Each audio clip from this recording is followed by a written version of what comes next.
Good evening. Buenas tardes. We will now reconvene the regular meeting. Superintendent Dr. Perez, could you please lead us in the Pledge of Allegiance? Sure. If you would all join me, please stand. Right hand over your heart. Ready, begin. I pledge allegiance to the flag of the United States of America and to the republic for which it stands, for one nation, under God, indivisible, with liberty and justice for all.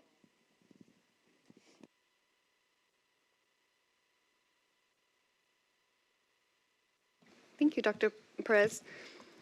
I want to recognize that our district and school campuses are located in the village of Paspenga. I want to acknowledge that this land we refer to as Orange County is the unceded and traditional lands of the Gabrielino Tongva Nation and the Wanyeño Band of Mission Indians, a Hachiman Nation. These lands were taken through a process of colonization, physical and cultural genocide. I want to pay my respect to elders, both past and present, as well as the Tongva and Hachiman youth who have attended and are currently attending our schools and in neighboring districts. At this time, we will move to our report of action taken in closed session. Ms. Quiros, do we have any action items to report out? We do. In closed session by a vote of 5-0, the board took action to issue a notice pursuant to Education Code Section 44951 that certificated administrative employees identified by number 17303 and 14333 shall be released effective at the end of the 2025-2026 school year from the administrative position of principal and assistant principal and reassigned to a certificated assignment within the scope of their credentials beginning in the 2026 to 2027 school year, and directed the superintendent or designee to send out appropriate legal notices. Moved by Ms. Lepsak, seconded by Ms. Brazier-Aceves. Board members with a yes vote, Ms. Brazier-Aceves, Mr. Bustos, Dr. Alvarez, Ms. Lepsak, and Ms. Magdaleno. By a vote of 5-0, the board took action to appoint Jeanette Andrews to the position of Director of Special Education. Moved by Ms. Lepsak, seconded by Ms. Brazier-Aceves. Board members with a yes vote, Ms. Brazier-Aceves, Mr. Bustos, Dr. Alvarez, Ms. Lepsak, and Ms. Magdaleno. That concludes action taken in closed session. And just to add a few notices for interpretation services into Spanish, please see Mr. Vargas, who is sitting right behind me. Sí, para servicio de interpretación a español, por favor pase con el señor Vargas, quien se encuentra sentado detrás de mí. Should you require ASL interpretation, please have a seat in front of the room to your left. Child care services are being provided in room 126. Se ofrecen servicios de cuidado de niños en el salón 126. Thank you. Gracias. Thank you, Ms. Quiros. And next we have Dr. Perez with our superintendent's report. Thank you, Board President Brazier-Aceves. It is summertime, and I realize that we had not had an opportunity to, in a board meeting, congratulate all of our 2026 graduates. So I, want to acknowledge the parents' hard work of getting their students through high school graduation and on to what is the next thing for them, whether that be attending college immediately or maybe, taking a break and, getting into some work experience, all of those things we really applaud, and we're so proud of our graduates. We had so many outstanding things to point to from all of our graduates, and I just wanted to congratulate them, congratulate families. We know that many of our students are heading to some of the top universities around the nation, from Yale to MIT, Caltech, Stanford, Columbia, UCLA, USC. I did put UCLA first. I don't see Mr. Hacker in here to acknowledge that today. UC Berkeley, as well as many other top universities. We're so very proud of our students. And we will also want to acknowledge that our students leave our system so well prepared. We have students, over 200 students, who are leaving our TK-12 system having earned both a high school diploma and an associate's degree. So just want to point to those things as what we are quickly referring to as the SAUSD advantage. It is an advantage being in our district. We offer so many amazing opportunities for our students for programming and access to higher ed, as well as high demand trades and military service. We are equally as proud of our students who are making the decisions and family choices to join the military, to go into high demand trades. Those, workspaces are much needed, and our kids are so brilliant. They're going to get into those workspaces, maybe make decisions to go back to school, and that's what we prepare kids for, so that they have choice. And so just wanted to really celebrate and congratulate our graduates. And so with that, just best wishes to them, and please stay connected with us. We are going to be launching an alumni association on a large scale this year, and we want to stay connected with all of our recent alums. So look forward to watching you as you make progress along in your journey. And I do want to pause and really thank our staff. Graduations, not just getting students through to graduation, but actually putting together the graduations are a Herculean lift. You can see pictures of our teams out there getting things ready. So I want to thank our principals and our school teams, our educational services team, nutrition services, our audio and visual team, our school police and our DSOs, our maintenance and operations, and all others who had any fingerprint on making sure that our graduations were so very special for our families.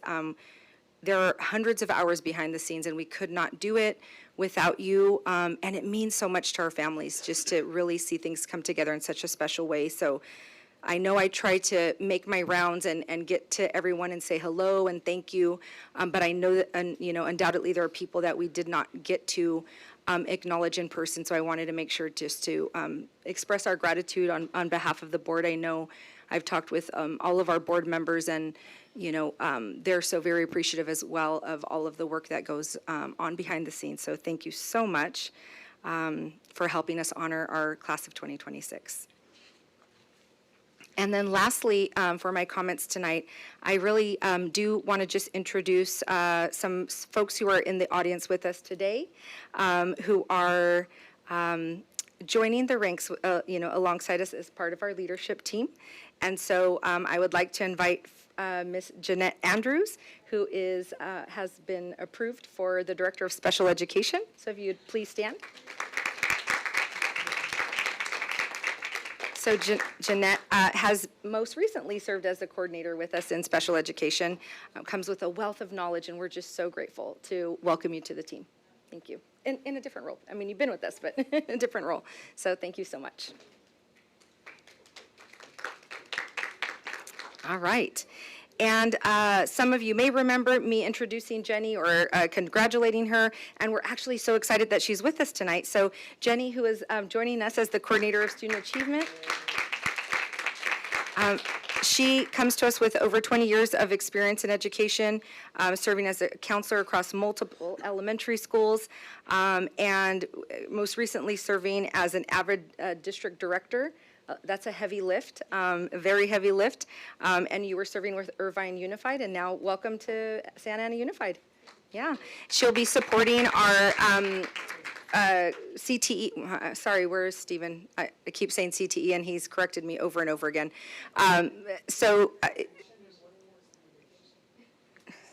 more time. Career Education, Workforce Innovation. I need to see CEWI. Got it. And this is like a heavy, heavy lift team. She probably didn't even know it, poor thing, but for sure Stephen did. This is one of the things that I hold so dear as the superintendent. This is something that, one of the areas that is very prominent for us in ensuring that our students have access to work-based learning. So that we're talking about internships and what does this look like for our students. Again, the advantage of SAUSD, that we are setting ourselves apart by allowing for our students to have access to the social capital, opportunities to people who are in the legal field, who are in the automotive field, who are in these arenas already that can help our students really learn and grow. So welcome to the team, and we look so forward to your contributions. And with that, I will turn it back over to our board president. Thank you. Thank you, Dr. Perez, and thank you both. Welcome to the team, and as you continue, Ms. Andrews, just thank you both for stepping into these leadership roles. Thank you, and we're excited to see you step into these roles. So before we move to public presentation, I want to note the following. The board president will enforce Board Policy 1313, which imposes rules of decorum and civility in the conduct of this meeting in this facility. Should any member of the audience act in a manner inconsistent with the requirements imposed by that policy, or who interrupts a speaker at the podium, makes comments that are deemed derogatory of the speaker and his or her message, or which are threatening in nature, he or she shall be warned to stop such conduct and asked to leave the meeting if it occurs again, or will be removed by law enforcement pursuant to Board Bylaw 9323. Any speaker who has been subjected to such treatment may contact the office of the superintendent at 714-558-5512, and speakers will have up to 3 minutes. Ms. Quiros, you may begin. Thank you. Thank you. We'll begin with Rosa Jaramillo, followed by Jose Tapia, and then Greg Marzilli.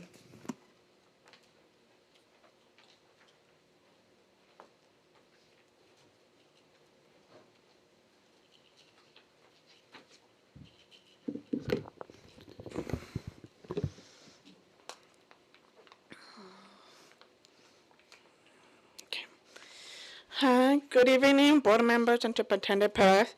My name is Rosa Jaramillo Salgado. I'm a deaf individual and clinicianized deaf educational specialist and an educator for over 25 years of experience serving deaf and hard of hearing children and families. I'm requesting with the community for transparency and disclosure regarding with funding, staffing, and program decisions affecting DHH services within Santa Ana Unified, especially the TAP DHH program, including DHH Early Start. Early intervention is essential and as access to language and qualified professionals and family support during the earliest years directly impacts educational outcomes. As stakeholders and bargaining unit members, we have a legitimate interest to be understanding of how the resources for DHH and students are allocated, and especially when a program changes or staffing reductions affect service delivery. To my knowledge, there has been no decline in enrollment and to justify reductions in staffing or services.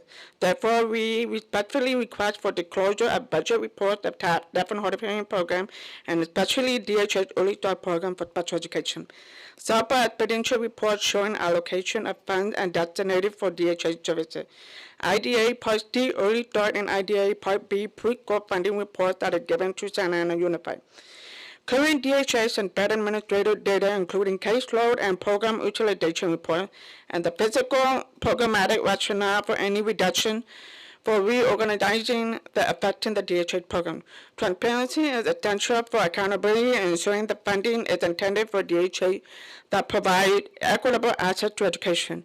We have a shared responsibility to be able to ensure every resource is used effectively to support the developmental need. Thank you for your time and consideration and commitment to our students and their families. And again, I'm Rosa Jaramillo Salgado. I'm a 25-year employee of Santa Ana Unified and alumni of TAP, Deaf and Hard of Hearing program. Thank you for your time.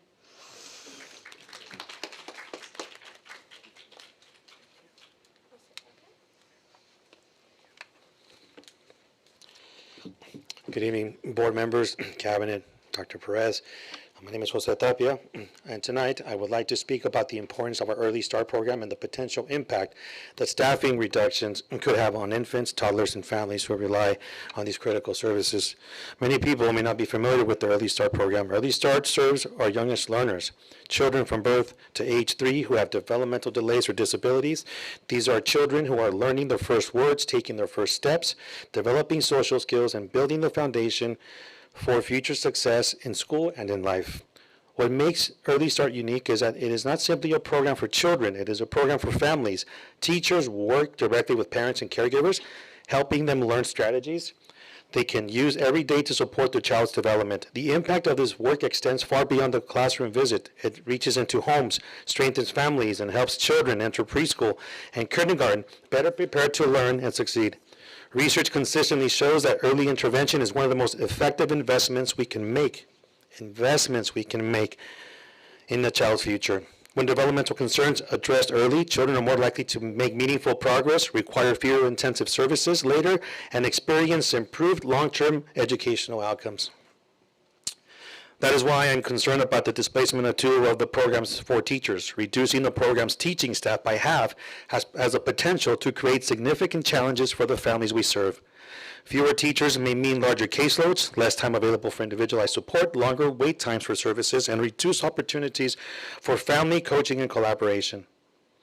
The relationships built between early start teachers and families are not developed overnight. They are built through trust, consistency, and expertise. Families often rely on these educators not only for instructional support, but also for guidance as they navigate complex systems and advocate for their children.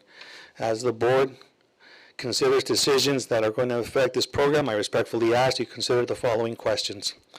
How many infants, toddlers, and families are currently served by the Early Start program?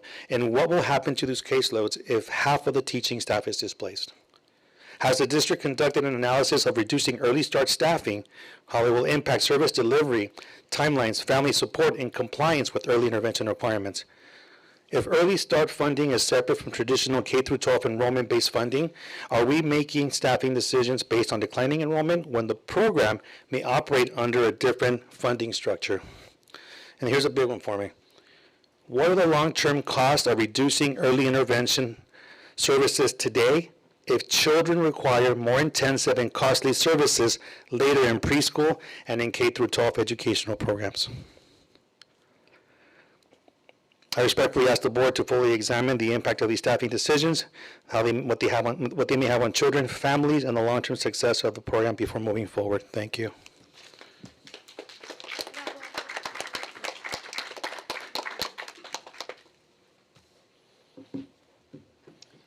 Greg Marzulli, Santa Ana High School, go Saints. Greg Marzulli, Santa Ana High School, go Saints. I was coming in to talk about how Santa Ana High School athletics are not funded equally with the other high schools. And then something came across my desk this weekend, dealing with our most vulnerable kids, babies, birth to 3 years old, and we're gonna cut the ability to give them services by half, and we're gonna say it's because of funding when the state and the federal government give us $830,000. That's for teacher and support. Max them out on our salary schedule, and you still have $250,000 to play with. So I'm telling you right now, the money's there. Why are we cutting it? It's probably, I'll tell you right now, there's probably an administrator or an administrative person whose salary is being written into it at Taft or at Mitchell, because these teachers are doing great jobs. I didn't know about this program. That's my little boy right there. To find out that he may have a learning disability, and his first 3 years, that's when you remediate. That's when he gets to have a successful life, not when you figure it out in middle school or elementary school. And to have children that are already qualified through regional center, and we're going to say that the children are worth a reduction when the money's already there. On top of that, I was going to come in and tell you guys not to vote on an LOA. An LOA is a letter of agreement. I didn't know until just today that the letter of agreement doesn't have anything to do with you guys. That your district and my union agreed for these teachers not to have their contracted rights and go through Article 11. Article 11 allows us to know the reasons why they're being displaced. A letter of agreement, we don't have to know a thing. So we're going to accept this letter of agreement. It's already been signed. And the money's there, the funding's there, and somehow we're accepting to move forward, lowering the staffing on our most vulnerable children. I'm sorry I'm so passionate. I should have started with Mr. Bustos and Ms. Bracer-Aceves. Last time I was here, the two of you asked questions, and I so appreciate that. I went home, and it was close to 11, and you guys still were asking questions because I brought things up about the TA, so thank you so very much. I'm sorry to be so emotional, but I'm a Christian guy. I don't run it up the flagpole, but my faith book, my Bible tells me, mandates me to speak up for those who can't speak for themselves. And there's no way I cannot be here fighting and advocating for babies to 3 years old. And I don't know how we're even putting a dollar sign on that. I don't even know how we're looking at that.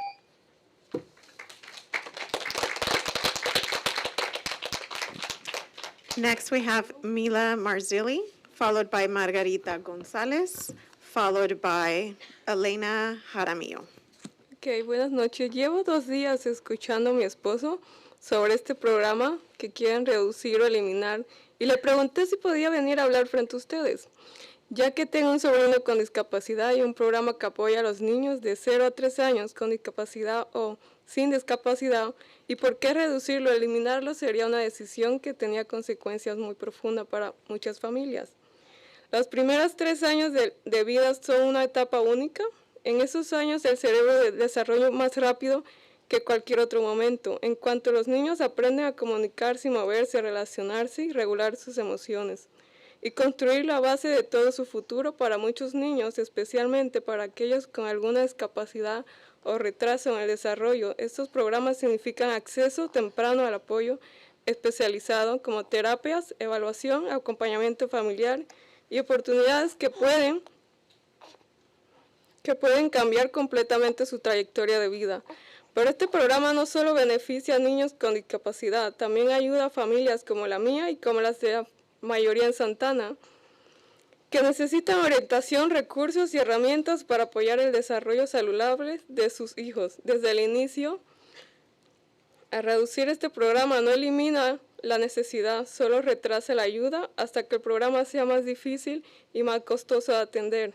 Intervenir temprano no solo mejora la calidad de vida de los niños, también fortalece a las familias, reduce desigualdades y beneficia a toda la comunidad. Cada niño merece la oportunidad de desarrollar su potencial sin importar su diagnóstico, su situación económica o el lugar donde nació. Apoyar a los niños pequeños no es solo un gasto, es una inversión en el futuro de nuestra familia y nuestra sociedad. Gracias.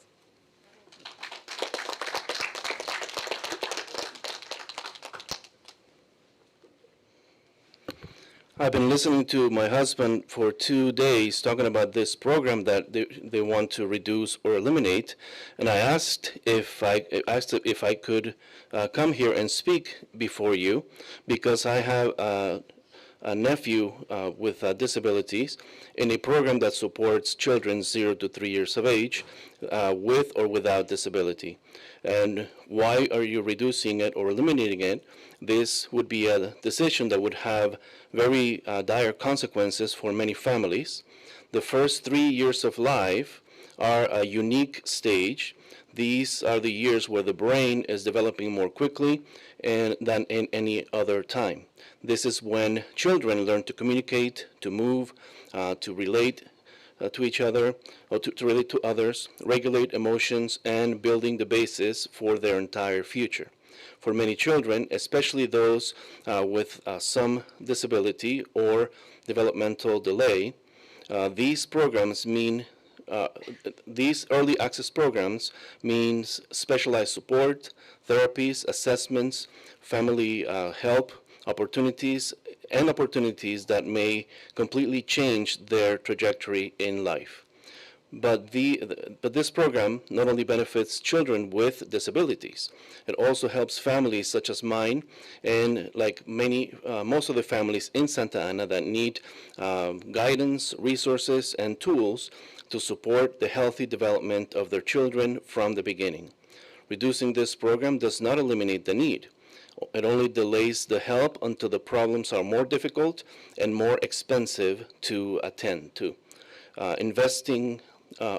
Early investment not only improves the quality of life of the children, it also strengthens families, reduces inequalities, and benefits the entire community.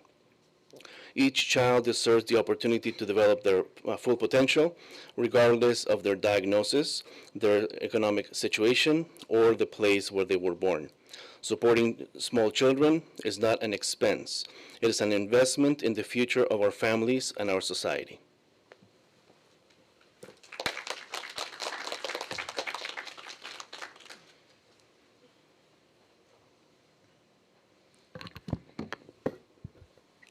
El programa Early Start ofrece servicios de intervención temprana centrados en la familia y desarrollados en entornos naturales, incluidos el hogar y la comunidad, para fomentar el desarrollo de bebés y niños pequeños con discapacidades o retrasos en el desarrollo identificados. El personal asignado al programa imparte instrucción especializada, participa en la elaboración e implementación del plan de servicios familiares individualizados, conocido como IFSP, por sus siglas en inglés. Colabora con familias y organismos externos y apoya la planificación de la transición en el cumplimiento de los requisitos normativos asociados a los servicios de Early Start. Toda esta información es parte de las agendas del día de hoy, del punto 13.7 y 13.8.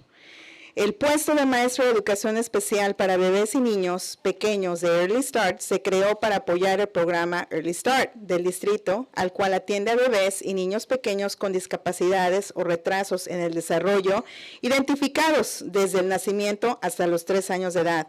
Este puesto conlleva la prestación de servicios de intervención temprana centrados en la familia, alineados con el Plan de Servicios Familiares Individualizados, IFSP, en entornos naturales tales como el hogar y la comunidad. Estoy hablando acerca de esto, repito una vez más, el punto 13.7 y 13.8. ¿Por qué estoy aquí? Hace exactamente 13 años, con 6 meses, mi hija estuvo en este programa. Ella entró a la edad de 18 meses con una discapacidad, un impedimento en el habla. Fui afortunada de que en ese entonces fui recibida por 2 fenomenales maestras y desde entonces a la fecha este programa ha sido excelente, de excelente calidad, tanto que ha sido reconocido por el Estado como ejemplo para el Estado de California. No entiendo cómo ustedes piensan recortar a una maestra y dejar al programa solamente con una sola maestra, con un caseload de casi entre 18 a 20 estudiantes. En años anteriores habíamos tenido lista de espera hasta, yo me imagino, porque a mí me duró el tiempo para que me llamaran, de casi 10 estudiantes en lista de espera. Es un programa fenomenal que las familias que están aquí, y yo lo puedo decir también porque yo lo viví en mi experiencia, por favor, una vez más, piensen lo que van a hacer. Generalmente ustedes les traen la información y es yo voto sí, no, pero tómense el tiempo de revisar lo que significa este programa para las familias en educación especial y principalmente porque ese es el punto número 1 que las familias como nosotros tenemos para contactar en nuestra primera vez en educación especial. Ese programa se llama Early Start.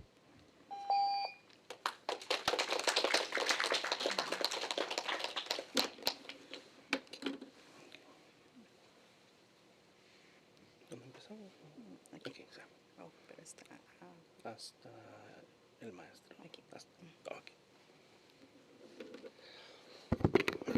The Early Start program provides family-centered early intervention services in natural environments, including home and community settings, to support developmental outcomes for infants and toddlers with identified disabilities or developmental delays. Unit members assigned to the program provide specialized instruction, participate in IFSP development and implementation, collaborate with families and outside agencies, and support transition planning and compliance requirements associated with Early Start services.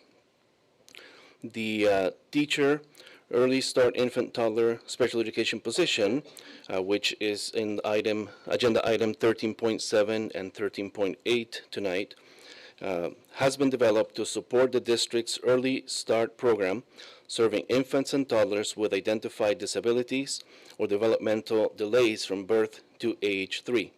The position provides family-centered early intervention services aligned to the Individualized Family Service Plan, IFSP, in natural environments, including home and community settings. The teacher, Early Start Infant Toddler Special Education, is responsible for conducting developmental assessments, developing and implementing IFSPs, delivering individualized early intervention services, collaborating with families and multidisciplinary teams, and supporting transition planning and compliance requirements associated with IDEA Part C services. This position also supports coordination with regional centers, related service providers, and community agencies to ensure continuity of service and support for eligible students and families. And that's why I'm here. Again, this is agenda item 13.7 and 13.8. And I'm here because 13 and a half years ago, my daughter, when she was 18 months of age, she was identified with a speech disability, and two phenomenal teachers gave excellent support, and this program has been recognized by the state as an exemplary program around the state. And I don't understand why you're cutting one of the teachers, leaving only one teacher to support these 18 to 20 students. In years past, there has been a waiting list. I remember when I was there, about 10 students deep, the wait list. The families are here because they need this support, they need an explanation, and people just bring you the information and you just vote up or down. But the families are here. In special education, this is the first point of contact for these families in special education, the Early Start program.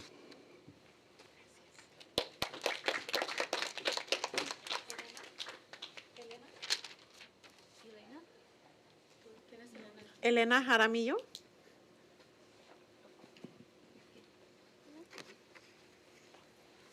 I'll talk for myself and sign. You can see me after them. Hi, I'm Elena Jaramillo. I am a teacher at Taft Elementary. I teach TK students. So these 4 and 5-year-olds come in my class, and I can obviously tell who has attended the early start and who has not attended early start. On the first day, they have more social emotional skills, emotional regulation, vocabulary, ability to communicate their basic needs. So for our deaf and hard of hearing program at Taft, we have students who are hard of hearing or deaf. They often are the only hard of hearing or deaf person that their parents have ever met. So their child is born and they have a hearing test that they fail, and they are just thrown into this huge pool of so many resources, hospital, audiologists, sign language classes, but there's no guideline.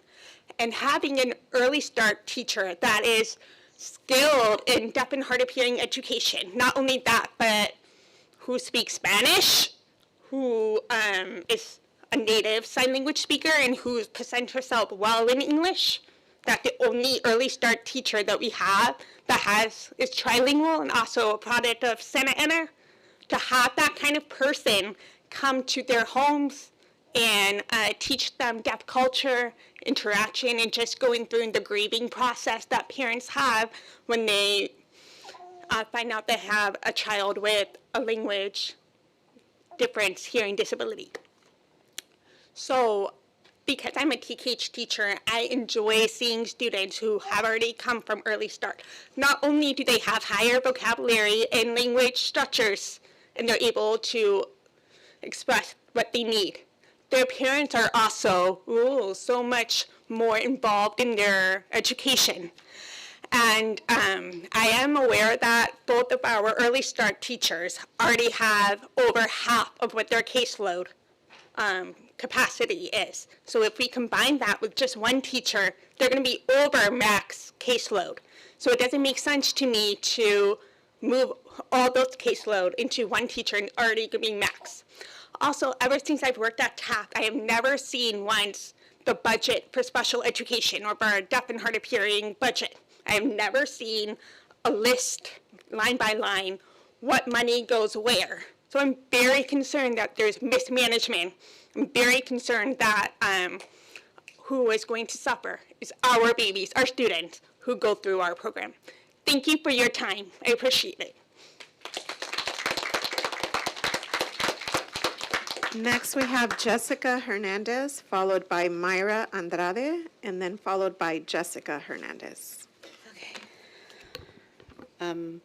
Hi, my name is Jessica Hernandez. I want to make sure that we are all clear that there are two early start programs at Taft. There is the dual enrolled program, which is the low incidence kiddos that are not deaf or hard of hearing, and then we have the regional kiddos. So that's my kid. My kid is a regional center kiddo that is able to access this amazing program.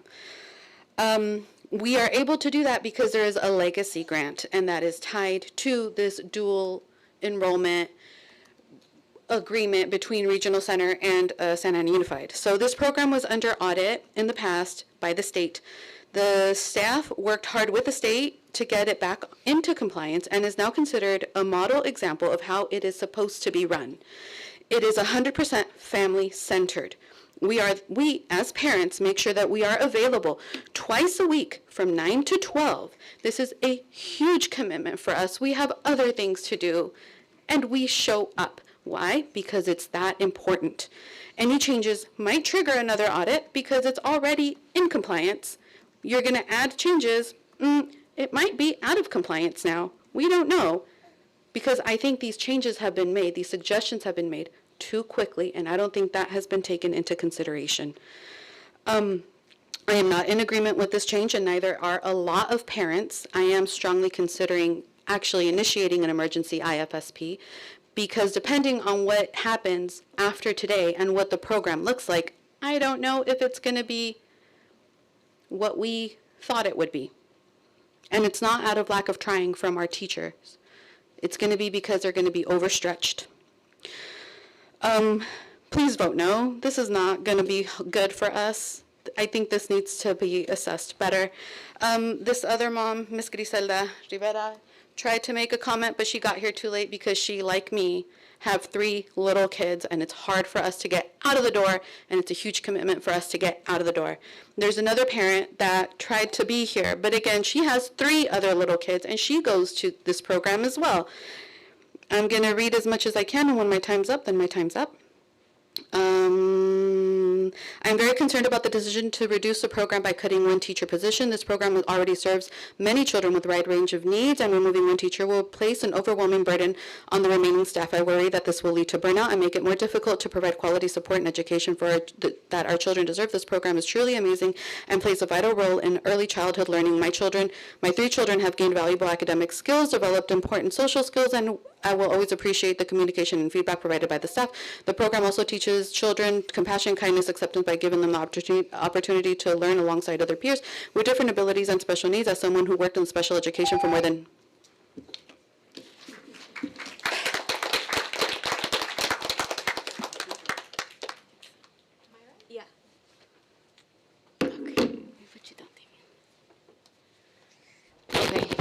So I wrote this letter, and so it's going to sound familiar to, if it sounds familiar, then, because I sent it out 8 times, but I only got 1 response. So here it goes. I am writing I'm writing to express my deep concern regarding any proposal to close, reduce, or make any significant changes to the Mitchell Early Start program at Taft Elementary School that serves infants and young children with development delays and disabilities. It has come to my attention that they are speaking on changes to the Early Start program for children with development delays and disabilities. These services are not optional, they are essential. Early intervention gives children the opportunity to develop critical skills, to reach important milestones, and build foundation for lifelong success. My son has been attending Mitchell at Taft Elementary since April, and I've seen significant growth in his communication skills, social skills, and overall confidence. This program provides children with the opportunity to develop and learn at their own pace. I truly value the dedication of the two certified teachers and 3 teachers' aides. They work together as a strong, supportive, and caring team, creating a positive environment that encourages each child's success and growth. I also appreciate the 45-minute parent class, which provides valuable guidance, resources, and support for families. It has helped me better understand how to support my son's development and continue his learning at home. At this time, we do not have a return date beyond June 11th, and we are uncertain about what the future holds. However, it would be devastating to see this program change drastically. The structure, the support, and the quality of care it provides have made a meaningful difference in my son's development, and I hope future decisions will preserve the strengths that make this program so successful. Reducing or eliminating this program would have a lasting impact on some of our most vulnerable children and their families. Every child deserves the chance to thrive, and every family deserves access to the support they need. I urge the school board to protect the Early Start program and continue investing in the children who depend on it the most. Thank you.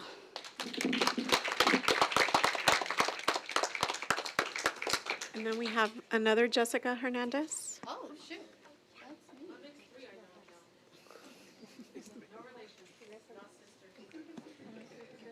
But if you want to. I have too many already. Okay, thank you.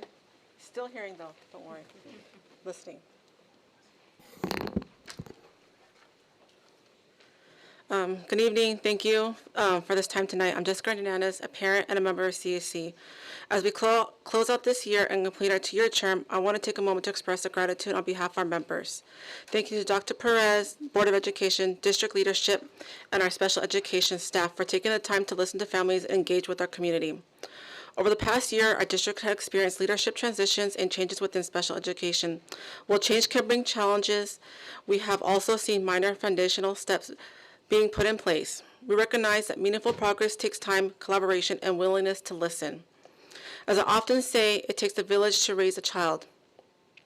And for many families of children with disabilities, that village becomes even more important. Over the last 2 years, CAC members have volunteered countless hours. Most people don't see or hear about away from our own families to support our community. We have participated in parent panels, cafecitos, resource fairs, and other outreach events throughout the district. Many of us have also watched every board meeting from start to finish to stay informed and better understand the issues impacting our students and families. We are encouraged when questions about IEPs, service implementation, accessibility, and special education supports are brought forward during board meetings. These conversations help create awareness and understanding of the realities many families face while advocating for and supporting their children. As our term comes to a close, I'm grateful for the new members joining CAC, the fresh perspective they will bring. I'm also grateful that a few have chosen to continue serving, contributing to this important work. We look forward to supporting our new members, maintaining open communication, continuing to work collaboratively with district leadership and staff and families. Thank you for your partnership, your willingness to listen, and your commitment to making a difference in the lives of students and families throughout our district. Thank you. Also, like I said, we sit here and we watch. If it's not me, it's Liz, will be our current president who's retiring. And a lot of these moms, we are volunteers. These hours are not paid to us. They're out of our heart. I'm a parent with 3 students with either an IEP or a 504. So taking the time here, my village is home. And some people don't have the opportunity. As you can see, there's parents here with their children up here. It's not easy to trust somebody in the care of our kids, especially if they have special needs, because we don't know, or if they don't feel safe that they understand their children. So being here to have childcare for these parent workshops means a lot, because I know some of our amazing IAs come and do support our students while we're in these workshops, and hopefully that can continue. Hopefully we'll continue to see you next year. Obviously our staff here, we appreciate everything. Thank you.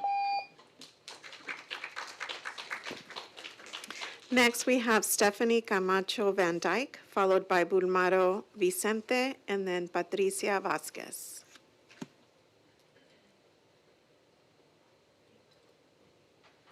Great. Good evening, members of the board. My name is Stephanie Camacho Van Dyke, and I'm one of the program directors at the LGBTQ Center OC. Happy Pride Month. I want to share that the Orange County Department of Education released its annual State of the Student Report. It outlines trends in student engagement, behavioral health, academic performance, so on and so forth. I brought a copy here, but also left a copy for you all to review with your clerk. The report indicates that our Orange County schools are making strong, measurable progress, but Overall, it also acknowledges that progress is not being experienced equitably by our students, and that this work is more connected. It needs a wider approach at a district level that reflects the full context of our students' lives. And so what does this look like? It looks like fostering more school environments where every student can see themselves reflected and respected. It also looks like adopting policies that protect our students from discrimination and bullying. It's also supporting LGBTQ affinity clubs and GSAs on different campuses.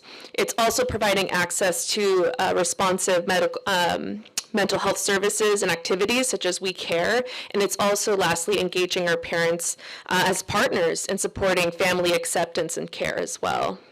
It also includes visible actions of inclusion that send powerful messages to our young people that they are worthy and they belong in our schools, and it's also keeping them in schools as well. Whether it's publicly recognizing Pride Month or displaying symbols of support, offering professional development that equips our staff to serve all our students with compassion and competence. And it's also, lastly, creating opportunities for our students to share their experiences and also shape their schools in the decisions that affect them. And so I just want to lastly just say thank you to those who have led Santa Ana Unified to be an exemplary district. You're a model district in supporting our students, and you're leading with care and support and elevating our students and family voices. So thank you for all that you do and the actions that you move forward with.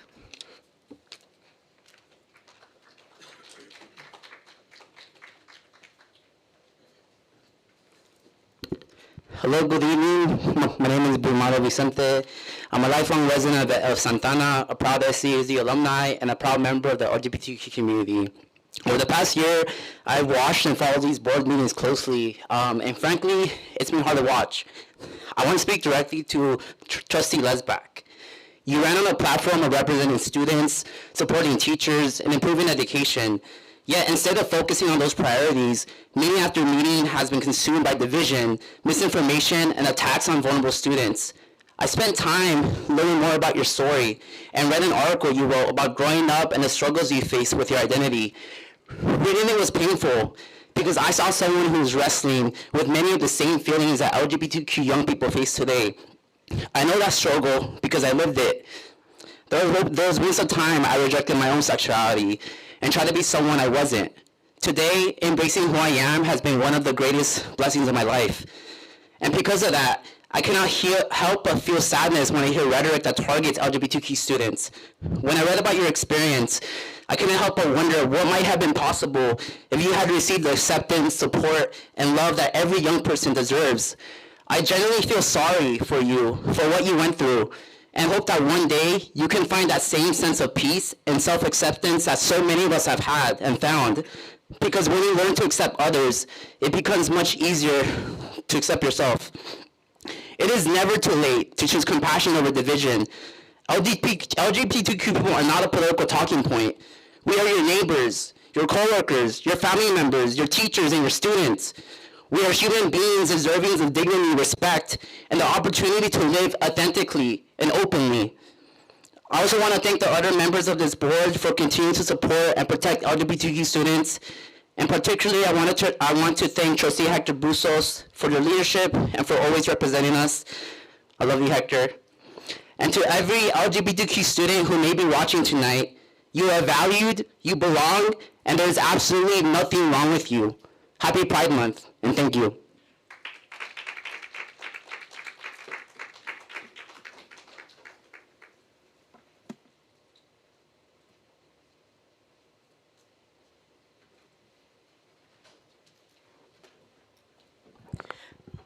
Buenas noches, mi nombre es Patricia Vázquez. Yo vengo a hablar solamente como madre, madre de familia, madre de una persona que pertenece a la comunidad. Y me estoy dando cuenta que ahorita es época de graduaciones. He asistido a algunas con mucho gusto.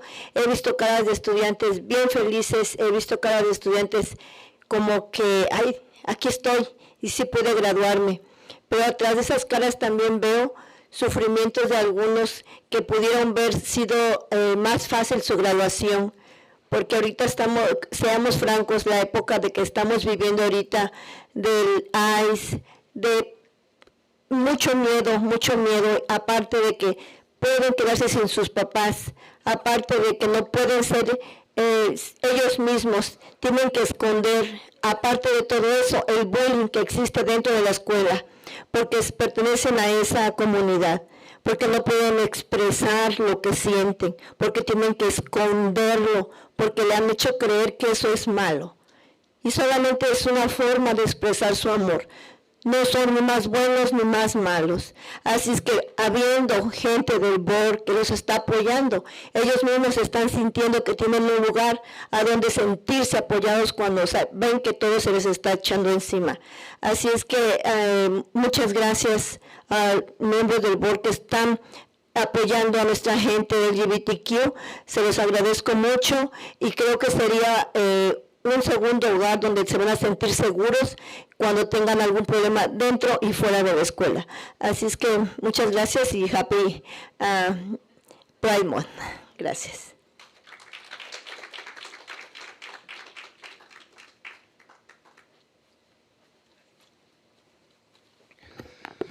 Good evening, my name is Patricia Vasquez, and I'm here to speak as a mom, as a mother of a person in the community. And these are graduation times, and I've attended some graduations, and I cannot help to see the happy faces of the students that are finally graduating. And also the suffering from some of these students who could have had an easier time, an easier graduation. And the times that we're living in, the times of ice, the times of fear, of lots of fear, the fear of perhaps losing their parents, and the fear of not being able to be themselves, the bullying that may be happening at schools. And this is a place where they can, this community is a place where they can express themselves, but out there in the community they may not be able to express themselves. They may need to hide because they were made to believe that they were bad because of that. And it's not that they're not bad or they're not good, they're just expressing their love. And this is a place, in the school district is a place where they can feel supported, and because of all the things that may be coming to overwhelm them, to be on top of them. So I want to thank the board for their support of the LGBTQ students, for providing a safe place where if they have a problem, whether it be in and out of the schools, they can feel safe and supported. Happy Pride Month. And lastly, we have Mary Davis, followed by Patty Cavada.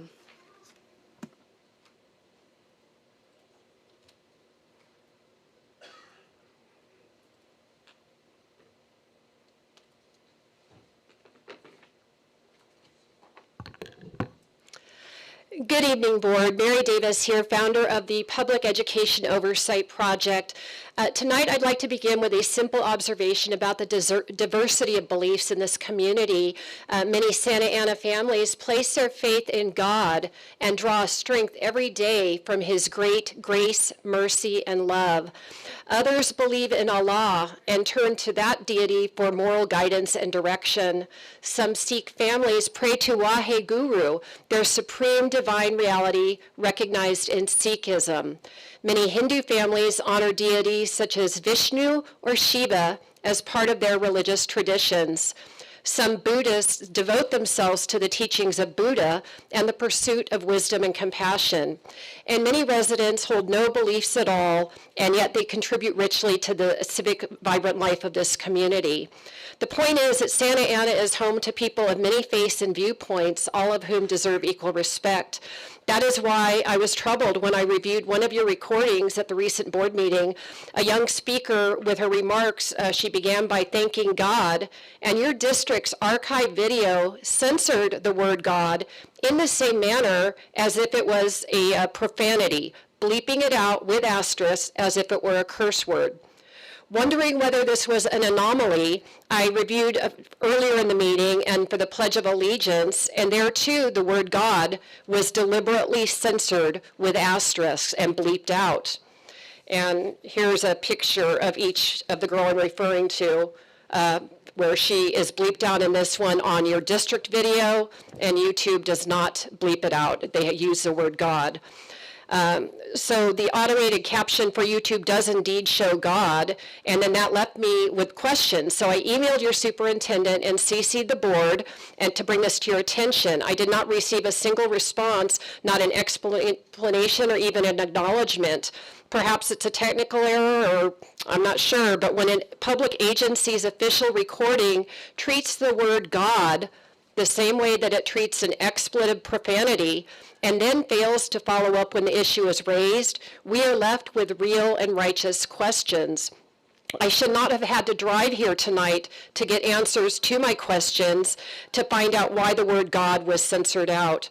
I respectfully ask the district to investigate the issue, publicly explain what occurred, and correct it.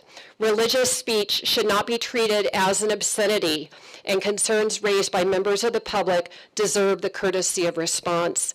Lastly, I want to wish everybody a happy National Family Month. I encourage you to embrace the concept of humility. And lastly, loudly and boldly, no child is ever born in the wrong body. Thank you.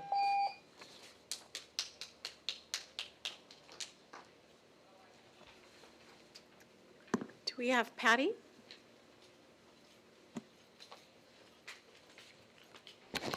Good evening, Board. I am here to ask that you do not approve item number 9.2.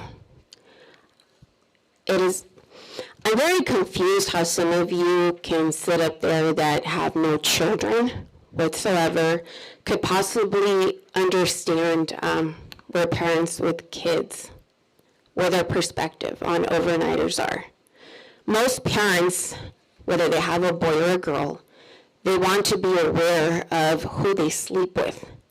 If they're sharing a bedroom or they're sharing a bed with someone from the same sex on an overnight trip, whether it's a field trip or some sort of sporting events, many of your families here in the city of Santa Ana do not agree with different genders sharing a bedroom bed if they have to double up for an overnighter or for a sporting event. So I'm very confused how those of you without children are even making this decision, and how those of you without children haven't reached out to all of your community, not just a selective few, which it seems to be the biggest push here on this particular board. Now, you keep seeing your enrollment dropped.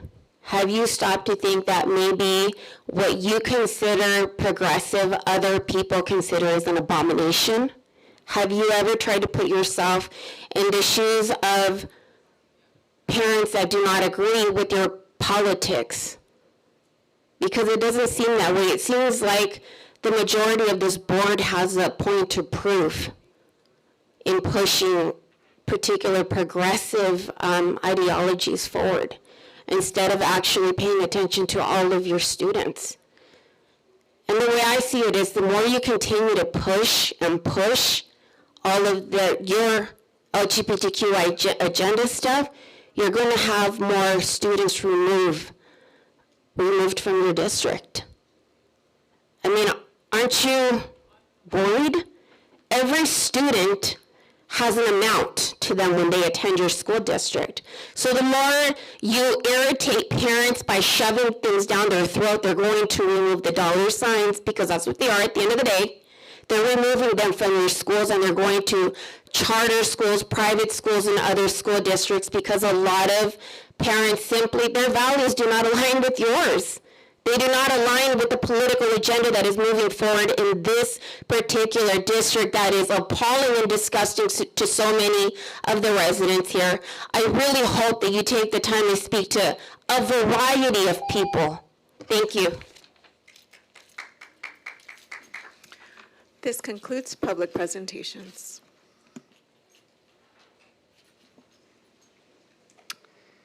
Thank you, Ms. Quiroz.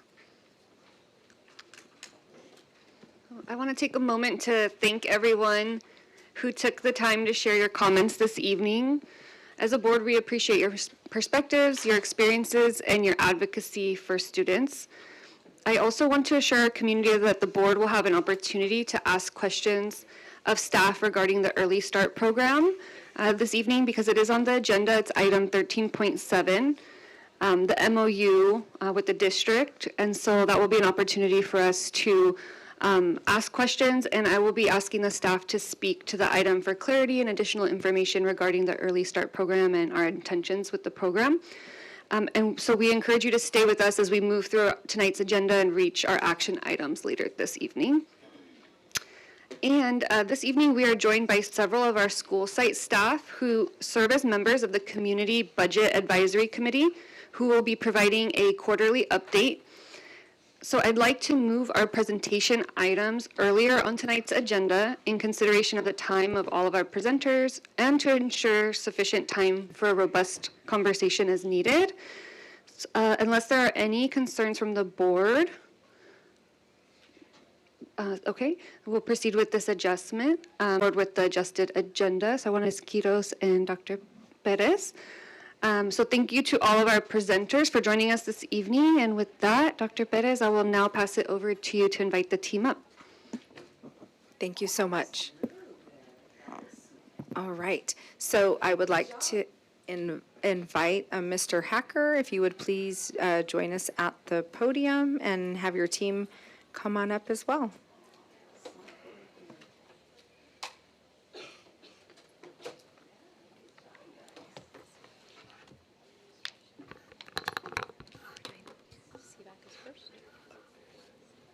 We're going to be doing budget first, then CBAC afterward.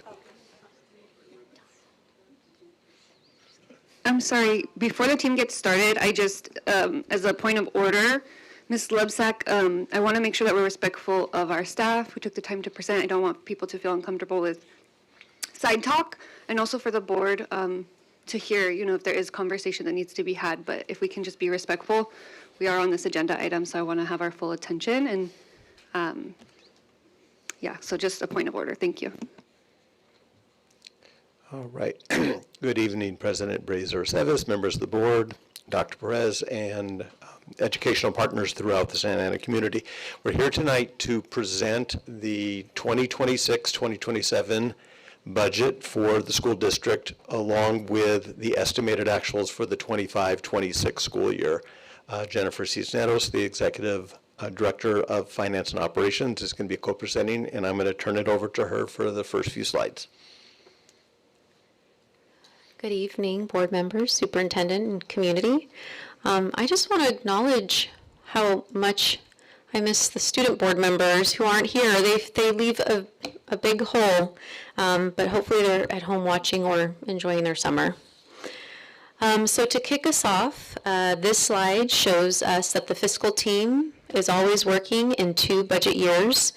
The full budget cycle for our current year is across the top, and it shows all of our benchmarks that we work to hit for 25-26, as well as budget development timeline at the bottom that you see there, and some of the benchmarks that we are looking to hit or that will impact our decisions as we move through the process. Currently, the timeline shows at the top we are at estimated actuals for the 25-26 budget cycle, and this provides a snapshot of the district's current financials using our most current revenue and expenditure data to help us best project where we believe we're going to end the year fiscally. We are also in the final stages of budget development, and you can see LCAP there on the bottom together, both of which are up for public hearings tonight, with them both being up for board adoption at next week's board meeting. And one thing I do want to point out, right next to the left of the LCAP and budget hearing, it says May revise. So since we were here back at second interim presenting, we have had the opportunity to hear and see and ask questions about the May revise. And so you'll see that there are some budget assumptions that we are making as a result of that tonight. But I do also want to to just point out that while we are including some of the assumptions, there is still a lot that is up in the air as it relates to revenue. There are still discussions and conversations. We know there is some one-time funding coming our way. In what amount, how much, what those allocations look like. We have not seen any trailer bills or anything like that, so we're still expecting more information to come regarding that. Additionally, with regards to our expenditures, we are still working and processing through our vacancies and our temporary contracts as we go into the 26-27 year. One thing you don't see on here, and Ron might talk about it later when we close, but once the state does adopt the budget, we have an opportunity to come back and do a 45-day revise, at which point we'll have more clarity around what we're expecting to see going into 26-27. So jumping into our financials, we're going to start, like we usually do, with our projected multi-year fund balance. And I do just want to orient folks, if you've never seen these slides before, you're going to see this red line very frequently throughout the presentation. Everything to the left of the red line are actuals and previous years, and so those numbers won't change. They are set and done, but everything to the right is really where we're working in projections, and as our assumptions become clearer or we have new information, those will shift throughout the budget cycle periods. So looking at our current year, 25-26, you'll see we are projecting an ending fund balance of $195.4 million. And what's really interesting about this, and I don't have second interim numbers, but if you recall second interim, we had a very steep decline with our ending fund balance. You still see a decline here, but it's very gradual because of some of the work and efforts that we've done, some of the projections and assumptions that we're going to share with you tonight that have impacted some of these numbers shifting. And it's always important for us when we're talking about our ending fund balance to break apart and look at these in different segments.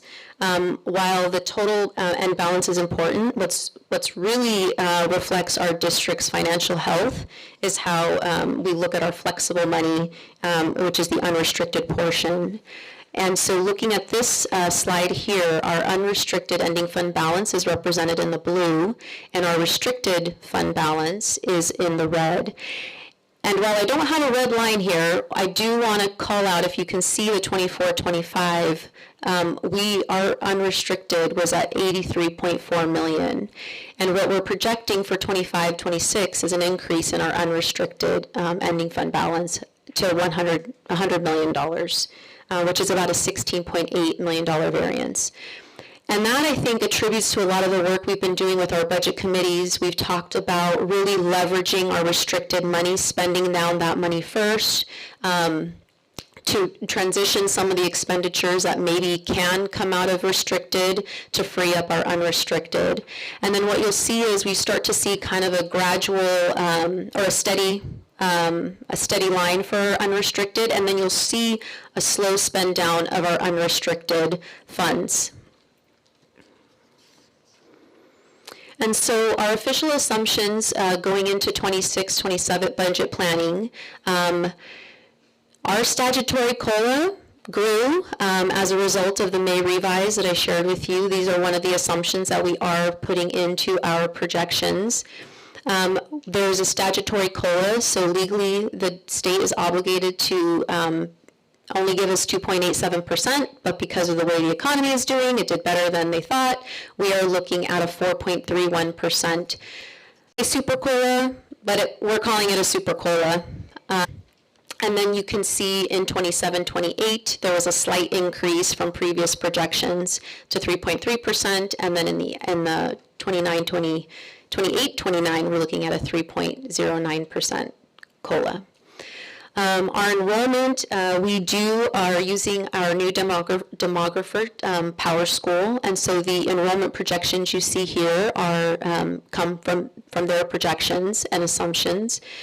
One thing I do want to point out is we are still trending in a decline, but one other thing I really want to point out, and I think we have to make note of, is in 27, 28, we are dipping below 30,000 students, which has some implications on us in regards to our required reserves, and so that's something we're going to have to take into consideration in our budget planning.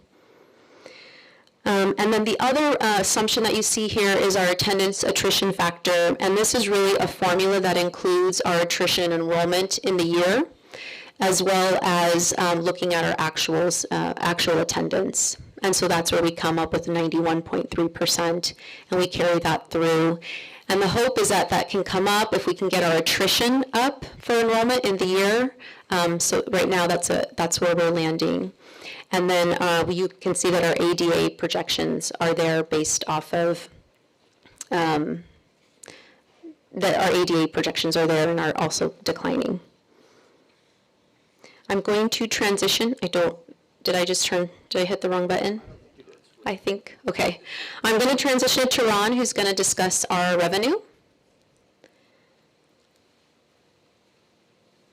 All right, thank you. And you've seen this chart, but I'm going to orient everyone to it again. So when we're looking at our financials, we're typically looking at two different trends. So the trend that you see in the columns with the red arrow is the difference, the variance from where we were at second interim to where we are now at estimated actuals. And the percentage of that variance is in that red column.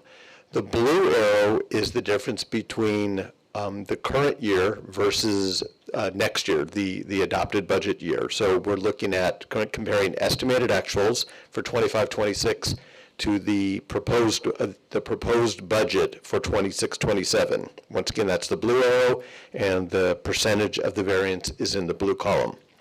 So looking at revenue, LCFF, which of course is our primary source of revenue, very little change between second interim and estimated actuals, and an incremental increase of about 0.4% going into next year. And we have not seen an increase in LCFF for quite some time, probably about 5 years, and that's because the COLAs have been very, very small, very anemic. With that super COLA, and Jennifer's right, they don't like, the state has asked us to not use the term super COLA, but we're going to, because that's what it is. With the super COLA, we finally were able to get an incremental increase in our LCFF. But remember, the COLA that they're giving us, the statutory COLA or the super COLA, that's always going to be countered by our decline in enrollment. So for this year only, we have an incremental increase because the COLA overpowered essentially the decline in enrollment.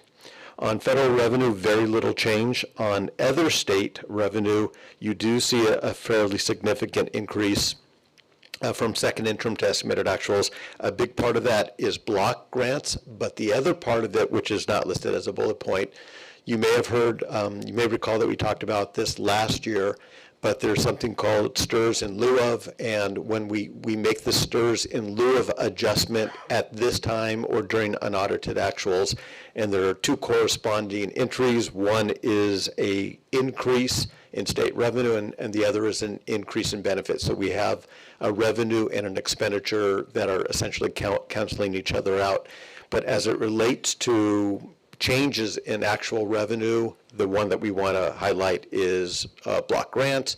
And keep in mind also, if you recall, the literacy grant, we talked about this at second interim, we weren't able to recognize that as, we weren't able to book that into our financials because it hadn't been approved by the board yet, but it is now approved by the board, so it's incorporated into those figures. And then on other local revenue, also relatively stable, and I just want to point out, and I mentioned this, I think the last time we talked about the budget, our pattern on local revenue over the past few years related to Medi-Cal, we always know we were getting the Medi-Cal reimbursements, but we weren't sure of the timeline. So we weren't booking that revenue, we weren't projecting it, but that really didn't seem right. It didn't seem like the proper level of transparency. We knew we were getting the money, and not showing it it really understated that, and I think it distorted the financials. So we've made the decision to book that revenue and show it. It's going to be changed. The timelines might be changed, but we do know the revenue is coming. Looking at revenue over the multi-year, what you see, the LCFF, as I pointed out, we did see an incremental increase going into next year, but then we're right back to the previous pattern of decreases in LCFF based on the fact that the declines in enrollment and the declines in ADA are overpowering what are once again relatively small cost of living adjustments. All of the other lines, the purple, which is federal, the green, which is other state, and the yellow, which are other local, all relatively flat. And once again, I want to point out on other local, you'll see that it's flat because we are booking that Medi-Cal revenue. Always important to point out that LCFF is our primary source of revenue, so 68% of all our revenue is coming from students in seats, our ADA. Other state is still fairly significant at 21% due to block grants that are continuing to come in. Turning our attention to the other side of the books, expenditures, and starting with salaries and benefits. First line on certificated salaries, you do see about a 1.8% increase on certificated salaries. That's a combination of a number of factors, the biggest one of which is an increase in extra time that we've seen since second interim. Going into next year, 26-27, you do see a 1.9% decrease. As Jennifer pointed out earlier, we're still doing a little bit of analysis on vacancies and on temporary contracts. So we do believe that this number is relatively understated. I want to point out that while this is understated, we also believe revenue is understated, as Jennifer pointed out, because we haven't received the trailer bill language, so we don't know how much we're receiving. I do promise you this, though. The amount that we're going to be adding in revenue based on what we're going to see in the trailer bills and what we'll be presenting at the 45-day budget sometime in August will be far more than whatever increase we see in certificated salaries. So as it relates to ending fund balance, we're actually going to be better off when we present the ending the 45-day budget in August. On classified salaries, you see a 5% increase between second interim and estimated actuals. That is due to PERS compliance. So if you recall, we did some memorandums of understanding in order to get into compliance with CalPERS. So some of those increases are booked as the current year. And then going into next year, that 5.2% increase, that is a combination of the 5.2% increase is a combination of the 2.5% salary increase and additional PERS compliance components. Employees' benefits, as salaries go up, the statutory benefits go up, so you'll see the corresponding increases on those lines. Looking at salaries and benefits over the multi-year, on certificated, you do see some decreases going into the out years, and that's due to attrition and non-renewal of temporary contracts. On classified, you also see some incremental decreases, those same factors, but less extensive. And finally, on benefits, you do see the corresponding decreases. There is an increase in that last year. And I do want to point out, even though benefits typically follow salaries, in order to really accurately project what those are looking like in the face of increased health and welfare costs, which we've seen over the last few years, it seemed more than prudent to incorporate those into our budget projections. So what you see in the benefits is corresponding decreases related to decreases in salaries, countered by increases in health and welfare. And I'm going to turn it back over to Jennifer to go over supplies and services and capital. Okay, so Ron shared the orientation to this slide, looking at second interim versus estimated actuals and the variances there in red, and then looking at estimated actuals and budget development or adopted budget in blue. So what you'll see for supplies from second interim to estimated actuals is a 17.9% decrease. And I'm just, before I talk about the variances and why in the work, I'm going to talk about supplies and services, and then I'll talk about some of the work we've been doing to really be intentional around the efforts to reduce those costs. You'll see from estimated actuals and supplies, relatively flat from estimated actuals to adopted budget. And then services, second interim to estimated actuals, a decrease of 7.5%.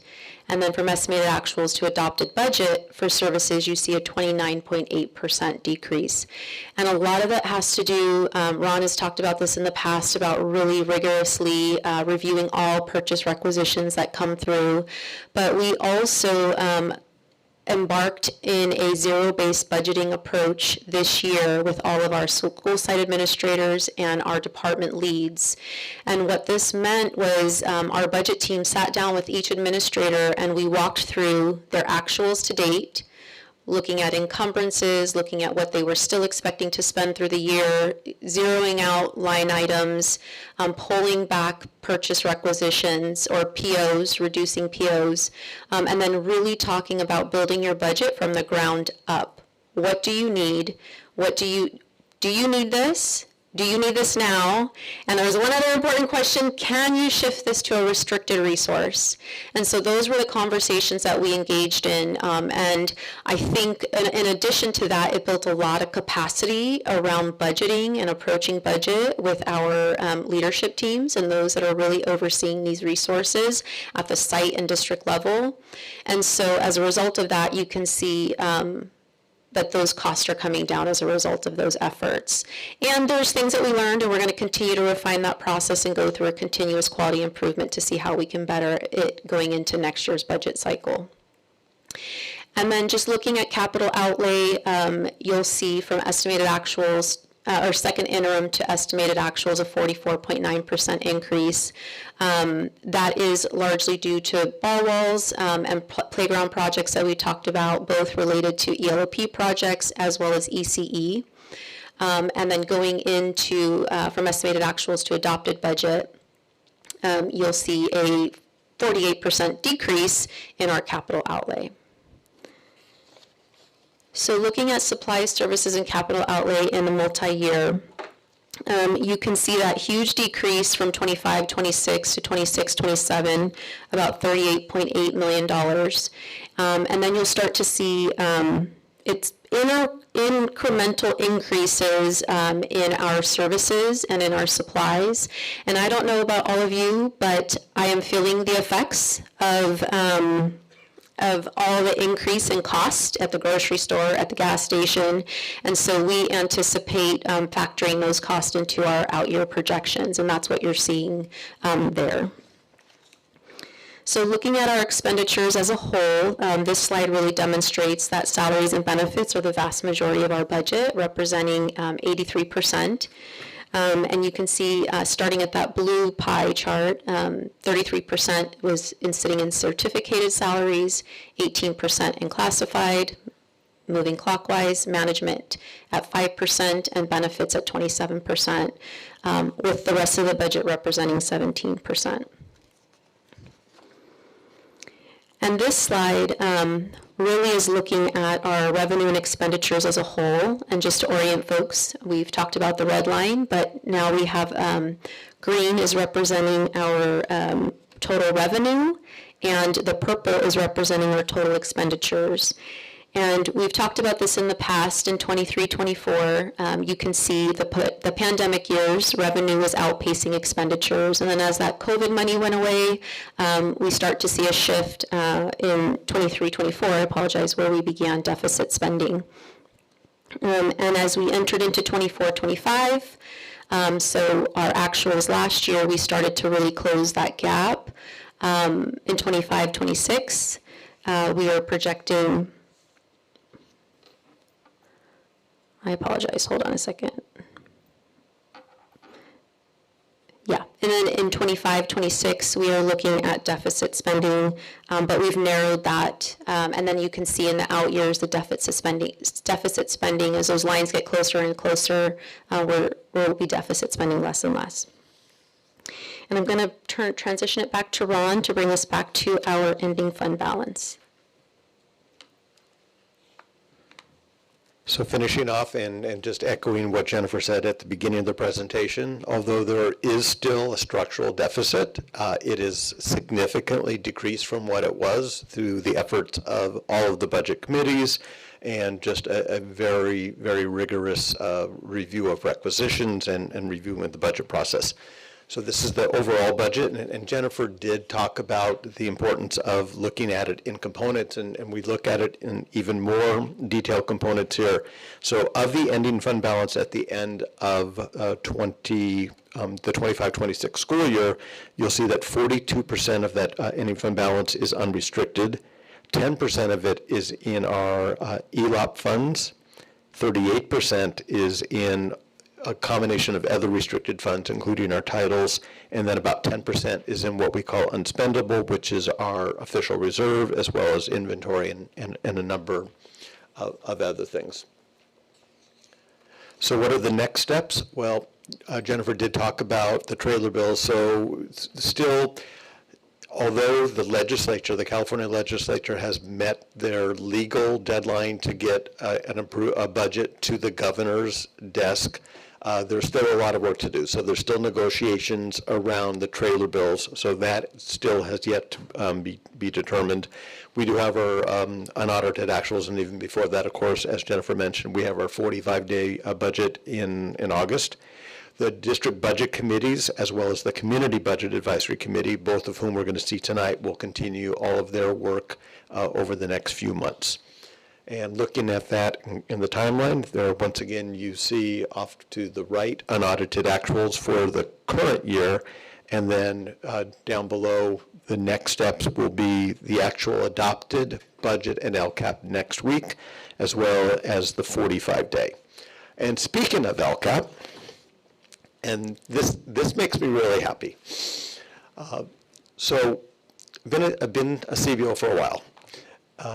Right after I started as CBO, the state changed their model, and we went from something called just plain old revenue limit to LCFF, local control funding formula, and that came along with the LCAP. And the reason it made me happy is what I learned in CBO school, one of the very first things that I learned at USC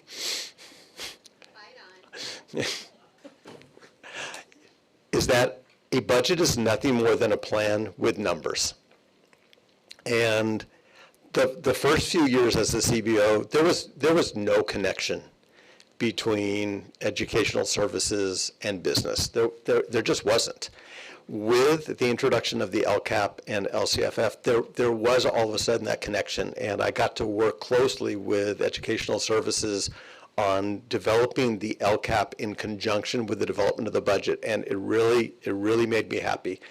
And when when Mr. Bustos asked during the recent study session, how do you measure the board priorities? How are you equating that to the budget?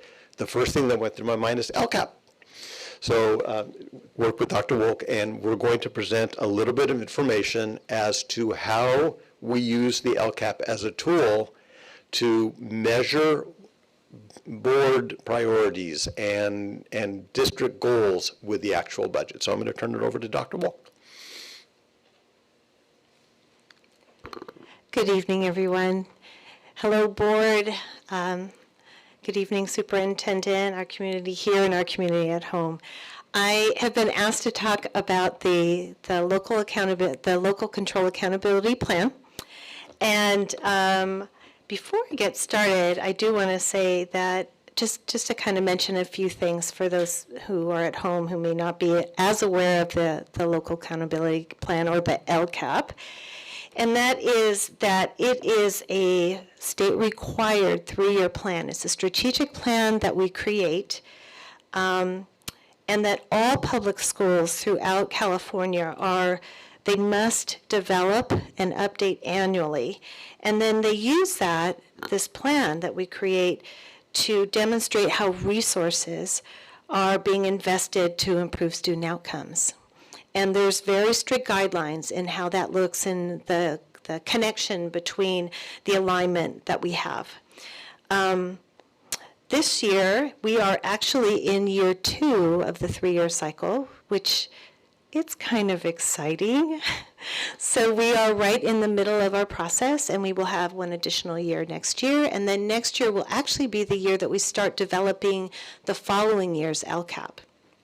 So as part of the development process, we really intentionally aligned our LCAP goals to the board's priorities. So the adopted priorities to create a more cohesive planning, because as Ron had mentioned, that there was this kind of disconnect between, many years ago, but we, over time, got closer and closer, and there was real intentionality to make those alignments very, very straightforward.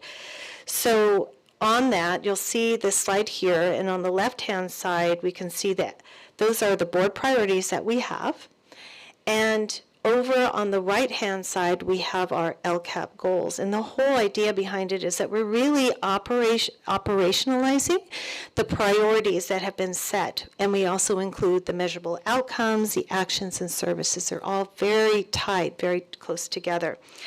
And you'll notice that there is an intentionality to actually use the same language to kind of limit any kind of confusion around that, so that each board priority has its corresponding LCAP goal, with the exception of goal 5, which is our equity multiplier goal. And that is a requirement that we have through the state of California from the LCAP framework.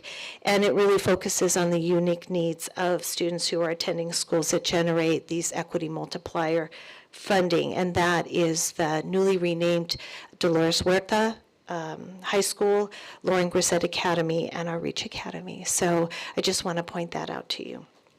So once these goals are established, the LCAP requires districts to monitor implementation. We actually do it twice a year. So we monitor, all throughout the year, but we were required to create a very stringent reflection process, and we produce a report at the mid-year and also at the end of the year. And we do that action by action. So it's not just at the goal level, which is pretty high, right? But we go action by action.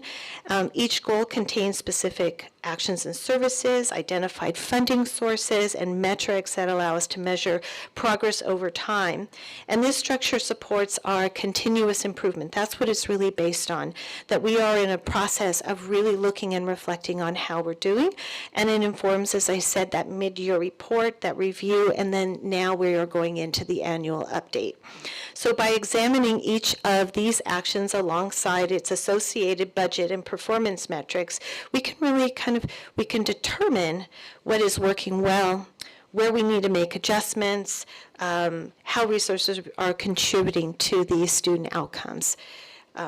So I did want to just take a moment to show this slide over here. So over on the left-hand side at the top, we have for example, this is just an example, and each one of the actions looks very similar. So we have a number of actions, and the document is 87 pages long this year. It's quite the beast. But it is because we are doing this reflection process, and we are showing the action that we have. So action on the left-hand side is 1.1, that refers to 1 being the goal, point 1 being the first action of that goal. We gave it a title, High Quality Instructional Program. There's a description there. At the bottom of the description, you'll see that there's metrics tied to this. And this is just a sample, because if inside of the actual LCAP document, you'll see that we report out the progress. So each one of the metrics is named, and then we reflect on it. We talk about what's going well, where we need to make, or we want to make little adjustments to that as well. And so these metrics, for example, 1.1 actually means something. It's tied to the state standards test that we take every year, the CASP, and that's ELA and mathematics, and then we have 1.3 and 1.4, which are related to our early literacy with dibbles in the M-class test. And then we have 1.8, which is our English language proficiency, our progress towards that. And then the last one, 1.18, is actually our grad rate. So those are tied to the action. We monitor that throughout the year. And then we tie those with our total, the funds are tied directly to that so we can see exactly how much is being spent. And then we determine whether it is contributing. And what that means is we're looking strategically at students who are either foster youth or they're English learners, or if they're socioeconomically disadvantaged. We identify that that is an action directly contributing to improved outcomes for those students. So with that, I'm going to transition over to my colleague, Jennifer Cisneros, and she's going to talk more about the budgeting and how we track based on LCAP goals and actions. So prior to us transitioning into Business Plus, we were in Oracle, and there was a lot of back-end manual tracking and entering of the LCAP to all of the expenditures. And when we transitioned to Business Plus, we had a real opportunity to streamline some of that work. And so you'll see that is one account code for an expenditure. And all those numbers mean something, but I just want to point out the ones that are circled in red. When we went through this transition, there was an opportunity to embed the LCAP, both the goal and the action, into the actual account string. So when we run reports out of our system, we can say how much that 80.4 million that you see there that's tied in that example, we can pull that and extrapolate it straight from the account string. Now, it's not perfect. We have had the people who started the mapping and the project into Business Plus are not the same people who actually went through the transition and the implementation. And so we are refining it, we are learning, and we're improving the process, and we're constantly thinking about how we can better align with and her team. And then we're also, as Emily mentioned, we're going into a new cycle next year, and so we're thinking about what does that mean for us and how we need to update our account codes. Do we update them? And maybe it won't. Maybe it won't lead to anything. I do want to share that when we transitioned to Oracle, this is just a fun fact, from Oracle to Business Plus, our account string went from 22 numbers to 32 numbers. And so that was there's a lot of numbers to remember and what they mean, but it was an opportunity. It allowed us the opportunity to be able to embed LCAP into the process. I'm going to turn it over to Ron to take us home with our Sup and Con. Hearing about LCAP is so much more interesting than hearing about budget, even though they're connected. So what this pie chart shows, and going back to the origin of the LCAP in conjunction with LCFF, what we were told by the state and the various county offices at the time is this is not a tool to look at everything.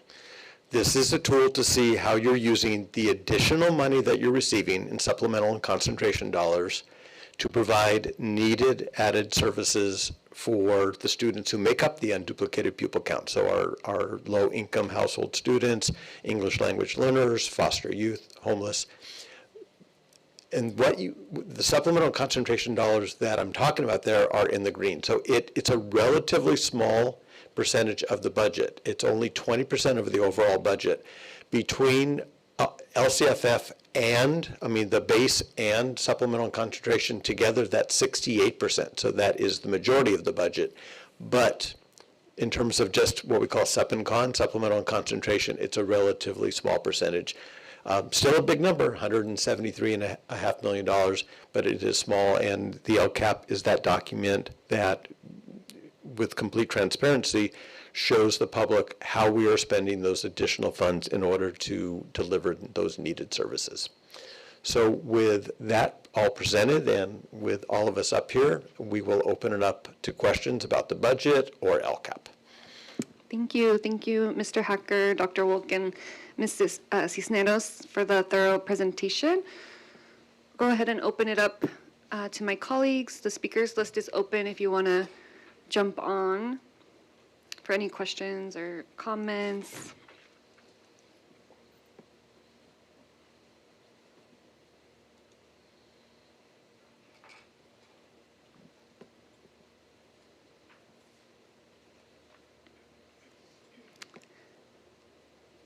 Oh, Ms. Lebsack. Yeah. Oh, there we go. Great presentation. It was, I can't remember, I'm trying to scroll back to see, what slide number, but I can't seem to find it. But it was very encouraging to see those green and red lines get closer together. Even though, the decline of enrollment going under the 30,000 is concerning in 2028-29. I have a question about services, and I don't remember what slide it is, but I know that, we have done a lot as far as reducing that amount, and you've been working hard. And I know that is a very broad area umbrella issue. I know I sent you an email asking about a few things, because whenever we're trying to reduce budget, we look at the things that are extras, and as a board member, I'm trying to think of the things that directly impact students and their learning, okay? Not just what's going to make our life as adults easier and our bank accounts nicer. A question about cell phones. A lot of staff have cell phones. How much do we spend on cell phones? How many cell phones are allotted as far as the amount that cell phones cost and the services that we're paying out for cell phones? Yeah, I don't have that figure at hand.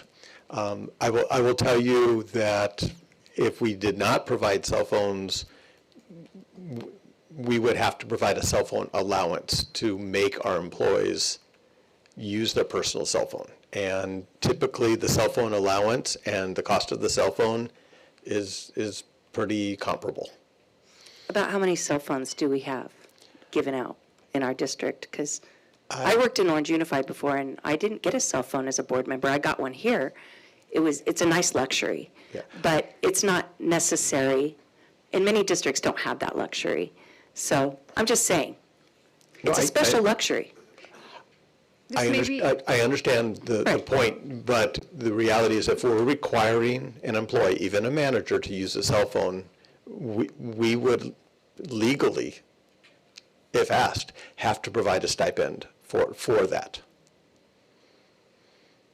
if we're requiring it. So in terms of the cell phones that we provide, it is under 100. Okay. I believe it is under 100, but we will look into that. Yeah, let's get that information and provide that in the B2B so our board has accurate information. B2B? Yes. Mm-hmm. Okay, and I only have 8 seconds, so I'll let someone else speak.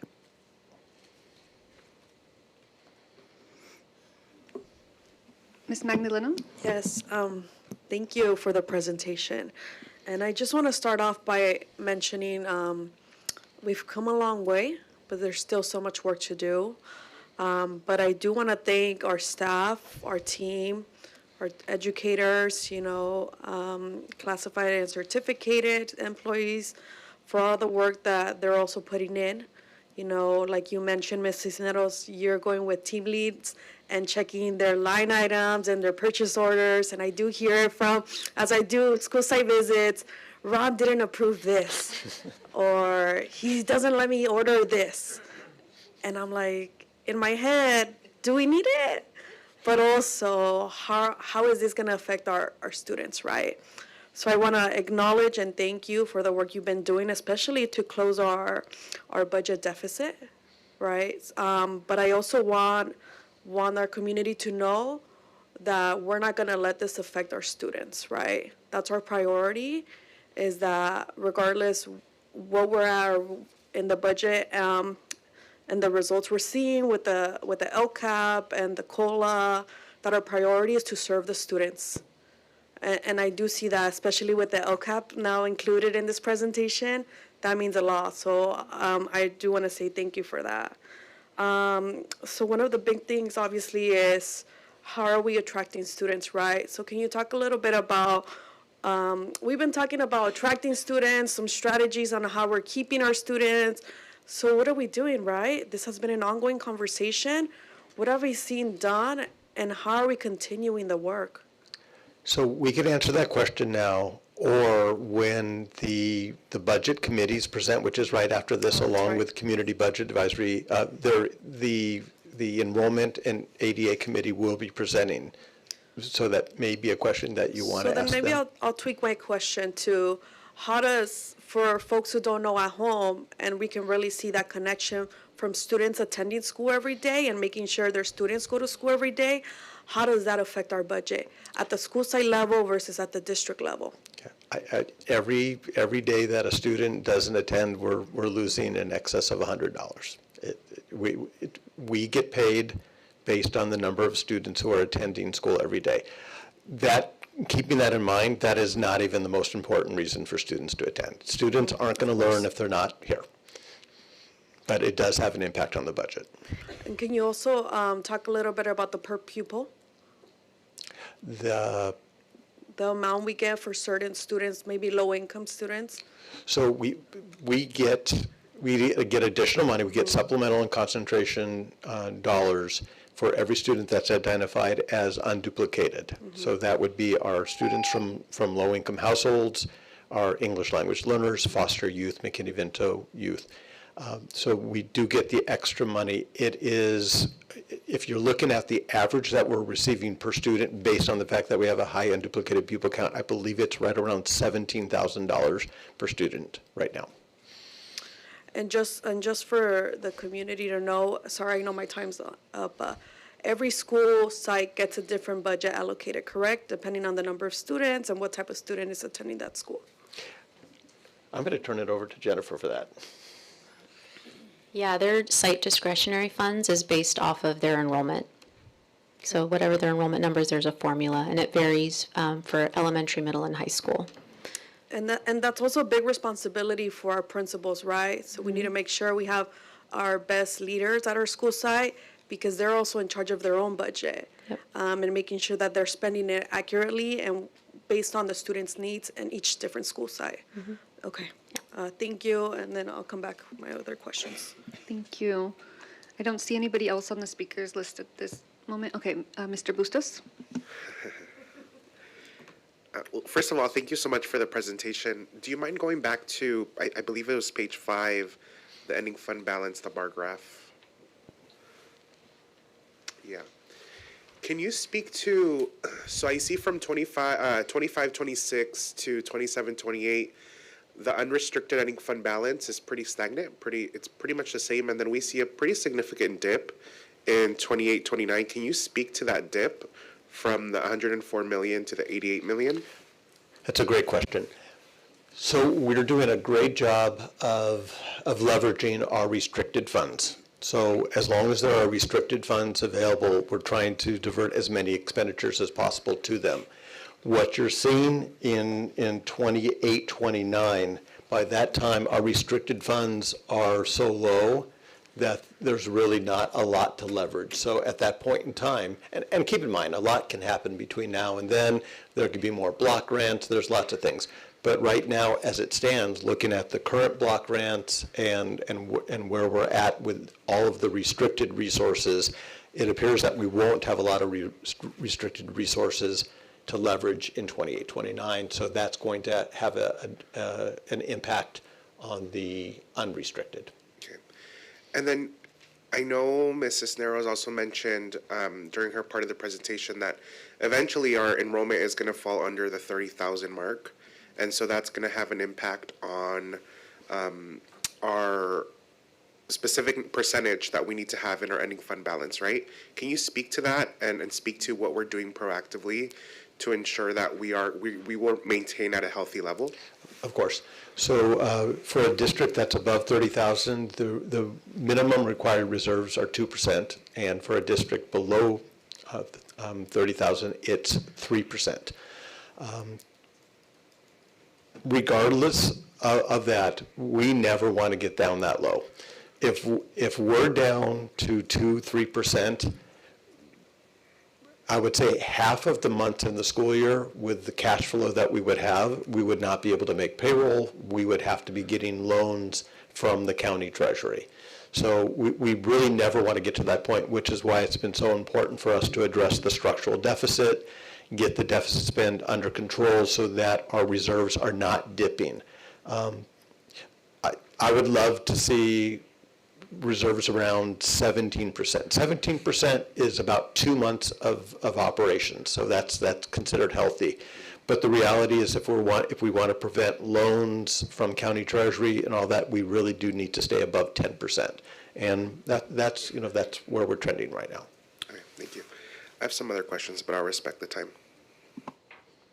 Thank you. I'll ask a few questions and then start circling back. I see folks getting back on the speakers list. Thank you again for the presentation. Could you go to, actually before we do that, you just mentioned operations, your goal, your advice, and I remember when I first came on the board, that was your advice, if I remember correctly, 17%, right? I haven't heard that number in a while, but it came back. So when you say operations, just for folks who are listening, because that includes so many things, could you share, so 17% is about 2 months of our operating costs. What falls under there? Well, if you remember the slide that Jennifer presented, which shows the breakdown of expenditures, 83% of our expenditures are in salaries and benefits. So when we're talking operating costs, what we're talking about there mostly is payroll.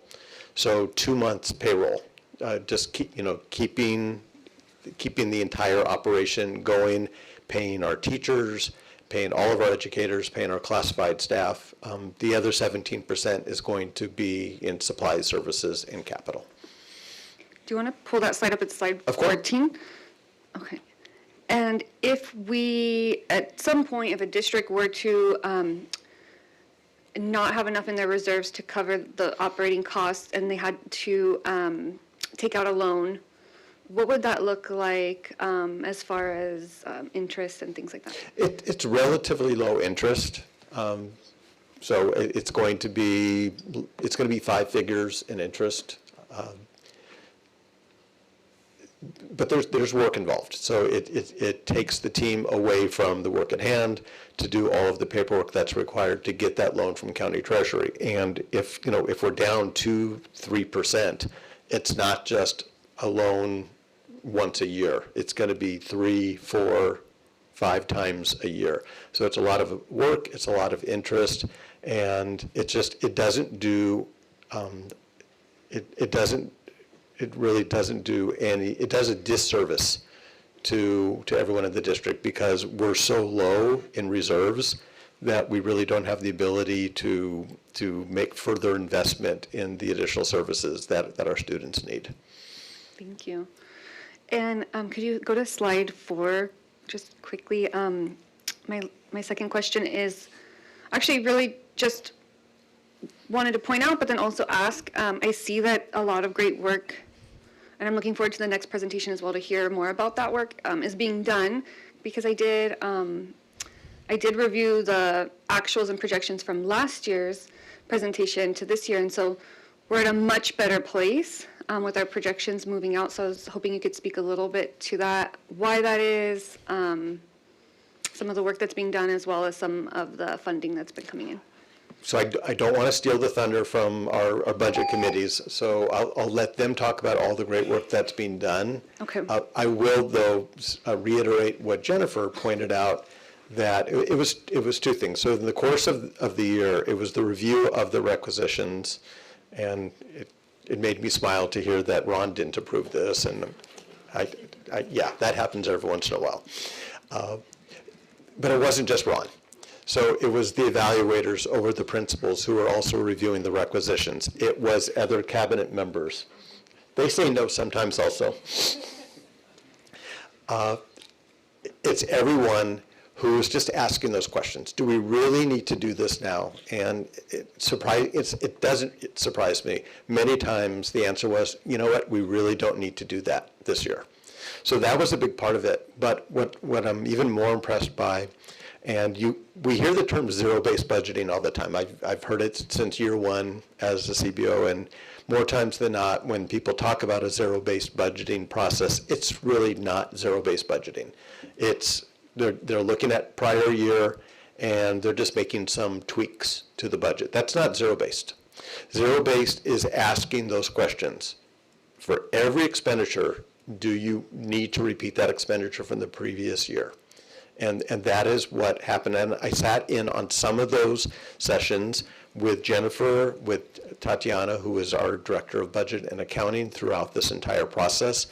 And they were tough questions that were being asked. And what I saw were principals and department leaders who took the process seriously and were able to reduce their budget based on true need. That's zero-based. So that is why we're seeing those reduced numbers going into next year's budget.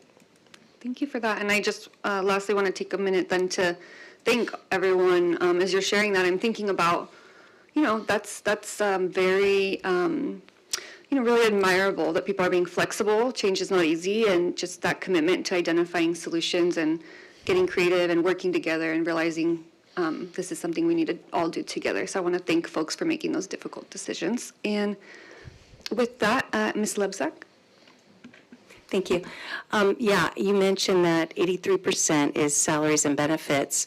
So my question is, and I don't know if you're going to have the answer, but so the recent 2.5% raise was $37 million added to our budget, right, as far as expenditures. And then if we approve the admin salary increase today, that would be over $40 million. Of expenditures.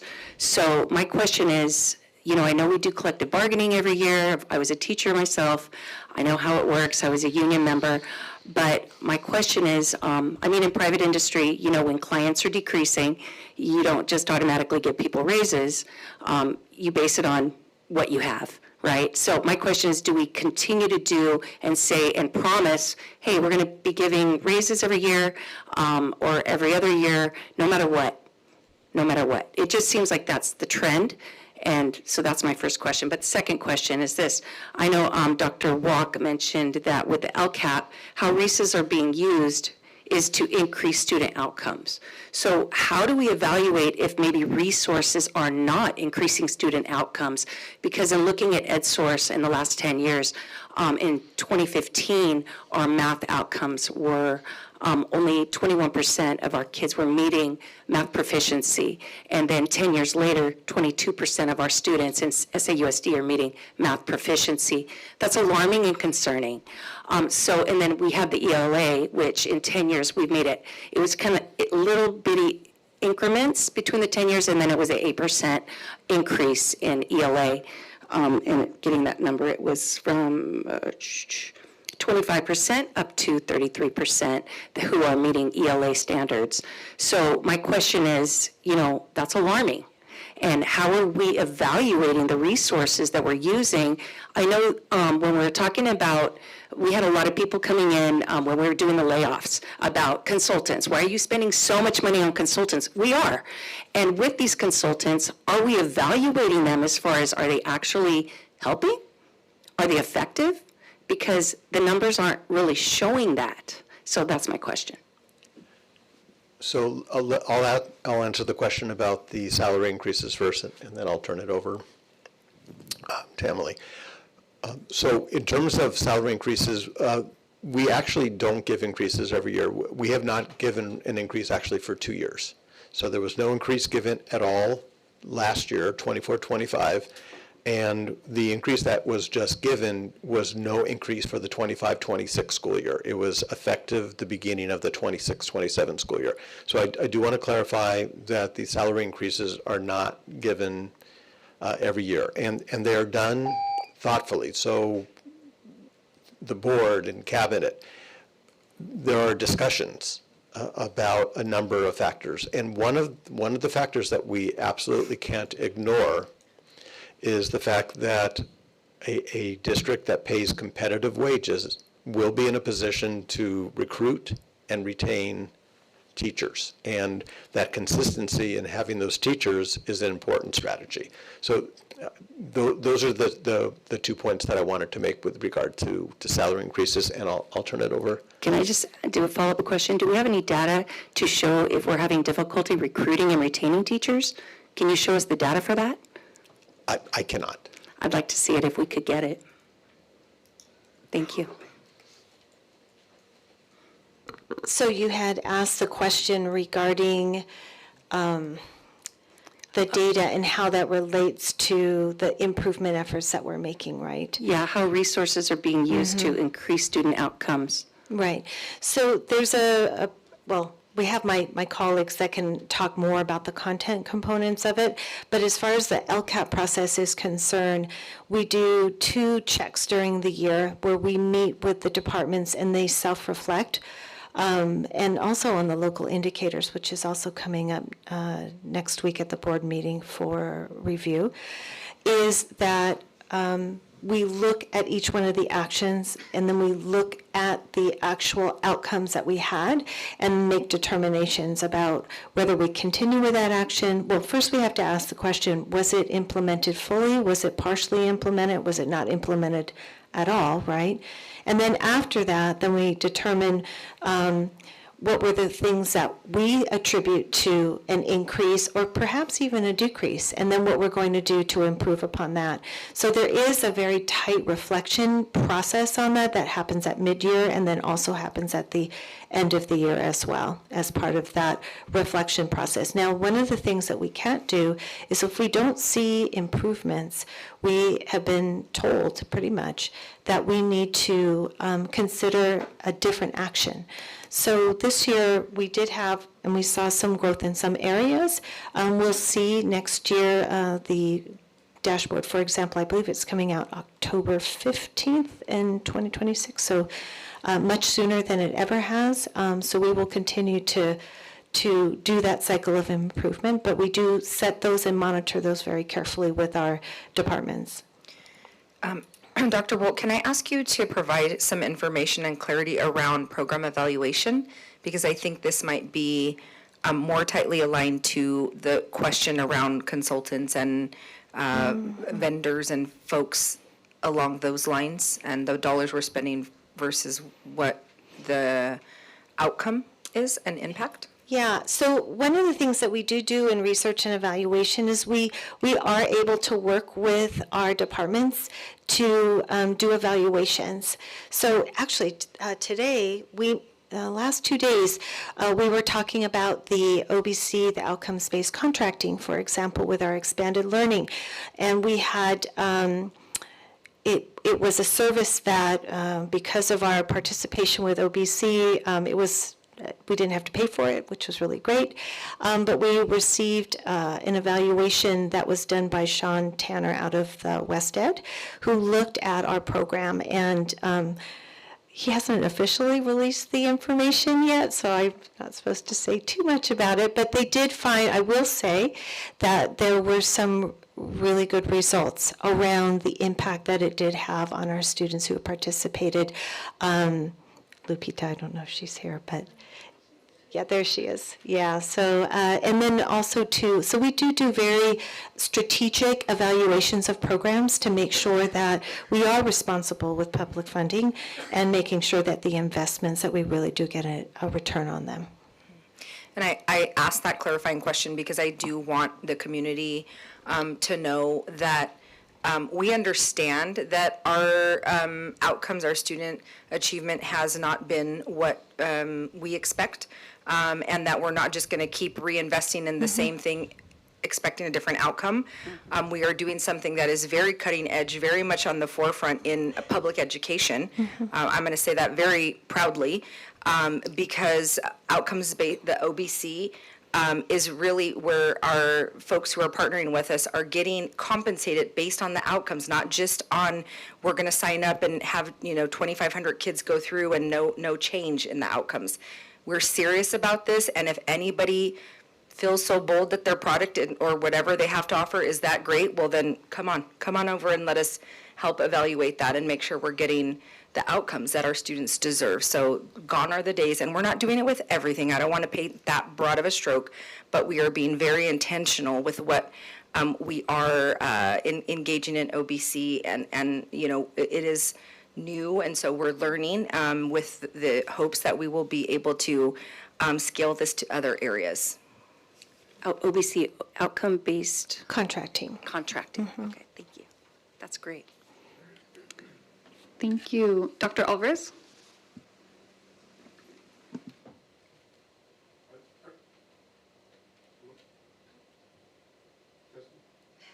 I just wanted to make a couple, man, it's loud. I just wanted to make a couple of quick comments. I do have questions, but I'm going to leave them for later because they deal with declining enrollment. I just wanted to make a couple of statements. I just wanted to mention that this is significant because we're taking our budget and we're tying it directly to our LCAP. So we're showing how we're spending our money specifically for academics, and then this takes us to the other part.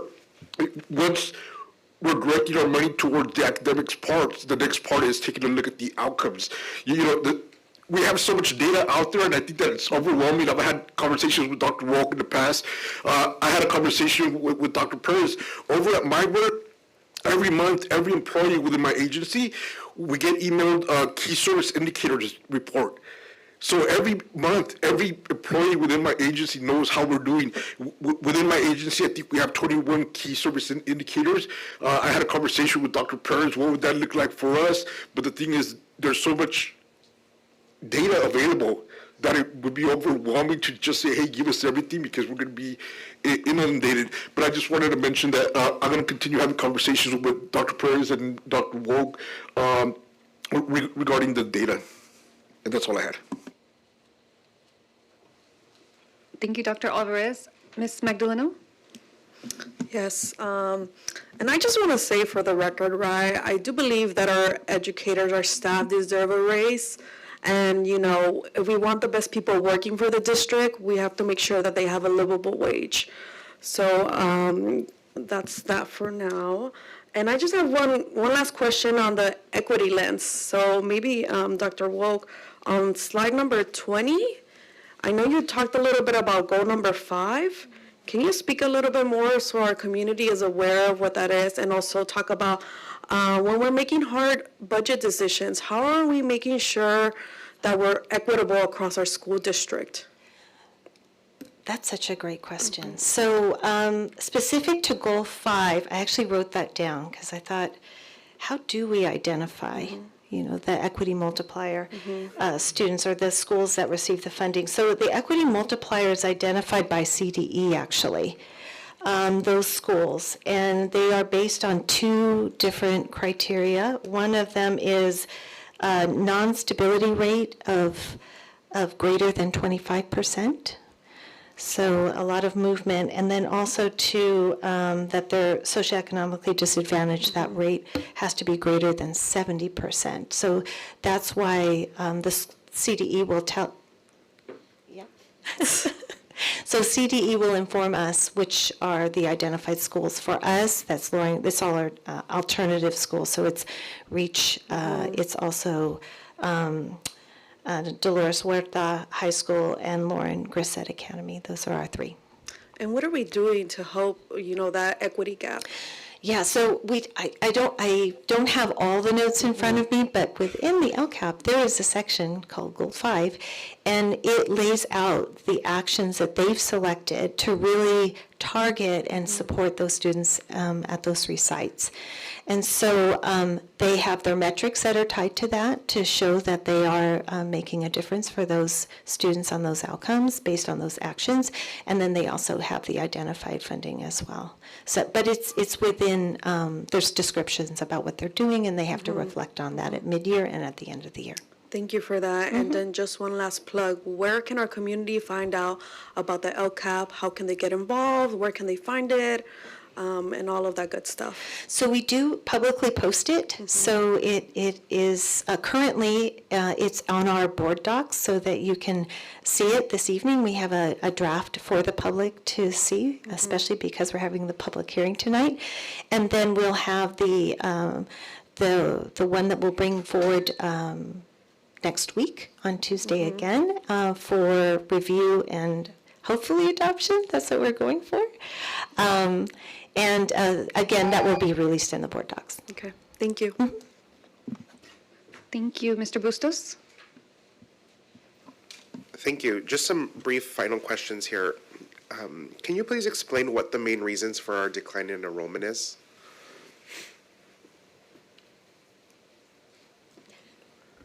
So the primary reason for declining enrollment is the same reason throughout the state, and that's declining birth rates. When you look at all of the demographers' studies, they show declining birth rates pretty much across the state.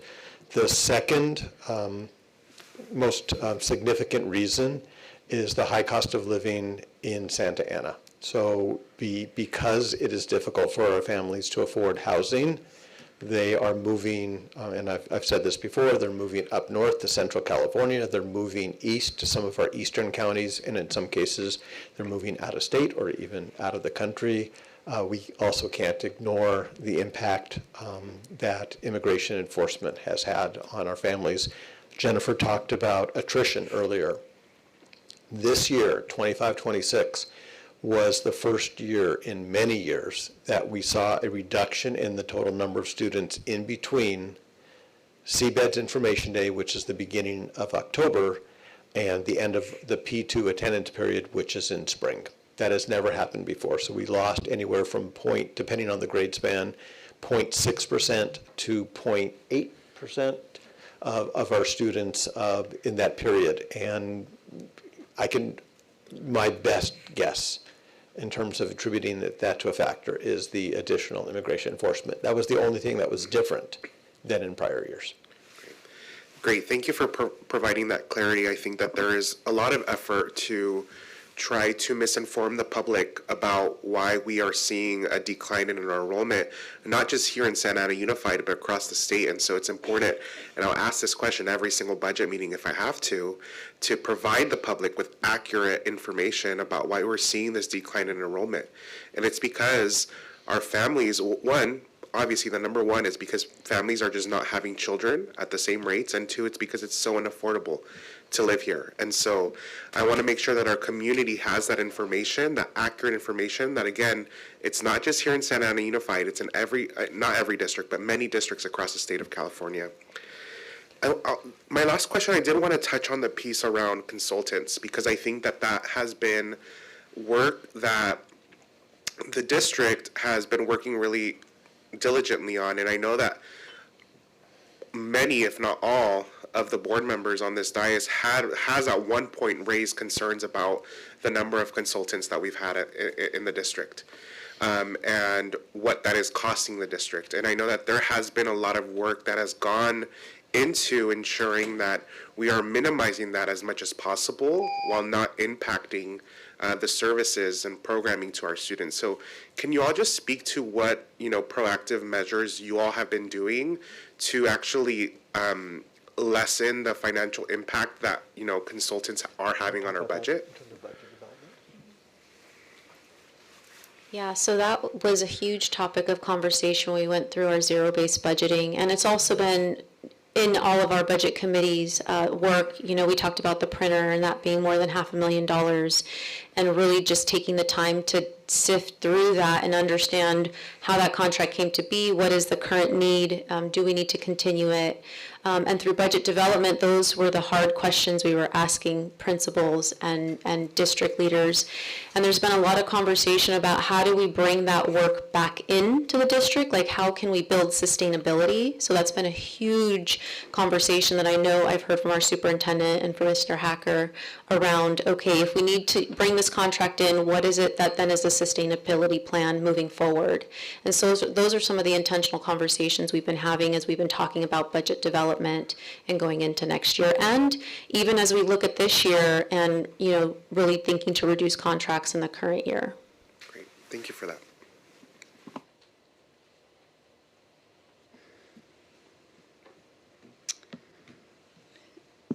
I believe we've each had a chance to speak 2 times. I think I spoke once. Ms. Lipsack, I see you're on the list again, but I just want to be mindful of the time. The next presentation is going to have similar topics. Are you okay with continuing the conversation?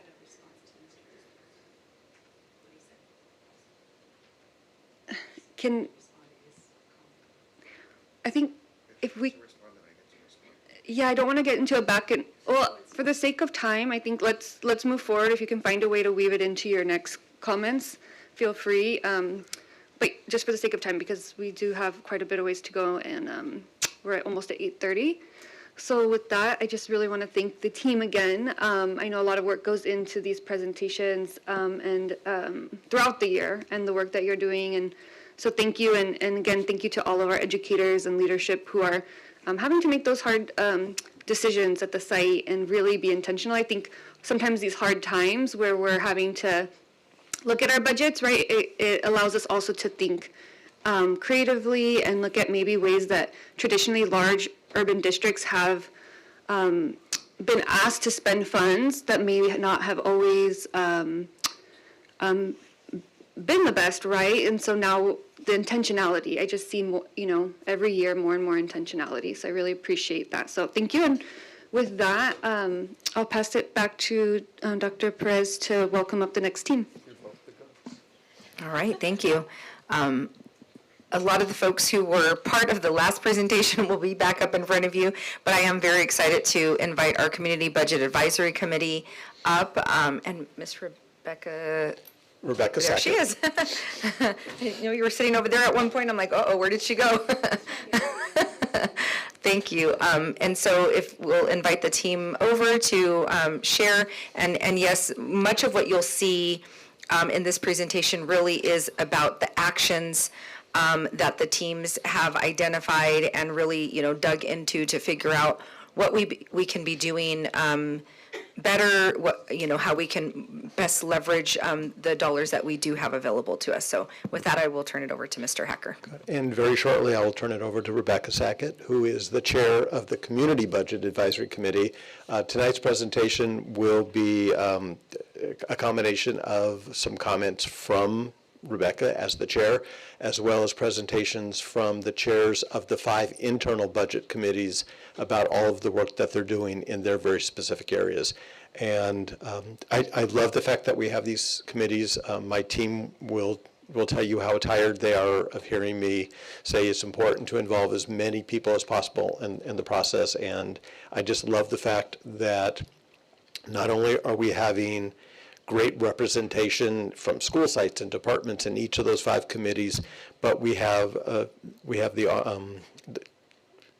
additional added value of having the Community Budget Advisory Committee. So when these 5 committees present in front of the community, they're given additional input into how can we look at things slightly differently? Is there a different lens that we need to use when we're looking at some of the recommendations that the 5 budget committees? So it's a great collaborative effort. It's been a pleasure attending those meetings and seeing all the great work.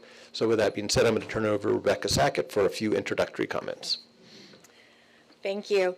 Last time I talked about the makeup of the committee and how effective I think it is and how equitable it is and actually representative of our community. Tonight I would just add the benefits I see in having the connection of particularly our non-management staff getting to be in these situations. I've watched just on Friday in preparing with Ron, something came up around our facilities usage and a barrier I've run into as an employee in trying to make use of our facilities, that he wasn't aware that there was that barrier. And to see the responsiveness and the interest, and it has happened with our various committees when we've had these meetings and been able to bring up, whether it was talking through the printers or so many things that do have real life consequences. I appreciate and acknowledge the importance of connecting those dots. As so frequently as a person in a classroom or a person using a printer, you feel so removed from the people who make these sweeping decisions. And so being able to connect those dots, well, I want to be very clear that not everything is fixed. Please don't call me and say that I misrepresented things. I think that there is so much value in having connections between our non-management staff and our district management and decision-making. and parents and everyone else who's there. So thank you. I'm going to turn it over to our groups. I'm first, I believe, but I don't know if there was another slide. Oh, I didn't do that. Sorry. These are our names. All right. Okay, and these are our 4 committees, or 5 committees. We have a new committee, our Special Education Committee. Dr. Leticia Alvarado, Executive Director for Teaching and Learning, and the facilitator of the Enrollment and ADA Committee.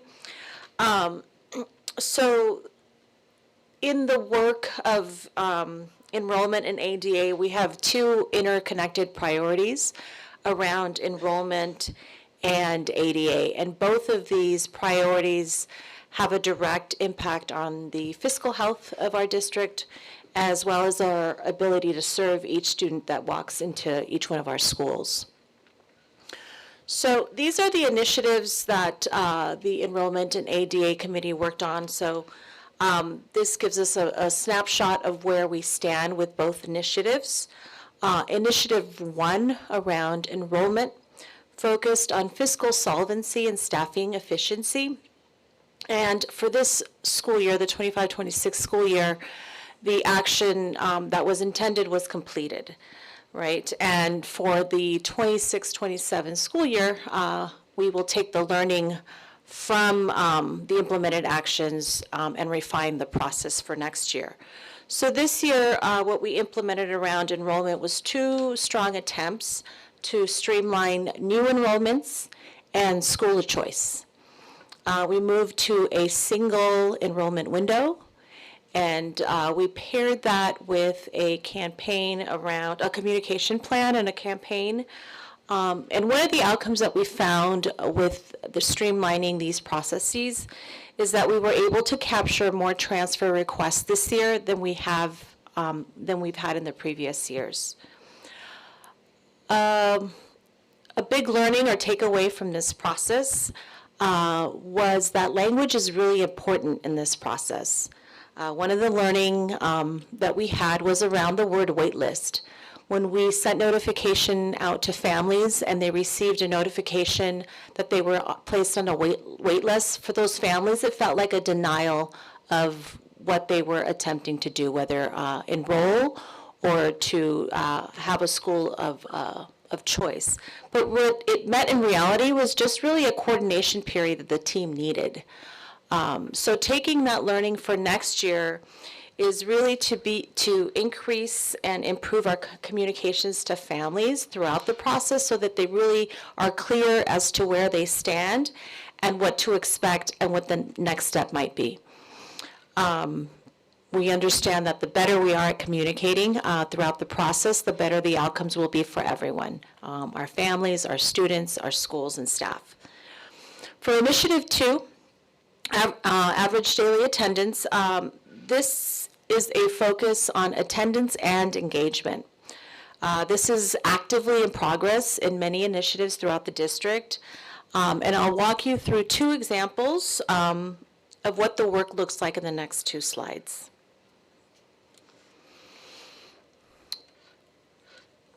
So our clear goal, as mentioned earlier, is really to have a clear and measurable target towards reducing chronic absenteeism and improving attendance, overall attendance by 3%. In order to get there, we are exploring a partnership with RAISE. It's raising attendance and improving student engagement. So this is an initiative that was presented to us. It's been shared with CBAC. It's been shared with our subcommittee. It's also been shared with Student Services. And we are in the process of re-engaging and learning more about their success in other like districts like Fontana, Fresno, Pomona. And so learning more about how this external partnership can help with our internal efforts. So looking at what we can replicate, what we can refine, and what we can reduce, and adding a monitoring and accountability piece to this work. We are also going to do an analysis of current practices that we have in place to determine, again, what we can replicate, what can we refine, or what can we reduce. We are intending to be, or we want to be intentional in our practices and really only invest in systems and practices that are working and leading towards the targets that we've established around chronic absenteeism and improving attendance. So looking ahead, we will continue to conduct some deep analysis around our attendance patterns. I will share 2 practices that we've already started to explore that we are seeing some positive increases. We intend to categorize our schools into 3 tiers around attendance growth opportunities. So these might be the schools that have been stagnant around chronic absenteeism or attendance, right? There might be some inconsistencies in the patterns around attendance. Did I do that or no? Okay. Also attendance momentum. So schools that are showing some growth, right? Identifying what is growing, what practices are leading to this growth, and also attendance excellence. And these are schools that are really having some outstanding progress around attendance. Last time I was able to present to the board, I mentioned Middle College High School as well as Godinez having some practices around relationship building and flexible scheduling. So this will ensure that we are targeting the support that we're giving to schools and not just giving a blanket support across the board. A centerpiece of this work is really the work that our community schools are doing. It's a model that has been implemented that's strategic and targeted. This work is led by Dr. Lupe Gomez, and it's in collaboration with our student services. And so one of the practices that they've put into place is around TK and 3rd grade support. And so the focus is really around empowering our families and coordinating, or empowering our families to be able to give caregivers the tools and relationships to get our youngest learners into schools. Then there's a shift for the 4th grade and students that are above, right? And then that shift is really direct services to students. And so the support is given through attendance monitoring and mentorship. We're keeping older students connected with a caring adult and creating a real sense of belonging around attendance. Before I close, I just want to recognize Diamond Elementary as one of our schools that has been leading the efforts around attendance. They have an initiative called Attendance Academy. And so during this academy, they're teaching their students some soft skills of being school ready. And they've taken an intentional approach with special education families. So helping special education families, providing some skills development and advocacy so SPED students and their families feel equipped and included. So as an example, that was given to me is just educating some of our SPED students have a lot of appointments that they might have to go to and attend. And when they're given these appointment times, it might be right smack in the middle of the day, right? And so just providing the awareness to these families that you can request an earlier time, right? So you can attend your appointment and then bring your child in for the rest of the day, or a later time. So just some skills like that to help promote some advocacy around our families. And so Diamond is really a great example of what whole community commitment looks like and what we can do to lift up this work district-wide. So now I'm going to pass it over to Facilities Committee.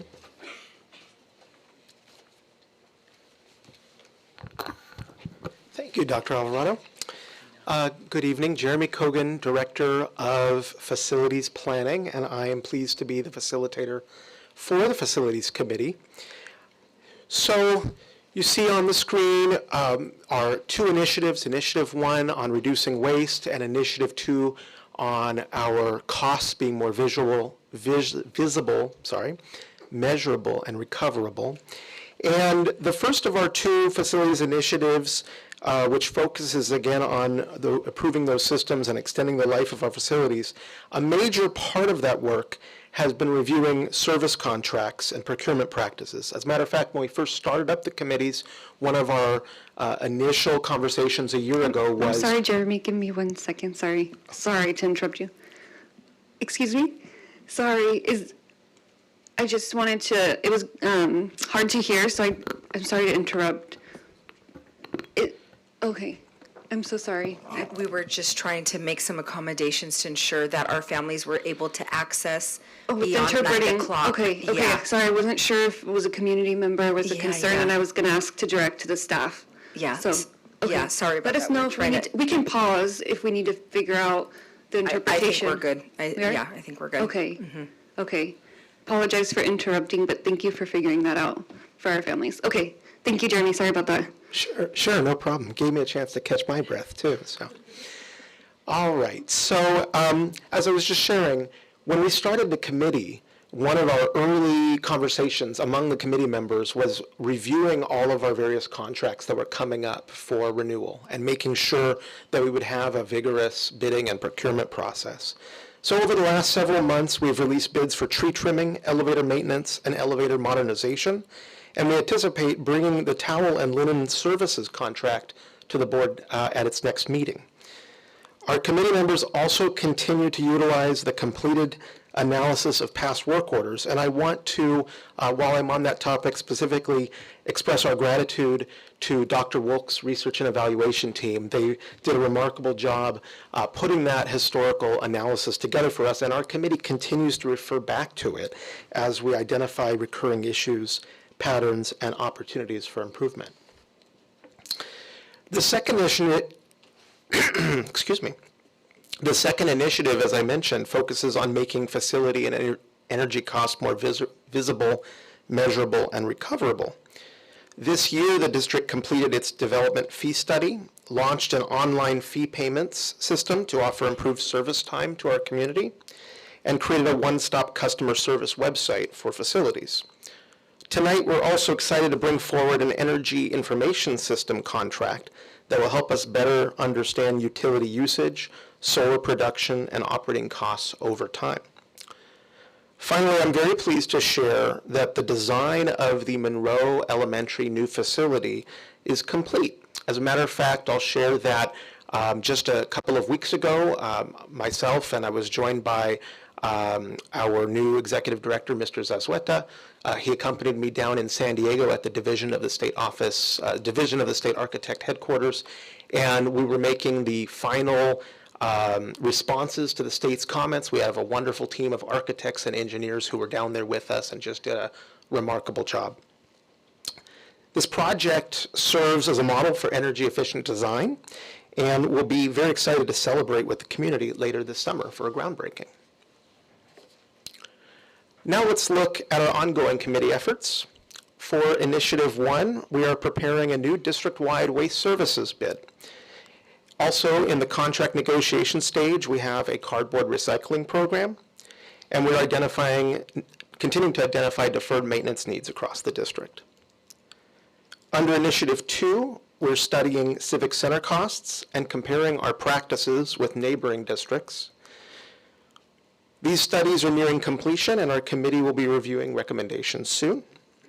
The committee also continues to evaluate which maintenance and repair activities may be more effectively performed by district staff rather than outside contractors.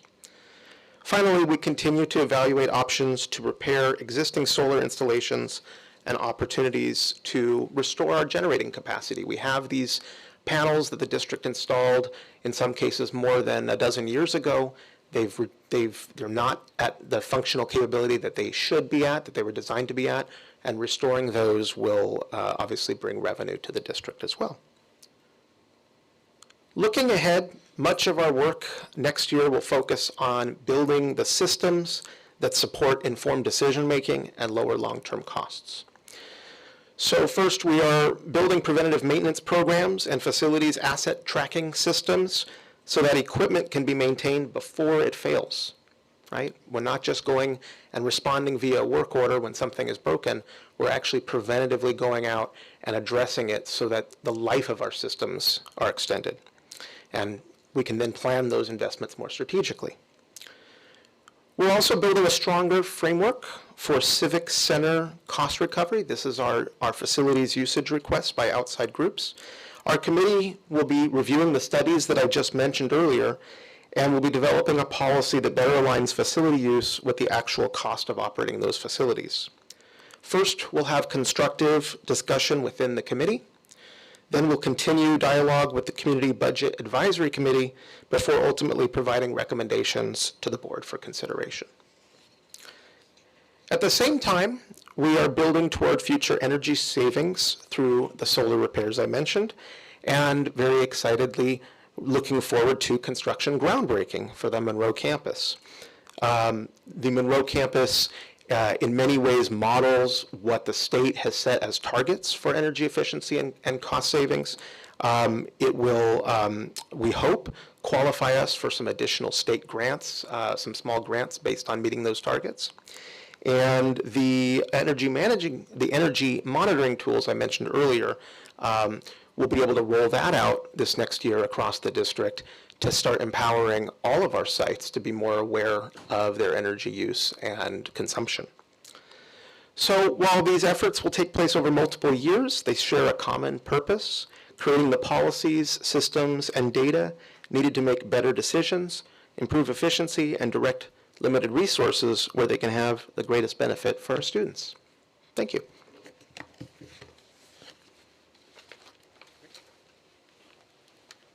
Good evening. Mark Rodriguez, Chief Technology Officer. So tonight I'm going to be covering the Organizational Efficiency Committee. But first I wanted to kind of start off with the purpose of our group. So the purpose of the group is really look at areas where we can improve processes, reduce costs, and really making sure that we're getting the most value of the resources that we currently have in the district. In the last few months, we have focused on technology tools such as video conferencing, our hotspot usage, as well as operational costs. And a big part of this work is really about taking a step back, right, and asking whether the systems, tools, and processes we're using today still make sense for the district. And if there are opportunities to simplify, standardize, or eliminate duplication while still maintaining a high level of service for our students and staff. So looking back, here are some of the areas that we have accomplished. First, we completed the review for our hotspot program, where we established monitoring, collection, and return procedures, and a clear criteria for distribution. This gave us a much better understanding of how hotspots were being utilized across the district, and it allowed us to make a more informed decisions around inventory and future purchases. And as a result of that, we identified approximately $339,000 yearly savings in service costs, while still continuing to provide hotspots for the students that truly do need them. And next one, we also implemented a standard process for reviewing education technology tools before they're even adopted. Historically, many of the tools were reviewed independently. Moving forward, this gives us a chance to bring the right people to the table and evaluate the instructional value, security, and the costs each time we adopt a new application or tool.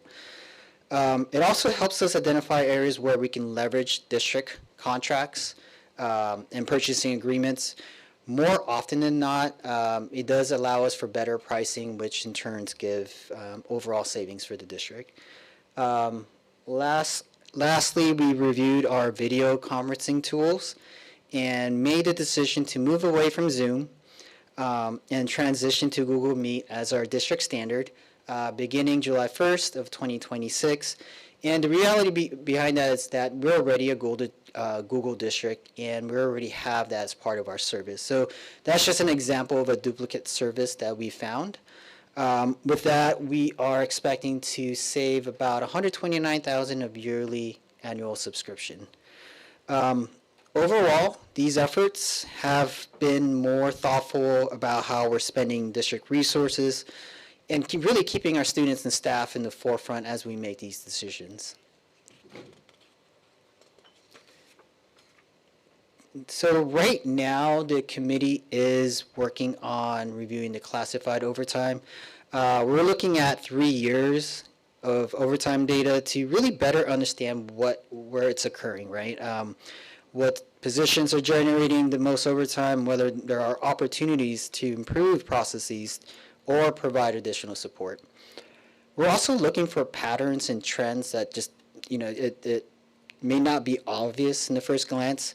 For example, whether overtime is concentrated in a specific area or department, or it's tied to certain times of the year, or if it's driven by just operational needs that could potentially be addressed by other means, right? And the goal isn't simply to reduce overtime.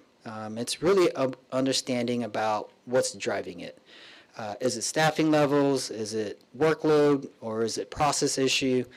And the idea really is before we start talking about solutions, we wanted to make sure we understand the root cause first before we try solving the problem or solve the right problem. Looking ahead, there are a few areas that the committee has committed to continue to explore. One of them is our learning management system, LMS for short. We're looking at Canvas and a potentially new product called eCadence. Canvas right now, we're roughly paying around $140,000 in an annual subscription. With eCadence, it may be at little to no cost to the district. And before we make any recommendations, we really wanted to have a better understanding of its capabilities. So we're going to go through the effort of like for like, making sure our teachers and staff are involved in this process, because it is a big lift. And while at the same time thinking about, is this the time to make this change? Obviously, there will be a reducing cost, but we're also keeping the operational side of it in the forefront of it. We'll also begin conversations with human resources and precision control around staffing ratios and workload alignment. The goal is to better understand how work is distributed across departments and whether our resources are aligned with the work that's actually being done. And lastly, we're also looking at standardizing technology purchases across the district. The goal for that, once you standardize your purchases, you can standardize your refresh. And the result of that, you can actually extend the life of your devices.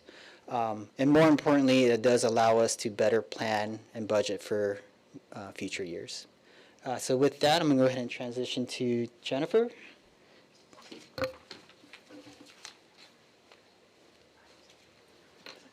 All right, so for update for our site funding committee, here's 4 initiatives that we are in various stages of investigating, really diving into and exploring. The first one being our intramural sports programs, where we really looked at, is there a cost reduction opportunity? Is there funding realignment? Really talking about leveraging restricted resources and freeing up our unrestricted dollars. And so we have completed that initiative, and there's new allocations set up, and we've centralized funding there. And now there's cross-collaboration that's working with our Ed Services and our Expanded Learning Department to really look at how do we now look at cost opportunities. With regards to Initiative 2, which is our copy and printing, is in progress.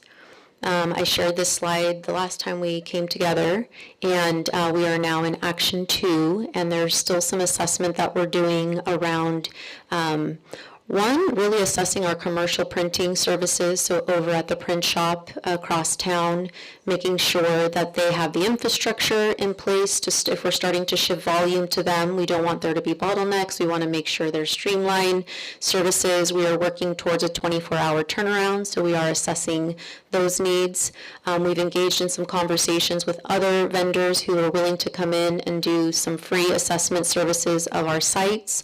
There are some caveats to that we're exploring, and so we're really thinking about a pilot option this year to really see how much are we spending in ink, because we don't know.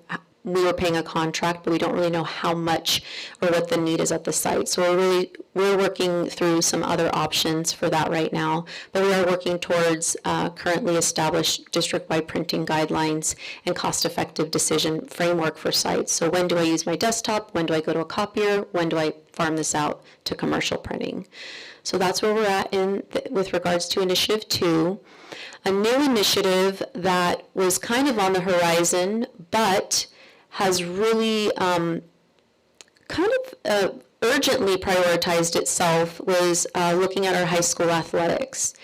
And I'm going to wear my old hat as the director of expanded learning formerly, and somebody who deeply believes in unlocking passions, finding purpose through play, and how critical that is for students and their experiences on our campuses that expand beyond the classroom. And high school sports is one of those areas where I think we really have to think about how we are funding. And I think the question was asked earlier, how do sites get their funding allocations?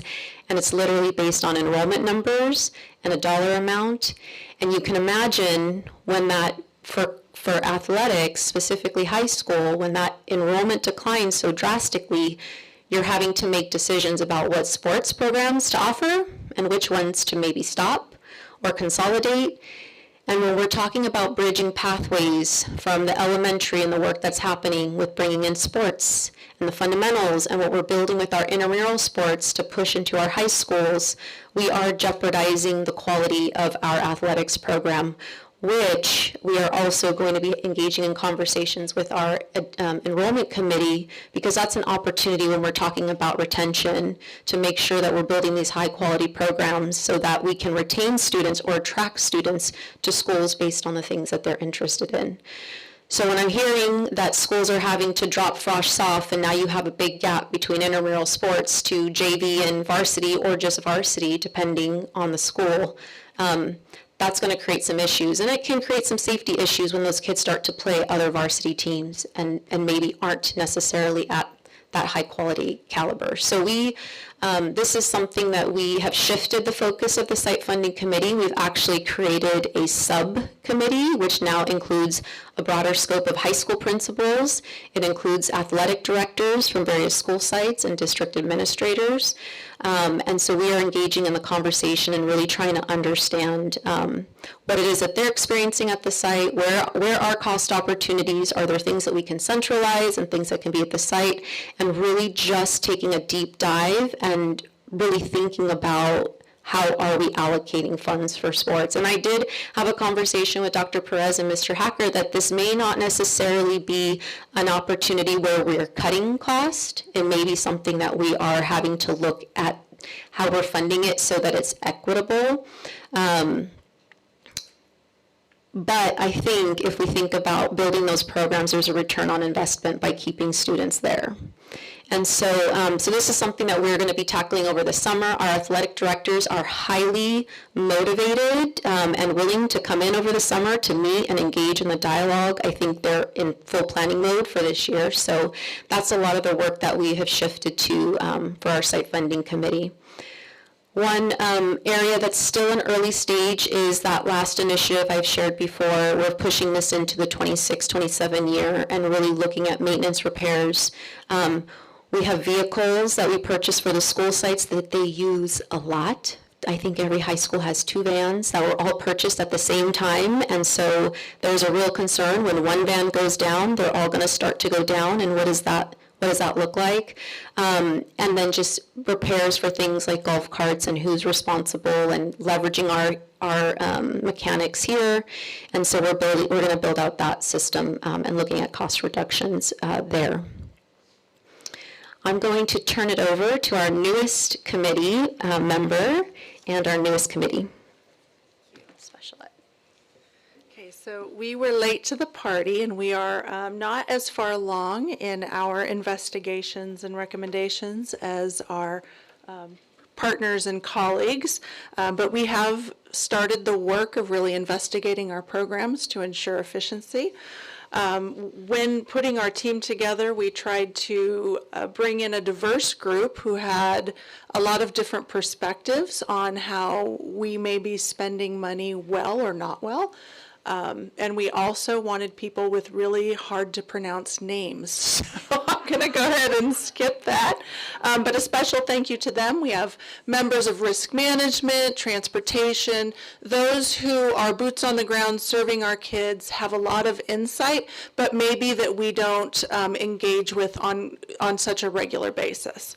So the areas that we're really looking into, I'm going to pause a second. I'm going to give you a really brief description of what makes special education a lot more complex in terms of budgetary controls than other facets of the work that we do within the school district. And the main one is what we call the maintenance of effort.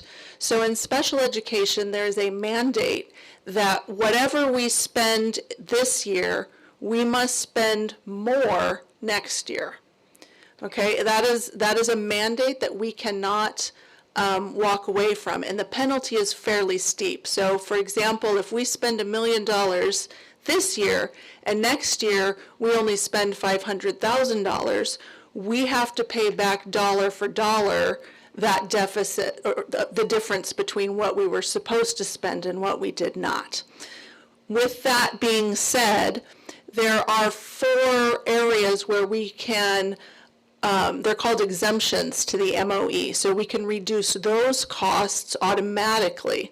And I'll give you a lot more of that information at a later presentation. I just want to make sure that everybody understands that when we talk about looking at our special education budget, we can't just go in and reduce costs so simply.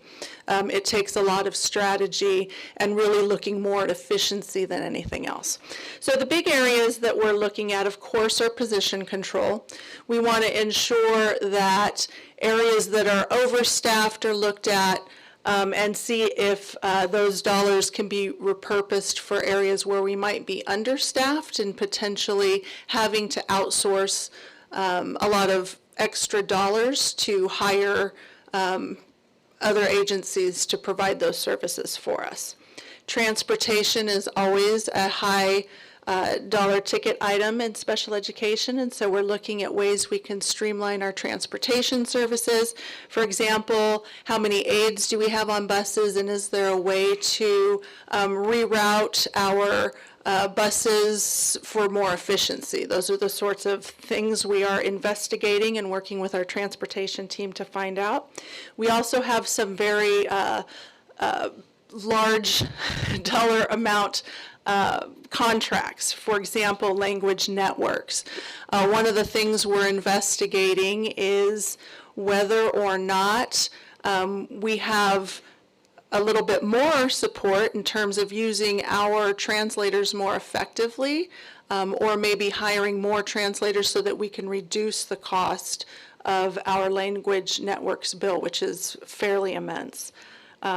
Non-public agencies, we outsource for certain services, so Emergis for staffing needs, Seneca for some of the wraparound and ERMS services that we provide to kids. So is it more cost effective for us to provide those services in-house?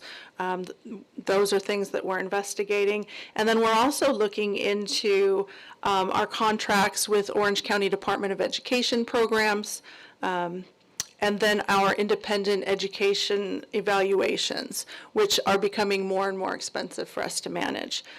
So we want to know, is it more cost effective? We believe it's better for our kids if we could serve all of our kids in-house. That would be the goal. We don't always have the resources or the special programs that can deliver some of those higher needs. Is it beneficial for us to really investigate creating some of those programs so that we're outsourcing our kids less? We think it's better financially, but we also want to make sure that we're doing the best for our kids, and we know that, well, we believe that keeping them home is what's best for all of us.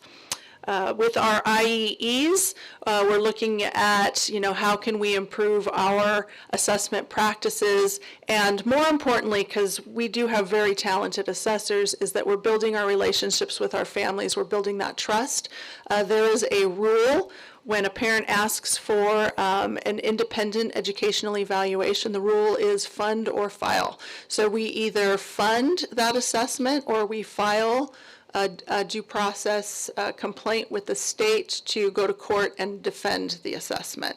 And so what happens is that we often end up funding an assessment because the overall cost of it is less than the litigation.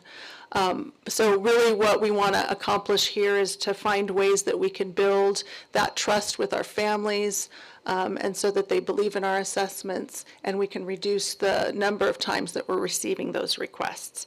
So we're really looking at areas of staffing, transportation, and some of these high dollar contracts that we are moving away from. In terms of position control, again, we do have some overstaffing. I also see areas where we're a little bit understaffed, and sometimes when you're understaffed, it can actually cost you more money based on the unintended consequences of not having those positions filled. So we want to make sure that we're balancing all of those, that again, we're adhering to all legal mandates, and that we're being really investigative and looking at things like, can we, if we're overstaffed, allow natural attrition to create some leeway in terms of our fiscal outgo. So in other words, if there's positions where somebody retires or quits and it's not necessary that we fill that position, position control usually has us hold on to those in vacancies, but maybe there's opportunities to unencumber some of that money. So these are all things that we're considering in terms of position control. Transportation, again, we do operate in a busy metropolitan area, and so transportation is very necessary for our kids, and we want to ensure that they all receive the services that they need. So it's more about shoring up routes and making sure that we're being highly efficient in how we staff and route our transportation. Language network, our bill, I'm just going to say, is huge. Probably between $35,000 and $50,000 a month. Is it a month or a week? It's a month. Yeah. So again, looking at, can we staff in-house to reduce that overall cost, or what are some of the creative ways that we can address that and maybe give more back to our own community as opposed to outsourcing to language networks. Emergis and Seneca, so our aides and our mental health providers, our IEEs, we really want to focus on trying to reduce some of these really, really large expenditures that have kind of snuck up and become more and more expensive over time. And then lastly, we're kind of looking at our staffing and our funding models. So how are we paying for things, making sure that we're paying for things out of the right buckets, and that we're investigating how we can improve services at the same time reducing costs. So for example, we have in our autism programs are usually capped at about 15 students. And we are really trying to investigate whether we can lower the student to teacher ratio, but at the same time lower our aid usage, because what happens when we have really large class sizes is that we tend to have to provide more and more aid support. And so our classrooms are heavily supported at this point, so we want to be careful in how we do that assessment so that we make sure we maintain or improve the quality of care that our students receive. But we're looking at some of those ratios and whether or not we can be a little bit more effective and at the same time improve circumstances for our staff and for our students. So I don't know if you want to. I'm going to call Ron back up. I'm so sorry. No, you're good. And it was actually going to be Rebecca to make any closing comments that you want to make. I think it's just apparent the amount of work that has gone in from our district committees and the intentionality going down to all these different contracts. And last year was horrible. And we all said that we never want it to happen again. And Ron stood here and said, we're going to have committees. And that started to feel annoying at home, I'm sorry, watching and saying like the committees are going to solve everything. And clearly that I can't say that that's true, but I do appreciate the work that's been done, including by our community members who volunteer their time to come and participate in this, and our district staff. To get to the point where we don't ever have to have a last year happen again. So, thank you very much. Everybody's here? And just a thank you to everyone that presented and to everyone on the committee that's done all the hard work, and we'll turn it over to you for questions now. Thank you. Thank you, Ron. Thank you, Rebecca. Thank you to the whole team and the folks at home who we saw their names displayed this evening. Thank you, everyone, for your participation. And I really do enjoy these updates because I can see the thought, like the deep thought and intentionality that's going into it, and I can just imagine the robust conversation. So thank you to everyone who's been part of these and really just being part of the solution moving forward, as Ms. Sackett had said. With that, I'm going to open up to my colleagues on the speakers list. We do have Ms. Lebsack, so we'll go ahead and start with you. Yeah, thank you. So I do have a few questions, but we'll see, maybe I'll only get to one or two. But so, Dr. Alvarado, I know you talked about enrollment and attendance, right? And you mentioned Diamond Elementary. You kind of, said they're doing a great job with the Attendance Academy. Was wondering about enrollment because I know that Ron talked about, when Mr. Bustos asked about, why, what are some of these reasons? He said lower birth rate, higher housing costs, immigration. Have we done any data on charters, homeschool, private schools? Are they also losing students? Have we done any research on that?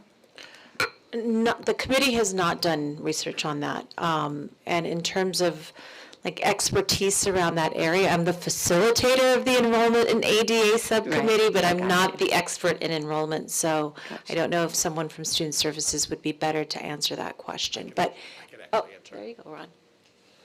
So if you recall, we did present some information about charter enrollment on a recent presentation. So as part of that, there was research that was done. While charters are not seeing the same level of declines, there are definitely declines in some charter schools, and if not declines, their enrollment is definitely more stagnant than it used to be. We saw a huge, and I'm thinking back to that presentation, we saw huge increases in charter enrollment going back 10, 20 years. There were a couple of cycles. One was an increase for elementary school charters and another was for secondary charters. So we saw those patterns in prior years, but that is stabilized. And like I said, we've actually seen some declines. And are you talking about Santa Ana charters and private schools, or are you talking about statewide? So we're not talking about private schools at all. We're talking about charter schools within the city of Santa Ana. That's what we limited our analysis to. I see. Okay. Thank you. I can address some of the private parochial schools. I do have relationships and we're in contact with Archdiocese and other, they're called presidents in the way that they operate. But they are also seeing a decline. We actually have been in conversation, with the local parochial schools here in Santa Ana. And because we do talk about oftentimes they're tuition-based and they don't necessarily feel like our community are their students, you know what I mean, that are not always predominantly Santa Ana students, but they are also expressing Orange County based that they are seeing a decline in enrollment. Thank you.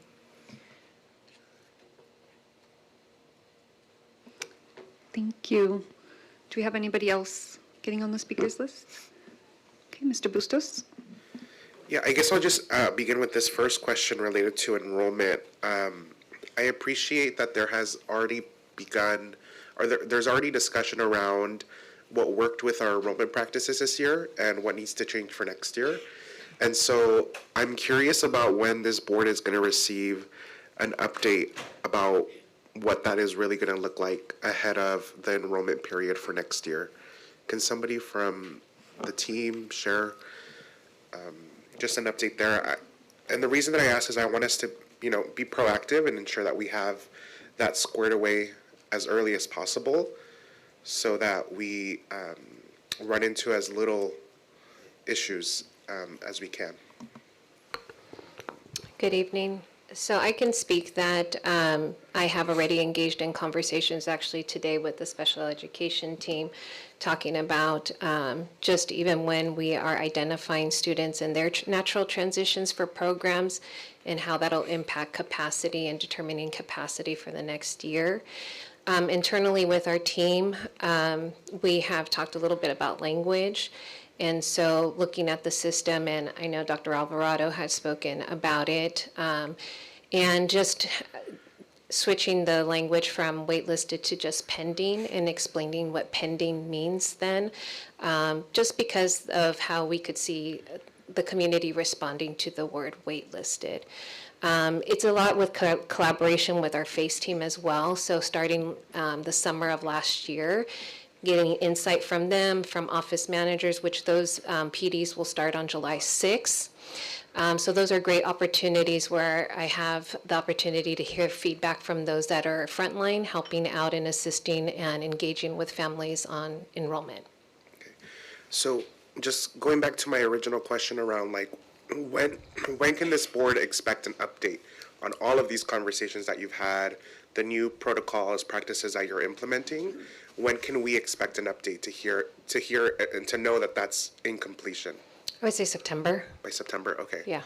And again, the reason that I ask this is I think again, it's gonna be difficult for the district to go out and try to recruit more students. Yes, if we can do that, great. Let's make that an effort. But the reality is how are we retaining our students? And I shared this the last time when we talked about enrollment is the enrollment process is one way that we retain our students. If the enrollment process is difficult to navigate, if, our employees that are frontline working with our families aren't providing high quality customer service, we're gonna lose families.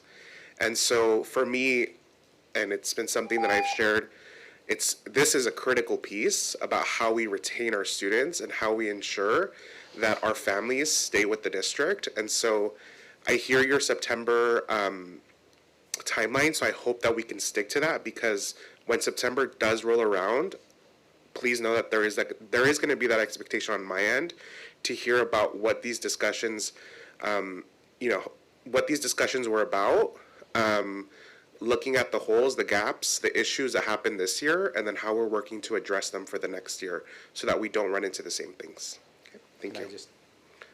I'm also going to just add, you can't forget our principals, sorry.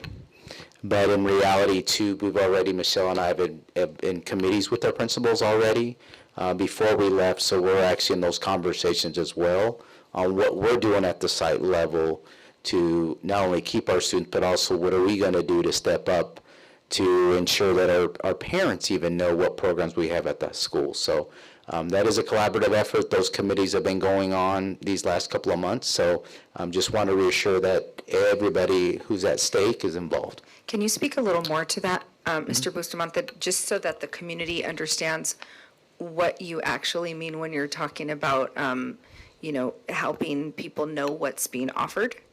Yes, so every school has a unique program. That was one of the things that I know was a situation where if I'm in a career education, did I say it right? Where's Letty? Yes. Okay, see, now I'm freaking out. So if I'm in that program, for example, at a middle school, then I should be able to know that the high school might be offering that program. Right now, we haven't done a good job in terms of advertising that. So part of talking to principals, like a former principal myself, is going out there and letting our community know that I do offer that program, or I do offer biomedical project leader, or I offer the IB program, or I offer the dual enrollment program at Godinez.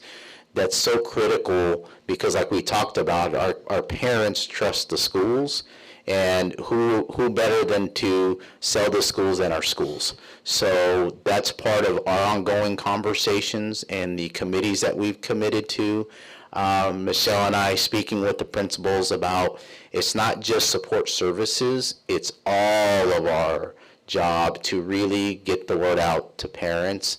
Because like we said, if we want them to come to our school, then we have to make sure we put it out there. So I hope I was able to answer that question, Dr. Perez.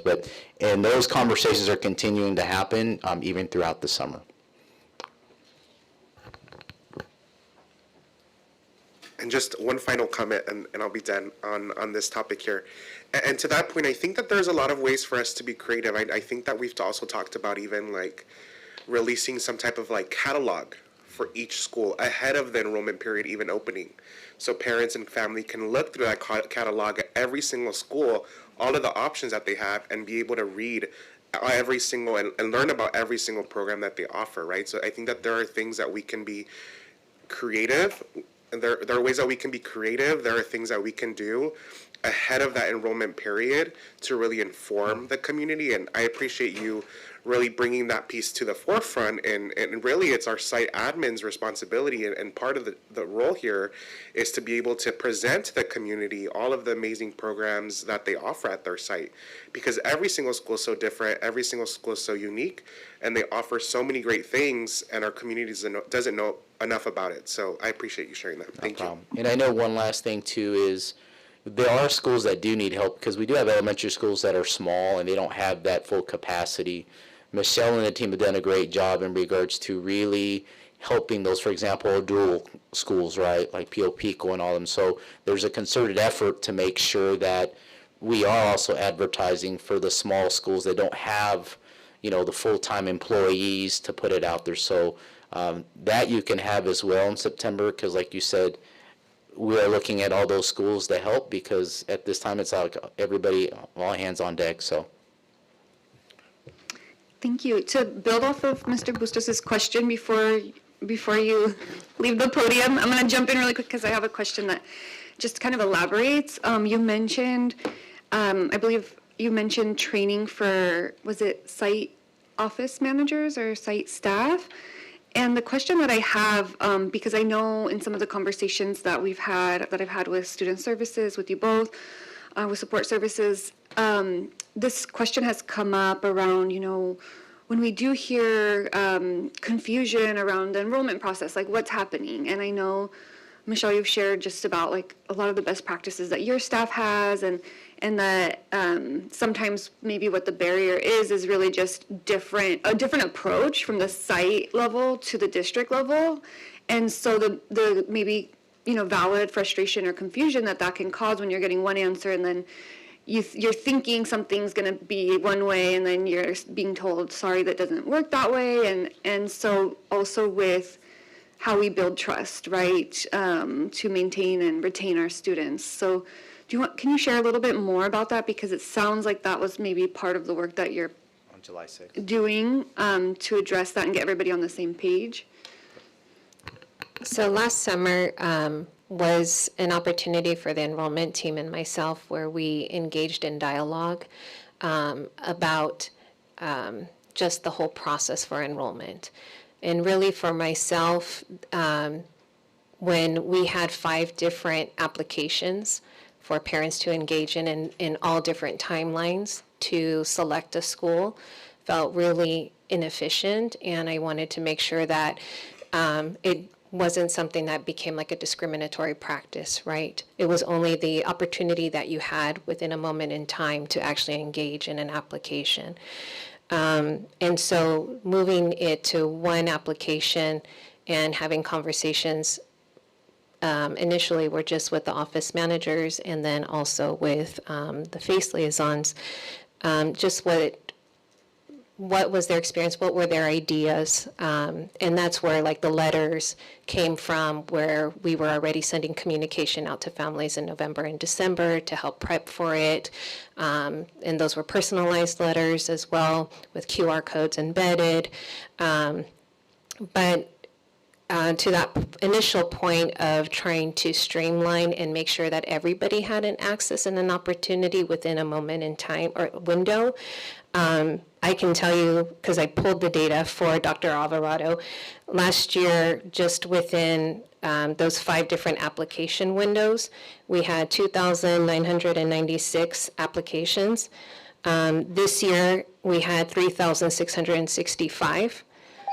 And we implemented through our policy just a late request form, and so we are at 4,172. So in terms of just having a streamlined process and just one application, you do see a difference within the numbers, but that goes back to that point of like that wait list, right? We needed to make an adjustment. We had additional applications coming in that historically we didn't have that amount. So we needed to then work closer and more frequently with HR, position control, so that we could then respond to the number of applications that we actually received. So moving forward to this summer is then to be able to say, now that we have progress monitor, right? So what we accomplished this year, where can we make improvements?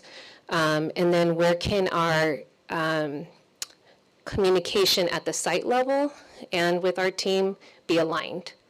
And sometimes, unfortunately, there are staff members at the school site that are filling in for an office manager, a site clerk, and they're doing the best that they can to provide information. But I know that on July 6th, we have an opportunity to engage in all of those office positions. Thank you so much. Ms. Magdaleno? Yes, I also have questions on enrollment. I'm just enjoying the conversation. That is just bringing up a lot more questions for me. But thank you, Dr. Alvarado, for answering my questions during the presentation. But one thing that did come up during the conversation was, do we have some sort of like testing period for our application or our enrollment process before that enrollment process starts, so we can see if there's any hiccups before we even open it up to our families? Yes, we work closely with IT. And what is one of the biggest gaps, or what have you seen? And really, IT, but also, have we talked to any families during that testing period? Not just IT and how the system works, but what makes it user-friendly? Well, this was the first time with this process, right? So for us, it was establishing the business rules on the back end that the IT team had to create, helping to build out the capacity, because after the application closes, they have a whole process of tumbling so that it's a fair process. So there are systems that go into place even after that, and then the priorities kick in. And so how do we get the information, extracted so that we can then prioritize our own priorities for enrollment to then send out that messaging. In terms of the opportunity to engage with testing with families, we did not this year have that time. We were focused more on the communication piece, making sure that during those transition years that we had those personalized letters going home, so families knew what their next feeder school was and that they had a choice if that was not the school that they wanted their child to attend the following year. So that was the feedback that I had going into this year, but definitely working with IT then and Mark's team, then we can look at how we can have that built in that time for testing. And I don't know if Mark wants to say anything. I will add this. I know, working with the team as well, the feedback we did get prior though to was our website, where before it was just, I wouldn't say letters, but you just saw little links. And we joked around because like people want to see pictures. So if you go there now, we established the team pictures where now it's easy for parents to just read, oh, school of choice, click, and then it takes them to that. In the past, it was just because we wanted to put information out there. We did put all the information out there, but to navigate it for a parent, it was a lot. So those are some things we're actually doing department-wise, even in special ed, really working on our webpage, so that parents can actually go on if they're going to, they want to do school of choice or what was the other ones that we have? We have like 4 different pictures. Online enrollment, then you can just click on it versus trying to search for it. So those are some things we are refining too, especially our pictures, because we want them to look actually a lot better. But those are things that we're also looking at other districts that are doing. I looked at LA Unified. They have tons of different enrollment processes because they have a lot of programs. So we're also trying to see, we've communicated with them where if they're doing things that are getting to the community, and they're communicating, then why can't we do that as well? So I picked up the phone and talked to their folks. So there's some things we're trying to do as well and kind of share that information. Okay, thank you. And one really quick last question. I know some of our schools that struggle the most with chronic absenteeism can be Lauren Grosset Academy, can be Dolores Huerta High School now, Reach Academy, right? What is one of the biggest gaps and what is one of the biggest things that we can do as a district to help? When I go and visit Lauren Grosset, it's the only high school in my area, right? So I talked to the educators and they said that their outreach specialist was really pivotal in making and helping them, chase after their students, unfortunately, right? Checking in on them, making sure that they're coming to school every day, right? Because unfortunately our students do have a hard time at home, right? So we want to make sure that they have a safe place when they come to school. And that's one individual that we've seen and make a difference at that school site, right? So what is an educator, an admin, the rest of our school sites that have also provided that support and that we've seen actually make a difference in regards to enrollment? So I would say, again, just coming from Saddleback to Storella High School is utilizing everybody, because it's going to be not just your outreach, but it's going to be your parents, right? Especially in our community. If you're a school, if I wasn't able to communicate my programs or I wasn't building relationships at my school, then what do parents say? Sabes que don't go to that school. Don't go to that school. Go somewhere else. That's just the reality. So part of our conversations with principals, my colleagues, is, hey, at the end of the day, everybody on your campus, the way you're in an IEP meeting, that sets the table as well. So just to answer your question in general, it's everybody on that campus is critical to the success of that school. And I think that's important. That's something we've reiterated. Only because we can, and not that support services doesn't want to do the work. We're going to do the work. The problem is we all have to do the work. So at the end of the day, what I would tell myself is, as a principal, I'm the best person to sell my school. And at the same time, I need to utilize my outreach, my counselors, even our community are classified that are very pivotal and are vital to our campus because they live in the community. So all of those people need to reach out. And again, those are in those subcommittees that I'm having with our colleagues right now, principals, those are the conversations we're having. And they're good conversations, not like we're blaming them, but at the same time, it's like, I always call it, in special ed, we call it a reboot. Like, hey, not that we're doing something wrong, but we need to reboot this system. Let's figure out another way to reboot what we're doing to get more miles, more bang for our buck. Okay, thank you. And then just one like quick comment, I swear, not for you guys anymore. I just want to say thank you to all of the committee members for all the work that you guys have been putting in. I know it's not easy. I know you guys are having some robust conversations that sometimes are not easy. It can get difficult, but thank you for doing the work. And I know as things get serious up here, I have an out-of-the-box idea that I heard from a community member, and I think I'm the funniest one up here, so it's always great to just bring a little laughter to the serious conversation. One of our community members was like, we have beautiful campuses, right? Beautiful, grass, greenery, where students run around. Someone brought up an idea, why don't we rent it out for a wedding, for a quinceañera, right? Turn it into a venue, affordable, of course. They rent the big tents out, right? People do it all the time. But I don't know, maybe we can start with one school site. I heard Greenville is amazing. That was a suggestion, yeah. They said Greenville has an amazing campus. They would want to throw some sort of quinceañera, a party, something, right? But I think that's an out-of-the-box idea that our community members are also looking into, right? They see that we're trying and they want to share their insights as well. So I just want to say thank you, and, let's continue the work. Appreciate it. Thank you, Valerie. I know I'm going to have my doble quinceañera now.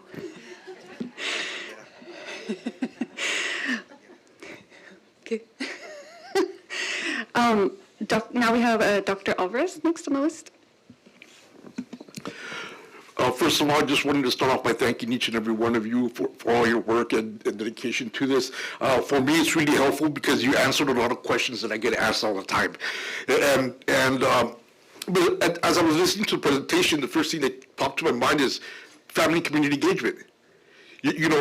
On the absenteeism one, so the next steps to reduce chronic absenteeism and improve attendance by 3%.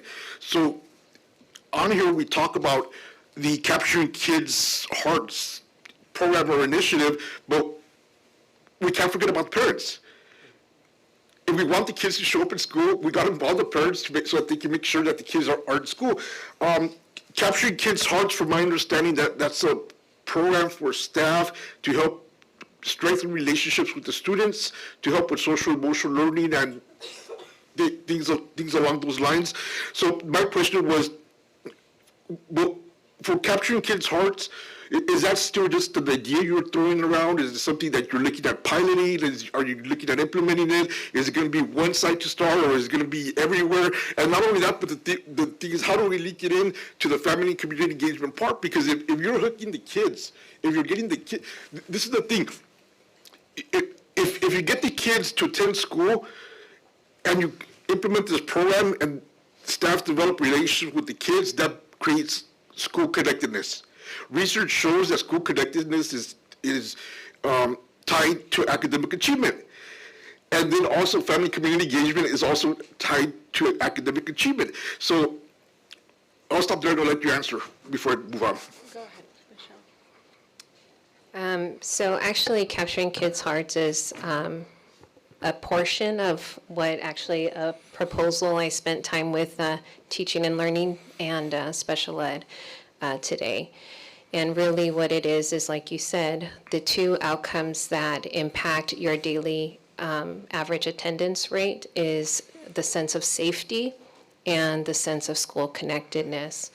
And so looking at what are our tier 1 universal practices, that is where Capturing Kids' Hearts comes in. However, in the conversations in today, was also looking at how I'll use Bustamante's word, reboot, restorative practices. And so in conversations that I've had with the National Center for Conflict Resolution and the work that they've done, they have provided me with a proposal, different layers of how we can scaffold bringing that work to Santa Ana. And so today I was presenting it to Dr. Alvarado's team to get feedback, and then also with special education to get feedback. And it's also taking into consideration aspects that were like our risk management and also our HR might have opportunities to engage in some of that work.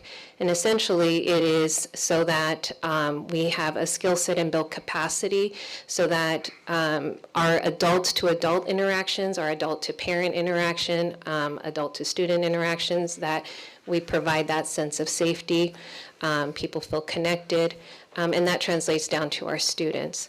On the other end of that, there is a portion about bullying and an upstander program, because one of the other things is, again, sense of safety. And just trying to make sure that we bring awareness, educate, but also bring in curriculum this year about bullying, so that we're also having an opportunity to build out that capacity and how that impacts the students'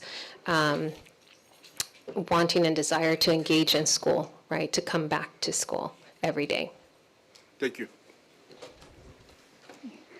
Thank you. Ms. Lebsack?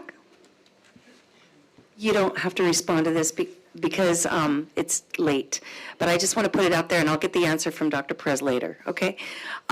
So Dr. Anderson mentioned about the language network being $35,000 to $50,000 a month, which, yeah, that surprised me too, because as a special ed teacher in this district, a lot of times the principals were the translators. But maybe you're also talking about ASL and deaf and hearing. I don't know, but like I said, I'll get that answer later. The Civic Center cost recovery, Jeremy answered, I was talking about. I'm assuming you're talking about us renting out maybe the bowl or something. You don't have to answer. I don't think we have time. But I do think that 6.6 million of overtime, when I asked about this, when I asked about all this overtime money we're spending, it was what the answer given to me was that it was on our rentals. We were paying SROs and security, and I'm like, I thought rentals were supposed to be income, not outcome. So I just want to get that answered because I'm totally confused about that. The last thing is, okay, we asked about enrollment and why are we having a decrease in enrollment? And I think that, I know Dr. Perez did this a year ago or something, where she was doing exit interviews, and you said that you were surprised that a lot of students and families were going to Fountain Valley. That surprised me too. So I'm just wondering if we're still doing exit interviews, because it would be really good to get that insight to find out, where they're going and why they're going. And I don't know if we're still doing that, but that's all I wanted to ask, and I'll get that later. Okay, thank you. Dr. Alvarez? Going back to my original question, if I can get the answer in B2B, or maybe I'll talk to Dr. Perez, I was just wondering how we're going to capture the data on school connectedness and family community engagement. I wanted to move on to sports. It's funny because I think 2 weeks ago, a week or two before graduation, I called up Dr. Perez and I said, hey, I'm going to this school. They're going to hit me up regarding school funding. And it just happened that she had spoken to staff about it. But I wanted to go back to talk to school. When I first got on the board, I went to Saddleback for lunch with the kids. And I was there waiting for the kids to show up, and this kid walks in carrying a football helmet.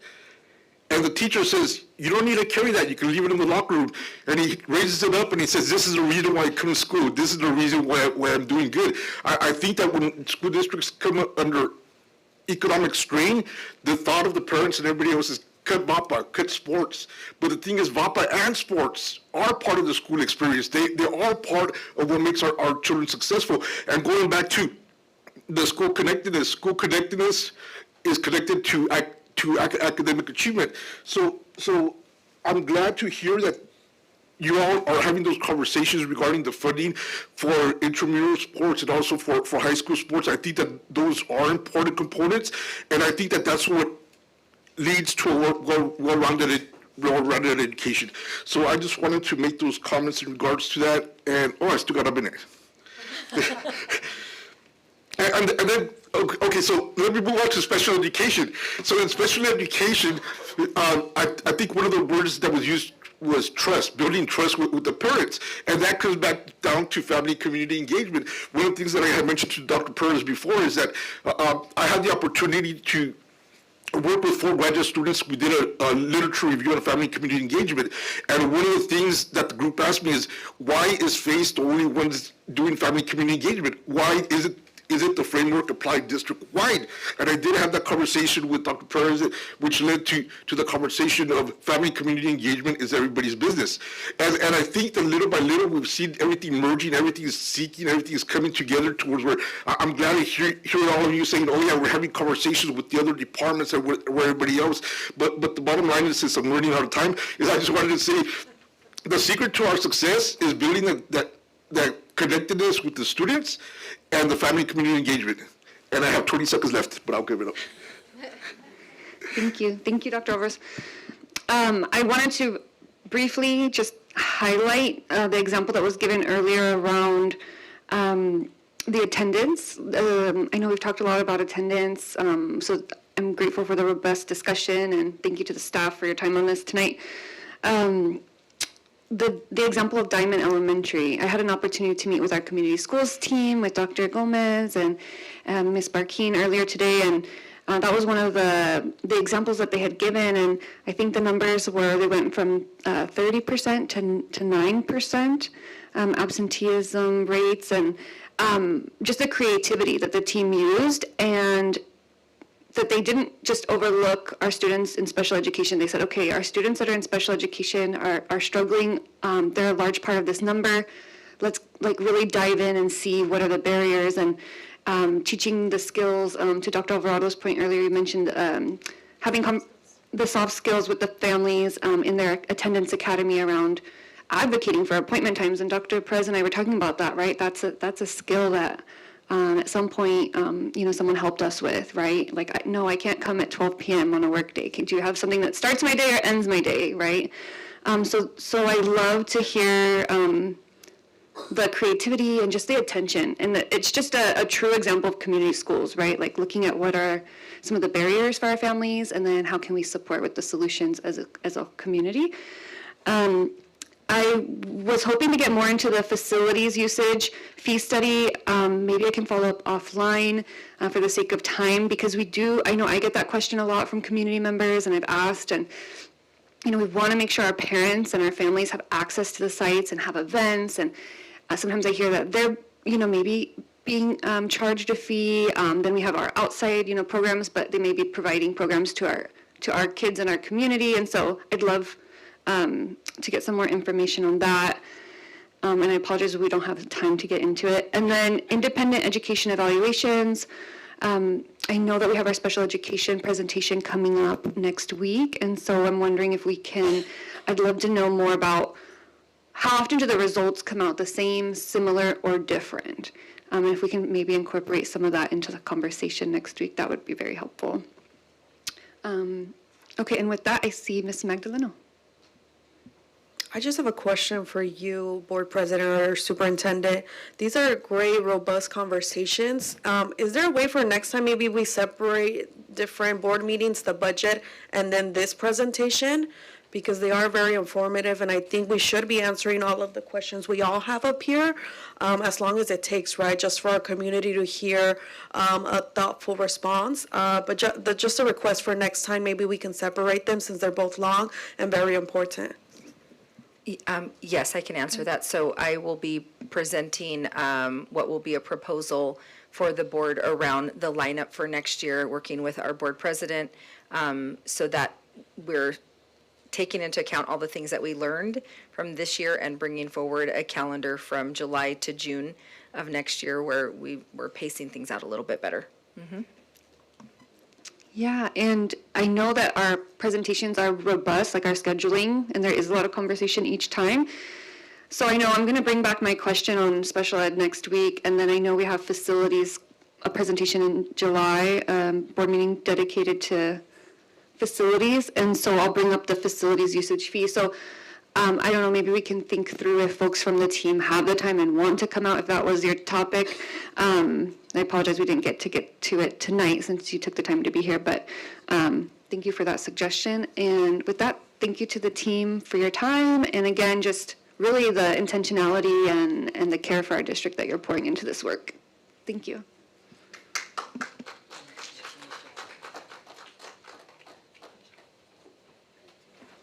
Okay, so now let's see. Okay, so we our goal is to complete our meeting by 10:30, right? That's our goal, that's our bylaws. So I think we may be able to do it. Let's try. But if we do need to extend, we can do that as we get closer to. You can do it. Yes, okay, Dr. Alvarez says we can do it, so I think we can do it. Next is consent calendar, so I'm going to encourage folks to be mindful of that.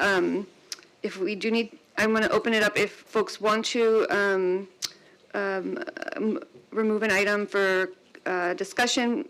We'll have 1 minute each, and let's try to stick to one round, just for the sake of time.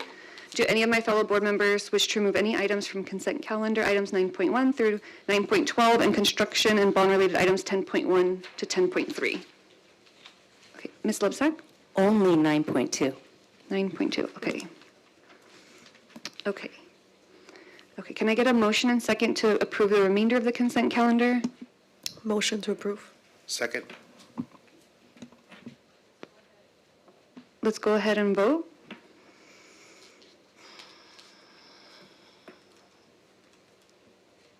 Okay, with a 5 yes vote, motion carries. Ms. Quiros, when you are ready, we will go ahead and move to 9.2.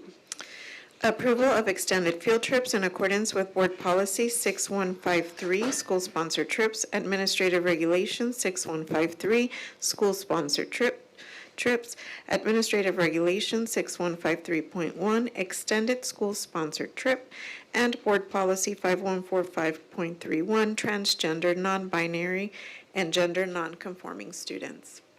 Okay, can I get a motion and a second? Motion to approve. Second. Okay, any discussion, Ms. Lebsack? I vote no on overnight field trips due to our board policy that says biological boys who identify as girls have the right to share sleeping quarters with girls. My question, have we as a district fully informed parents about the definition of non-binary? According to the California School Board Association, it means gender can be a myriad of options. This is a quote from Troy Flint, the Chief Communication Officer of CSBA. The California Department of Ed describes non-binary as ever-expansive and ever-evolving, listing 11 gender identities such as transgender, intersex, gender-neutral, agender, genderqueer, gender-fluid, two-spirit, bigender, pangender, gender nonconforming, or gender variant. Most people do not believe in this non-scientific ideology of unlimited gender choices, yet our state is forcing this belief on our school children and families through laws and policies. And now our state is mandating menstrual products and tampon dispensers in third-grade boys' restrooms for the sake of equity.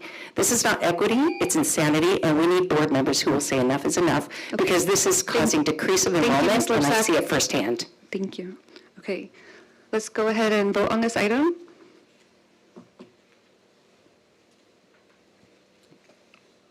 Okay, with a 4 yes vote, 1 vote no, Ms. Lebsack voting no, motion carries. Next, we have our public hearings. This meeting is now open to conduct a public hearing for the Local Control Accountability Plan.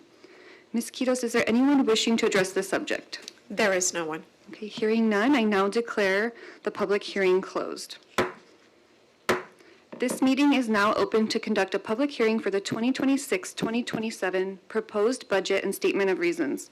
Ms. Quiros, is there anyone wishing to address this subject? There is no one. Hearing none, I now declare the public hearing closed.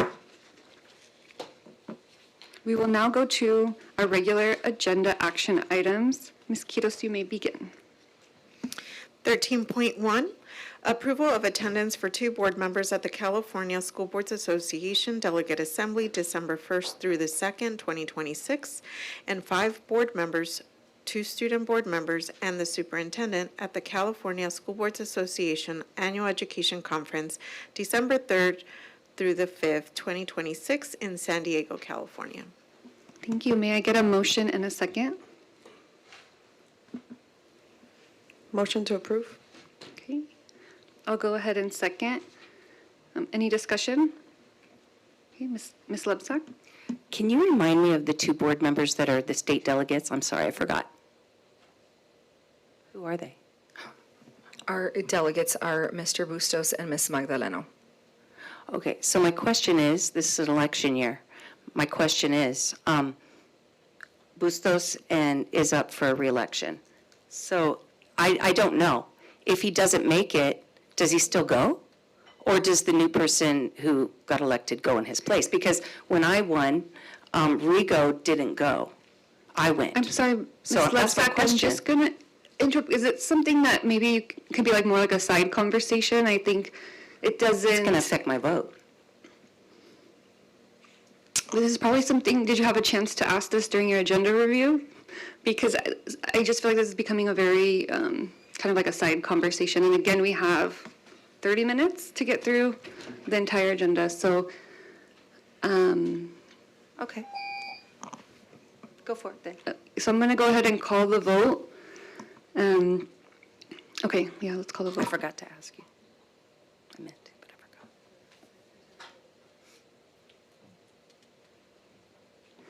Okay, with a 4 yes vote and then Ms. Lepsak abstaining, motion carries. Next item. 13.2, approval of updated Santa Ana Educators Association salary schedules. Can I get a motion and a second? Ms. Lepsak, you're on the speaker. Oh, I am? I'm sorry. Do you want a motion? Oh, I'll go ahead and motion. Okay, Ms. Magdalena? Second. Okay. Any discussion? Okay, Ms. Lepsak? I just wanted to mention, because I know Ms. Magdalena said, you know, everyone deserves a livable wage, and I believe that. It's just, I do think that people need to understand what, you know, teachers make. I was a teacher myself, so a 10-year teacher in Santa Ana Unified will make $111,000 with total compensation and benefits, $133,000. 26-year teacher will make $142,000. Total benefit package is $172,000. That's for a 9-month contract and 6-hour workday contracts. So I just think everybody needs to know that, and that's all I have to say. I think that's a pretty livable wage, my opinion. Okay. We'll go ahead and vote.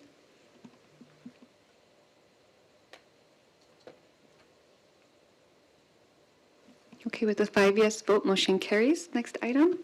13.3, approval of updated Classified School Employees Association, Chapter 41, salary schedules. Can I get a motion and a second? Motion to approve. Second?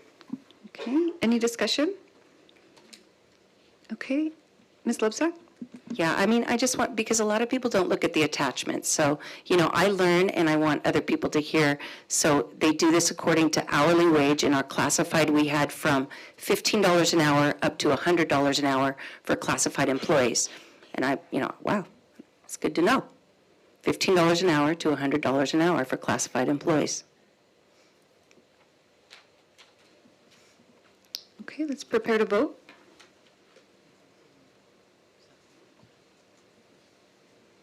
Okay, with a 5 yes vote, motion carries. Next item. 13.4, approval of updated Santa Ana School Police Officers Association salary schedule. Okay, can I get a motion and a second? I'll go ahead and motion. Can I get a second?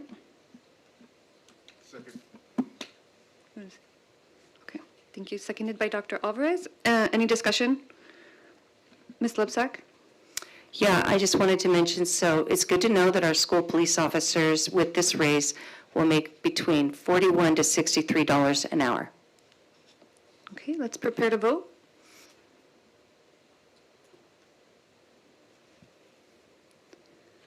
With a 5 yes vote, motion carries. Next item. 13.5, approval of updated management salary schedule. Okay, may I get a motion and a second?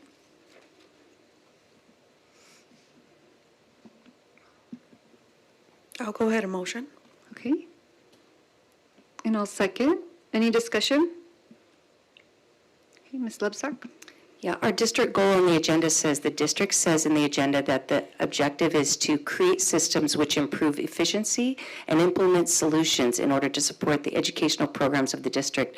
Transparent hiring will enable the district to hire and maintain high-quality employees with the capacity to perform well on their jobs. I'm willing to consider approving a raise for our administrative group, but since what we're here for is to improve education of our kids, not to improve the pay of adults, looking at the data on the Transparent California, I see that most of our admins make more than $200,000 a year. Cabinet and soups make in the high 200s and mid 300s, not including benefits.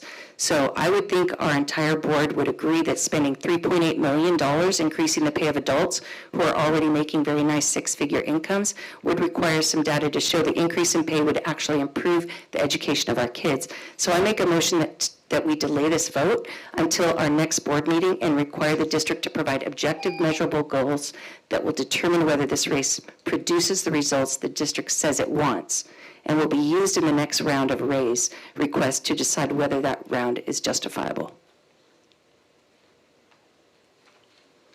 So I'm making a motion to delay this vote. Is there a second? Okay, Ms. Magdaleno? I'm not gonna support the motion, but I would love to see the data, if you can bring that back to us. Thank you. And Dr. Perez, I know we talked about this item at some length in preparation for the meeting. Would you be willing to share briefly a little bit about the rationale and just kind of some of the things that we talked about around the pay structures and how, salaries, the gap and how that has closed at times and the leadership? Yeah. And I did say that if this question came up, I was going to be vocal and say that this is my recommendation, that our management also receive an increase for multiple reasons. Our administrators, yes, do get compensated well, along with, we do. Well, let me not include myself in that because I'm not included in this. I want to be clear. I'm not included in this salary increase. But yes, of course, managers do get paid a good salary. I support this, and it's my recommendation because we are part of this team. The management team is part of this team in helping to move. And you heard actually quite a few folks standing up here who are managers, who are building systems. And yes, while they might not be all administrators having the direct contact with students, our job is to build systems so that our teachers and our educators can actually operate in a better functioning system. So in many ways, their role does become less burdensome. When we have systems that operate poorly, then the job of our educators and our classified staff become really difficult. And so that is part of the role of management. But the other piece of this that I shared with our board members and actually laid out in some detail in prior conversations as well is something called compaction. And some of you alluded to being able to recruit and retain folks that are, high quality. We want the best. Actually, that's been, the question posed to me, are these the best folks that we can get for our district, right? And so, looking at those things with something called compaction, it's when we have salaries of our certificated staff or classified staff that actually get so tight and almost compounded with our management team that it doesn't benefit a person to actually leave I'm going to say a represented class, right? We have our associations who represent their members. To leave a represented class to go into administrative role, if you're actually not making any more money and you're working more days, that is a hard, it's not the easiest decision to make. I know I've actually talked with folks that I'm like, please come and be an assistant principal, and they're like, no, why would I? I'm not gonna, day for day make really any more money, and I'm leaving my, membership of being part of in our district SAEA or CSEA. So there has to be some incentive for folks to, and again, things don't always have to come down to financial incentive, but that is a motivator for people. And so what we had in the past was a very compacted salary schedule where it did not make sense. And so that can happen very quickly where we end up back in that compacted state if we have increases occurring for the rest of the, folks in our system, and management is not included in that. So, I mean, I have talked at length with, I think, each and every one of you about my recommendation. Thank you, Dr. Perez. And I do remember, as we talked about it, I remember when I came into the board that was some of the systems that you were working on helping to clean up, along with our HR and some of the recommendations. So, okay, I think with that, I'm going to call the vote.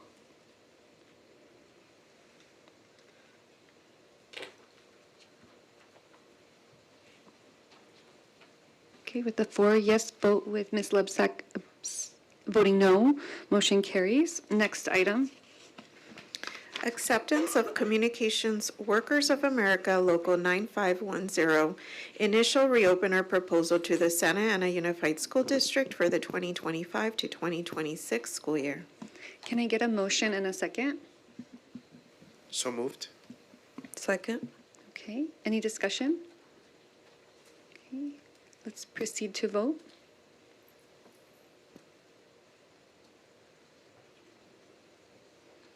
Okay, with a 5 yes vote, motion carries. Next item. 13.7, approval of memorandum of understanding with Santa Ana Educators Association regarding the Early Start program. Okay, thank you.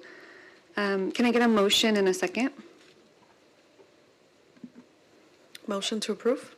Okay, I'll go ahead and second.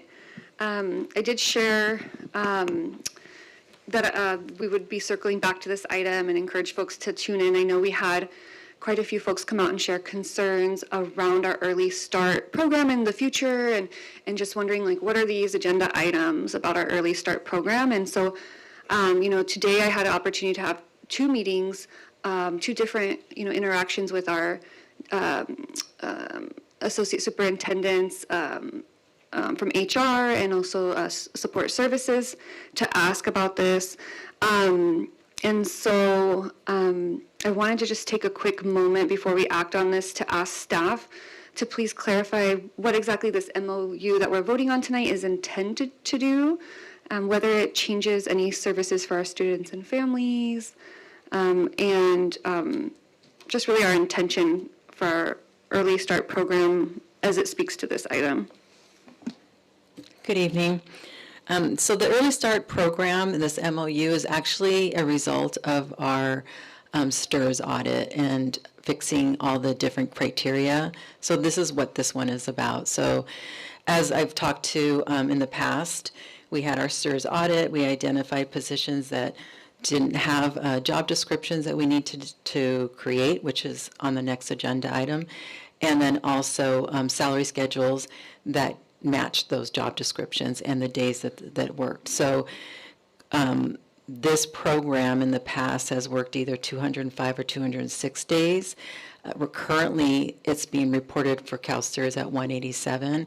So this brings it back then to the 202 salary schedule, aligns it with CalSTRS, and then the 202 days are credited for the members. So that's the big picture of what this MOU is actually bringing this back. And so I know I've spoken before, we've done this in 3 phases. This is our 3rd phase, and there's 5 groups that are in this phase, and so we're almost done wrapping this up so that we'll have an MOU for this 3rd and last phase. It does outline the term of the agreement because this is temporary funding, even though we've had it forever and we don't anticipate that it's going to go away. The funding is temporary in nature. So with all of our MOUs, they go from year to year, where we have then the opportunity to come back and open this MOU, the same as SAEA, to come back and look at it or reassess the program. So these other components are pretty standard with what we do with all MOUs.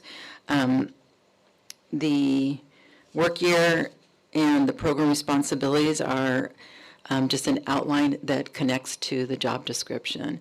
So again, with any change in working conditions, an MOU may be asked by either the district and or the union so that we can negotiate the working conditions, which is what we've done with this MOU.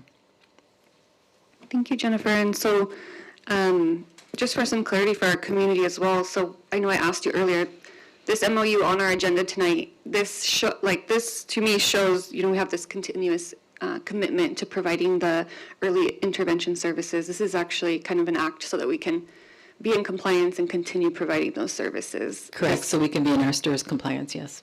Okay, thank you. And I wanted to share for our community, I heard what they were sharing. I really, greatly value, and I believe our district chooses to be one of 3 of the early intervention type programs in the county. Only one of 3 other districts don't opt in. And I understand the importance. Growing up, my younger sibling relied on early intervention services in our home, and to learn how to crawl and just basic development skills, right? And so I understand how life-changing and important it is, and I am committed to continuing to have the conversations. I want to make sure our community and our families feel supported and know that this it's not going away. We're actually just kind of cleaning up the policy and all of the things that go with that, the job description and the salary scale, the days they're working. That's correct. So the services won't change. The services to our families, nothing changes. And so in the event right now, it's been determined that we only have a need for up to 2 positions. And so if that does change throughout the year, then we will add another position. But at this time, we will need to go forward, just like with any other staffing. We move forward until there is a need. And I believe the team met today with parents from the program. Mr. Bustamante had met with them. And will we continue to be able to have these conversations until folks feel comfortable and we're all on the same page about the services continuing? Yes. That is correct. We met today. We made phone calls, invited parents to discuss, and we had a meeting today, this morning as well. And then again, we'll continue to have conversations and follow up. Thank you. Especially those that were here as well. So I took down their information as well to make sure they're included in the meetings. Thank you, Mr. Bustamante. And we have Ms. Magdaleno on the speakers list. Yes, just very quickly, just to get some clarification again. So voting yes on this, to approve this MOU, just means that these members' salary and work year will be reported correctly to CalSTRS, right? Correct. That's the majority of this, So yes. this has nothing to do with programming or displacements? Correct. Okay, so thank you for that clarification. So on to programming and displacements. Mr. Bustamante, I know you just sat down, but can you come back and answer, just let us know a little bit about what's going on in regards to programming. And, I know that there's a displacement of an individual, and I know some of our public comments today, there was a parent that said that their student started out in this program 13 years ago, if I'm not mistaken, and they had a wait list, right? So I'm wondering, do we have a wait list now? How many students are we serving? And how will this affect these students? And hopefully it doesn't. So I'm just going to address the displacement, the displacement piece really quick. So currently we do have 4 assignments, so 4 teachers in those assignments. So 2 of them were displaced due to the lack of need as we're moving forward into the new year. So that was done through the CBA, through the contract. So we followed the contract and went through that process. And we worked with the union on that also. So just on that piece. Good to know. Thank you. Go ahead, Jeanette. Okay. To answer the question of wait list, when I heard that, I was a little surprised as well, because there is an obligation to serve. So I think it's important to explain a little bit of the history. I don't want to take up too much time, but I'll give you the short version, and then you can dig in with questions. IDEA is divided into 2 sections. There's Part B and Part C. Part B is basically age 3 to 22, and then Part C is our babies until that transition to Part B. And they are governed by 2 somewhat different pieces of legislation with some similar embedded philosophies, if you will. I'm going to compare this shift in service delivery to a more recent one that might be a little bit easier for people to think about. Recently, our federal government said there should be preschool for all, and then they turned around and they gave the states the right to choose how that is delivered. So you could either go preschool or you could go 2 years of K, right, TK and K. California chose, obviously, the latter. A similar situation happened with this legislation. So I'm also just highlight that this is the 50th year of IDEA. And this MOU that governs this program is just about as old. So when the federal government said we need to serve these children, birth to 22, they gave states the right to choose who would provide the services for Part C. California determined that Regional Center would be that lead agency to provide services for children birth to 3. So the MOU that we have in place now is between ourselves and the Regional Center. Somebody else mentioned there were 3 programs in the area. Orange County is one of the strongholds in terms of continuing to provide these services to our kiddos. We do believe deeply in connecting with our families as early as possible. And there are 3 other programs within Orange County.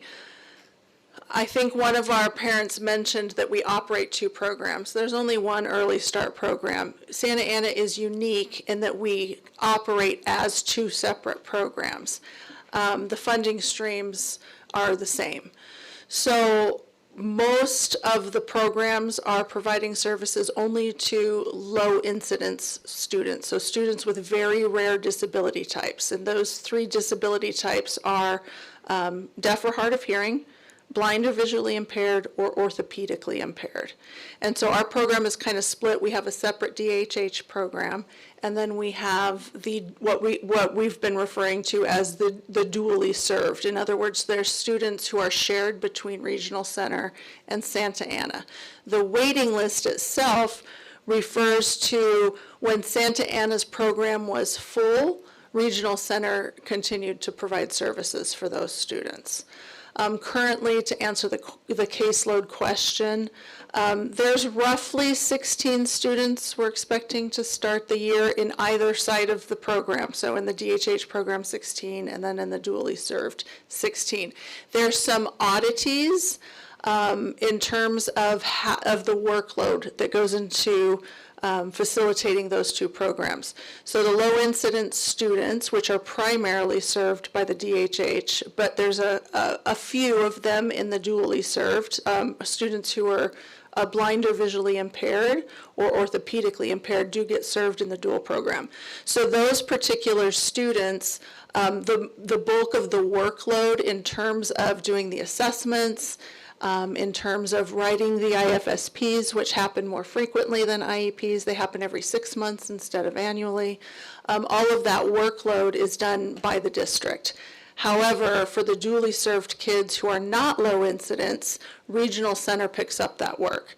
So they do the assessments, they write the IFSPs, they invite the teachers to the meetings as participants, and then we provide some of those services. So there's a little bit of a discrepancy in terms of the workload itself, but currently the program operates. The law says that these programs are supposed to be provided in natural environments. So we do home visits, and we meet in parks, and we go to libraries, and these are the places that are considered a natural environment for an infant to age 3. We are running a program currently where our students attend class 2 days a week for 3 hours. So that looks like a Monday, Wednesday group, and then a Tuesday, Thursday group in the morning, and then those home visits take place either in the afternoon or on the off Friday.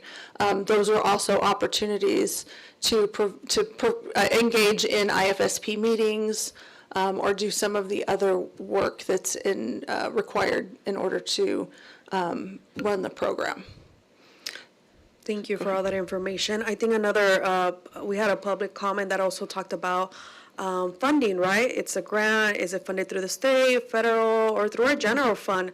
I don't know if you can answer that, but if one of our staff members can answer that, that would be great. Sure. So it's actually funded through two different allocations. So one is Part C, which is a federal grant, and the other one, the bigger one, the one they said was the 550, or close to it, is what we call the infant entitlement. And so what that is based on is these units, and so you'll hear about the units. They're staffing units.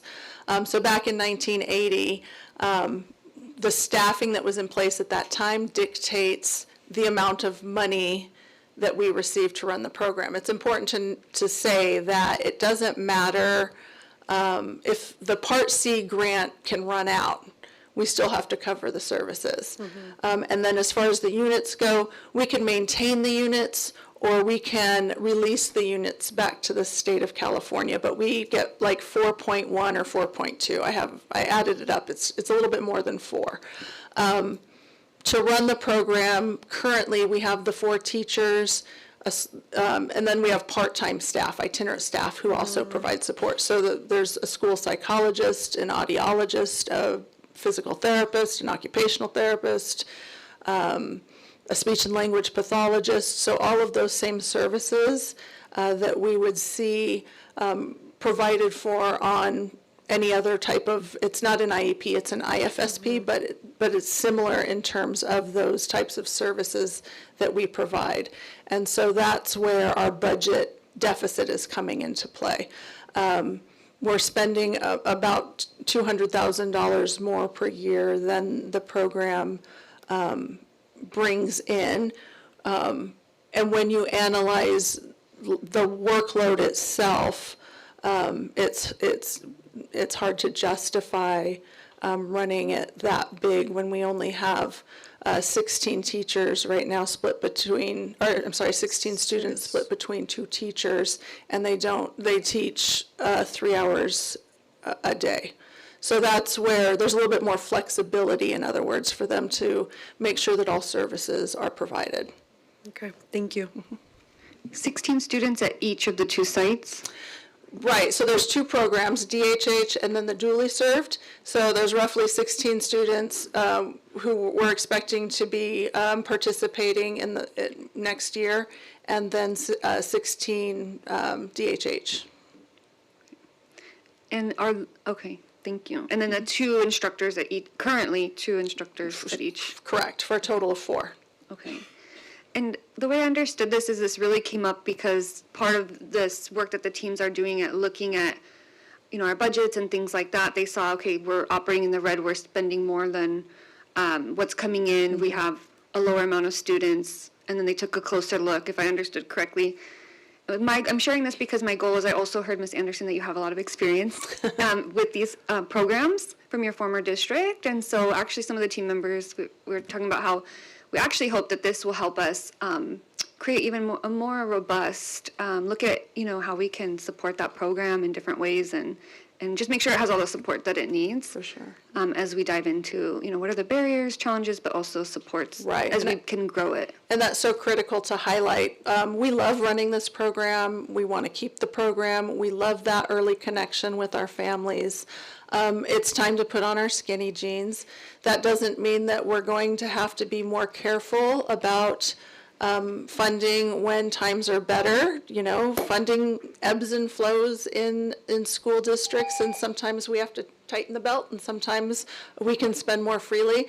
Unfortunately, we're in one of those leaner times, and we're just trying to make the best use of our resources as possible. Thank you. We have 2 speakers on the list, so we'll get through this. Let's try to, maybe a few minutes, because then we'll need to vote to extend the meeting. Ms. Magdaleno? Just one last question. I know we're facing declining enrollment all throughout the district. Can you talk a little bit about the enrollment of this program last year versus this year and versus what we expect for next year? Sure. The program has kind of maintained at 24 students. That's part of what's in that MOE that goes back to the 1980s. And because when we got to that cap, regional center served the other students, we haven't seen a wide variation. In general, there is some hope. We talked about at State SELPA that there is a little bit of an uptick in the birth rate this year. We're hoping that continues. But overall, with declining enrollment, especially in Orange County where the cost of living is so high, this is a burden that the whole state bears, but we tend to bear it a little bit more. And let's say we do get more students enrolled, the individual that was displaced, will they be going back to their position? That would be the hope. You never know what happens in the future. People leave or they become administrators or they go into other fields. We can't predict the future. Go ahead. Oh. She's sneaking up on. So if that does happen, we would follow the contract. Okay, Mr. Bustos? Thank you. Well, first of all, I just want to speak to and thank all of the public speakers that came to share their perspective and their thoughts and feelings on this issue. I want folks to understand that this Early Start program is something that is important to me. As we've heard from our district personnel tonight, it's obviously something that is important to them, and it's not something that this district is looking to cut in the future. I mean, that's what I heard tonight, and so that's my expectation. And I really want to just, lead this by just saying and just acknowledging the impact that this program obviously has had on our families, right? And it's part of the reason why we had so many folks come out tonight to share and why this board received emails about this program. And so one of the things that I did hear from one of the folks that gave public comment tonight was related to some kind of compliance audit that was done that named our district like a model program. Do y'all have any information about that and when that was done? I do not have the exact year. We could ask our staff. I believe they know. But I believe it was many years ago. Okay, in the last 5 years? No, I would say it's probably older than that. Maybe 10, Okay. 15, 20? Okay. Yeah. But we can find out. Okay, yeah, that information would be important to me, just because I do want to, again, that historical piece is so important, and if, if some kind of compliance audit was done, and we were named this like model program, I want to see when that happened, and when was the last time that it's, that's actually, like, we've been looked at again, to reassess that, right? And so for me, that's important. And then the other piece that I wanted to just get clarity on was there was mention about criteria that was, or what was the criteria that was considered when the decision was made that we would move from like 4 to 2? 4 educators to 2. So like, what is that specific criteria? So we looked at what we would call caseload workload. So we really primarily focused on how efficient is this program currently operating. So caseload workload, what does that mean for this program specifically? Sure. I like to highlight caseload workload because we in special ed, we have, when we speak in sped you speak, we know exactly what we mean. And so we can use terms like caseload, and we all know what that means. But then when we communicate with parents, they tend to want to assign a number to that. So in special education, some provision of service is dictated by law. For example, an RSP teacher has a legal cap of 28. An SDC teacher does not have a legal cap at all. But we know that the workload is different because the students have different needs. And so the caseload of an SDC teacher is almost always much lower than an RSP teacher. So anytime we make these types of staffing considerations, we really look at a lot of different data points. We look at the workload caseload. So, is there a legal mandate? In this case, there is not. But is there an industry standard? Or is there a certain ratio of time, which is our workload piece, right? How much time does it take to run the programs? How much time are students receiving services? For example, are they in classes all day long, 5 or 6 hours a day, or are they a part-time student who attends 3 hours a day? So it's, how many services do they get and how are those being implemented? So we look at all of those different data points. Okay, so in this scenario, we aren't necessarily looking at legal mandates. That decision was based on workforce standards. Is that how a decision was made, at least in this scenario? In this scenario. Okay. And can we pause right here? I want to put this item on a pause because we just have a few minutes to extend our meeting. So I'm going to go ahead and actually make a motion that we extend our meeting to 11 p.m. Do I have a second? A second.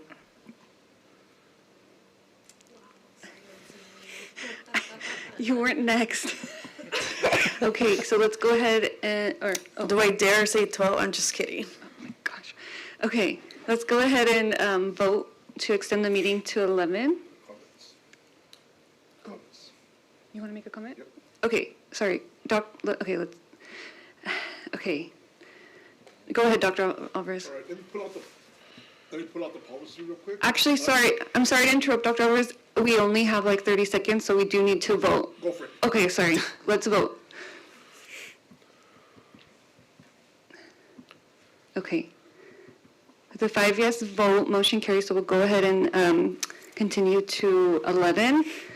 Sorry to cut you off, Dr. Alvarez, but if you had your comment, then we wouldn't have any options. So, but we can circle back to it after. Oh, go ahead and you want to share? Add yourself to the speakers list.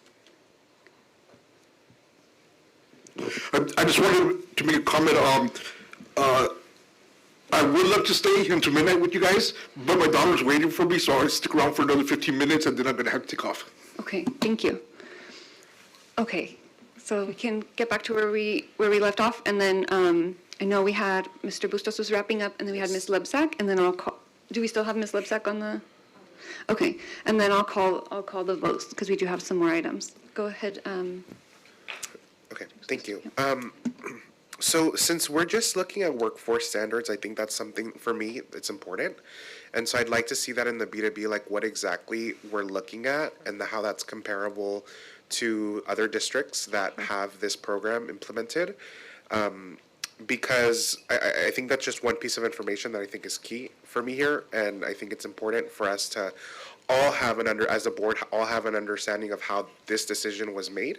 And really, again, the goal here should not be to, and I know that it is not, to harm our students or families in any way, right? I know that that's not the goal here.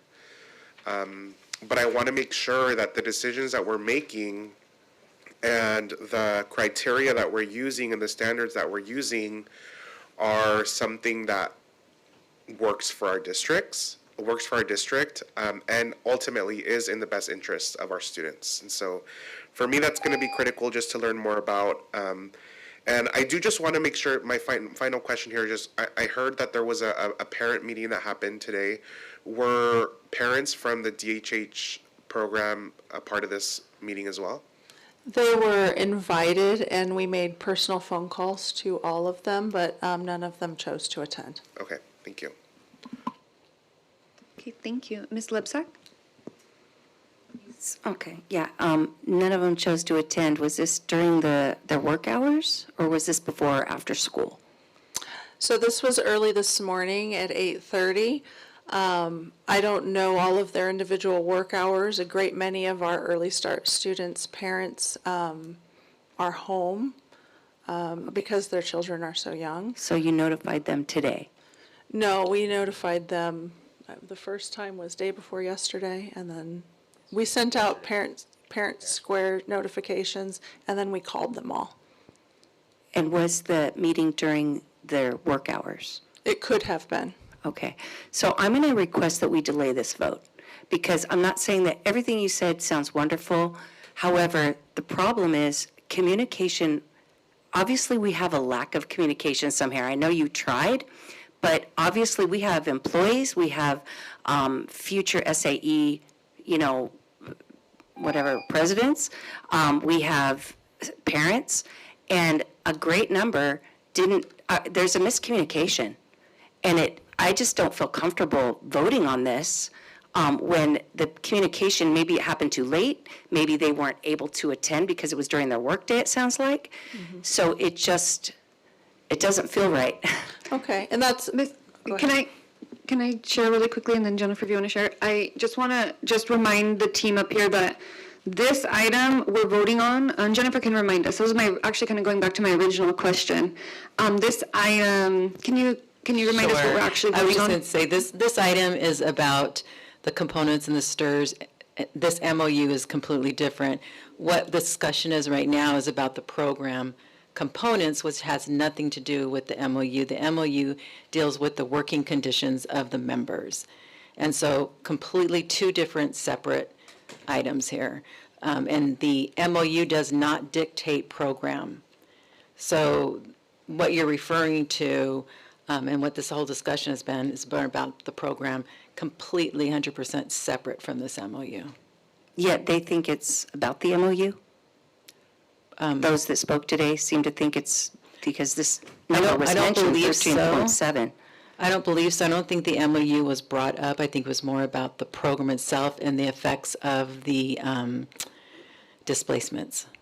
And 13.8, the job description, possibly? The job description goes along, the job description is another separate item, but that goes along with our STRS compliance. We've never had a job description for this position. This position's been, the original MOU is over 20 years old. So this program's been in effect probably for 20-plus years. 40, I believe. Okay, for us, we have one MOU from 2005, but could be lost somewhere else. So again, job description lines us up with where we need to be for STRS, and the MOU also does. So postponing this now takes us into another year, which would end up harming our members because now we're going into a new fiscal year, and they would remain at the 187 rate, which means their STRS would be reported at 187 duty day rather than the 202. So just to clarify, this item doesn't change services or staffing of our No, completely separate. program. Okay, and Mr. Bustos? Yeah, I mean, I think that's just, again, wanted to clarify to the public and community, but that is my understanding, that these two items are related to the audit that was done, and we are responding to that audit, right, by adjusting both the job description and signing this MOU.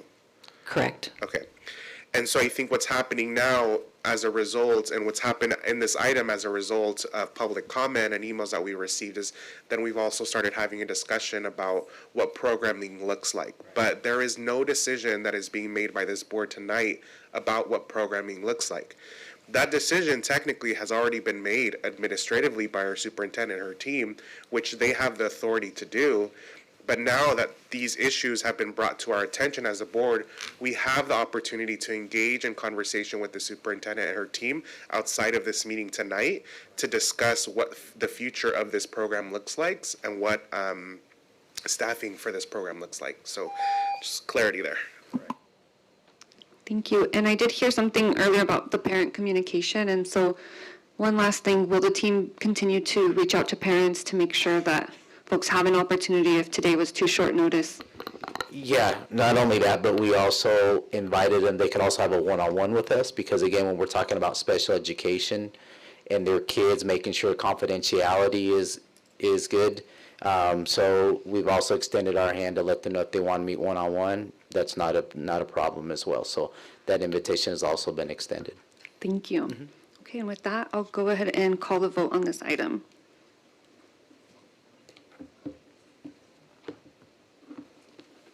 Okay, with a 4-yes vote with Ms. Lebsack abstaining, motion carries. Next item. 13.8, approval of new job description, teacher, early start, infant, toddler, special education. Can I get a motion and a second? Motion to approve. I'll second. Okay, any discussion? I think the only discussion or comment that I have here is, I think, Dr. Perez, after the discussion tonight, I think it's going to be important for you to open your calendar for the board to be able to schedule some one-on-one time to you to have a discussion in depth about what we heard tonight from the community and the just discussion that we had tonight to really look at what we do moving forward. Thank Not a you. problem. Thank you. And with that, we'll call the vote.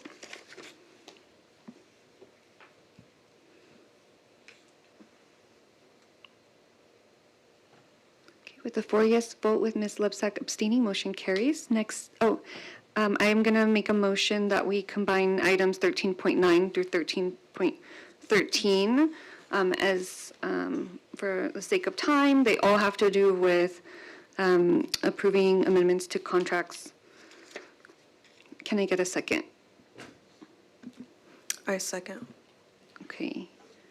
Okay, let's go ahead and take a vote on that.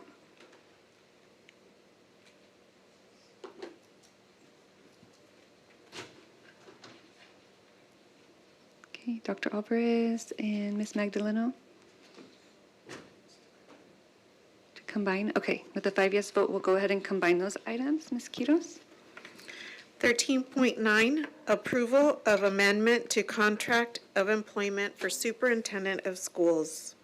13.10, approval of amendment to contract of employment for associate superintendent, human resources. 13.11, approval of amendment to contract of employment for the associate superintendent, chief business official. 13.12, approval of amendment to contract of employment for the Assistant Superintendent, Teaching and Learning. 13.13, approval of amendment to contract of employment for Assistant Superintendent, Student Services. Okay, can I get a motion and a second? Motion to approve. Second. Okay, any discussion? Okay, let's go ahead and proceed to vote. Okay, with a 5 yes vote, motion carries. I want to make a motion that we combine items 13.14 through 13.16. Can I get a second? Second. Okay, let's go ahead and vote on that.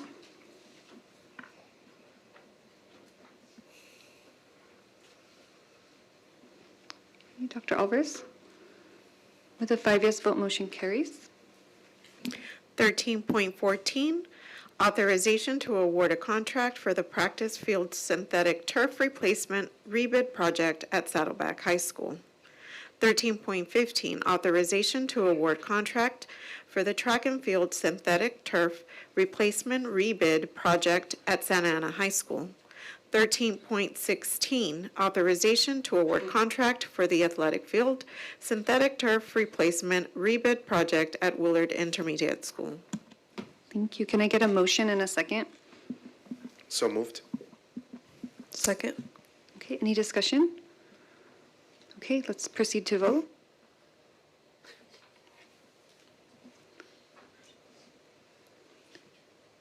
Hector? Okay, with a 5 yes vote, motion carries. Next item. 13.17, adoption of resolution number 2526-3739, proclaiming May as Asian American, Native Hawaiian, and Pacific Islanders Heritage Month. Can I get a motion and a second? Motion to approve. Okay, I'll second. Any discussion? Ms. Lebsack? Yeah, I just want to thank the board for adding and including the Arab communities from Asian countries due to the recent tragedy last month of an Islamic center in San Diego being targeted where 4 people were killed. And I want to thank you for reinforcing that diverse faith communities, whether they be students or employees, deserve protection from discrimination and hate in our schools. Thank you for that, Ms. Lebsack, and thank you for flagging that and suggesting that addition. Let's go ahead and proceed to vote.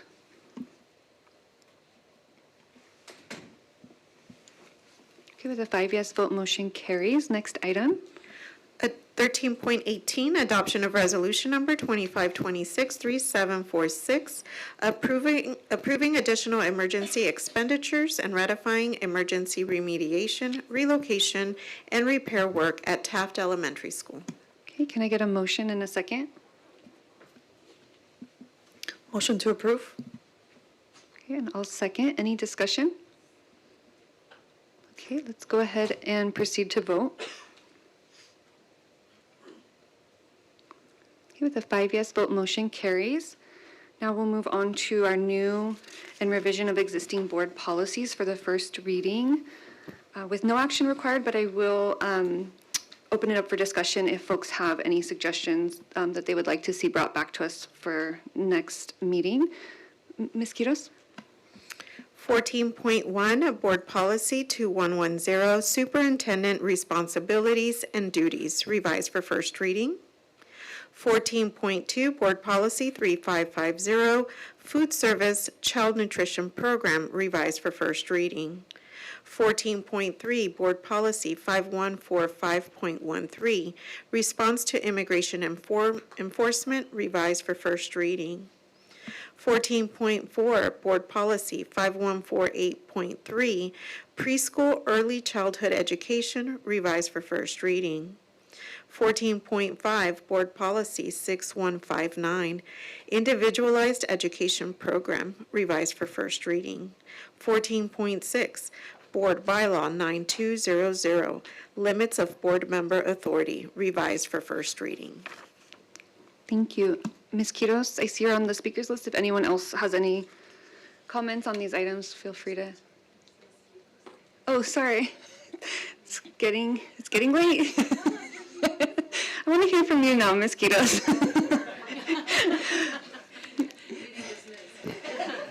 Tell us how you really feel right now. Thank you. Okay, Ms. Lebsack. No comment? Okay. Dr. Alvarez. I just wanted to get a quick comment. Basically, with this policy, just for public knowledge, I would just wanted to read out a section of this policy. Which policy? Bylaw 9,200, Limits of Board Member Authority. Is that on one of these? 14.6. Okay. I just want to mention for public knowledge that this policy basically states individual board members do not have the authority to investigate, resolve, or otherwise actively engage with community members with respect to complaints, personnel, or student matters or legal issues. Any board member who receives communication regarding such topic shall forward the communication to or otherwise inform the superintendent and board president as appropriate, who shall respond or otherwise follow up as needed. The board member shall not respond substantially to the communication beyond acknowledging receipt and explaining the limits of board members' authority. It is the responsibility of the superintendent or board president to inform the board or place the topic on a future board agenda. I just wanted to mention it because out in the public, people have approached me and said, hey, you need to fire this teacher, or hey, you need to fire this principal. And that's outside of our scope. That's outside of our authority. It's also outside of our authority to investigate anything going on. It's our responsibility to let the superintendent know or the president, and they'll follow through. The other part that I want to mention real quick is that it talks about communications. Any communications we receive, we're supposed to forward it to the president and the superintendent, and we acknowledge receipt, but they're the ones that actually follow through and get back to the public. And that's all the comments I had. Thank you, Dr. Alvarez. I have some comments on item 14.3, Board Policy 5145.13, Response to Immigration Enforcement. So I'll start with my recommendations, and then I have a question. So in this, I just have a very minor, very brief in wording, but large in impact. So the superintendent or designee shall, my recommendation to our team is that we add immediately inform potentially impacted individual or family. And then it goes on to say report to the board and report to the board in a timely manner any requests for information or access to a school site by an officer or employee of a law enforcement agency officer for the purpose of enforcing immigration laws. Such notification shall be provided in a manner that ensures the confidentiality and privacy of any potentially identifying information. So that's my first because in this policy, I didn't see anywhere where it outlines letting the family or of the student or the staff person know that this request was made for immigration enforcement purposes by law enforcement. The other section I wanted to add one word is under desired outcome at the very bottom. Through this policy, the Santa Ana Unified School District's resolution in support of the deferred action, I'll skip down. The district, in the last sentence, the district is committed to the success, I would suggest that we add, and safety. It is mentioned in the opening statement of all students and their families, irrespective of their citizenship or immigration status. To me, this policy has a lot to do with our safety of our immigrant and mixed status students and families. So first, I guess I will ask for consensus on that for the team, for the superintendent, and then I do have a question for the superintendent as well. So are folks comfortable with that language overall? Okay. Ms. Lebsack? That was a lot said. So basically what you're saying is inform the families. Yes, adding verbiage that says not only will the superintendent or designee inform the board, but they will inform the person that personal information was requested for.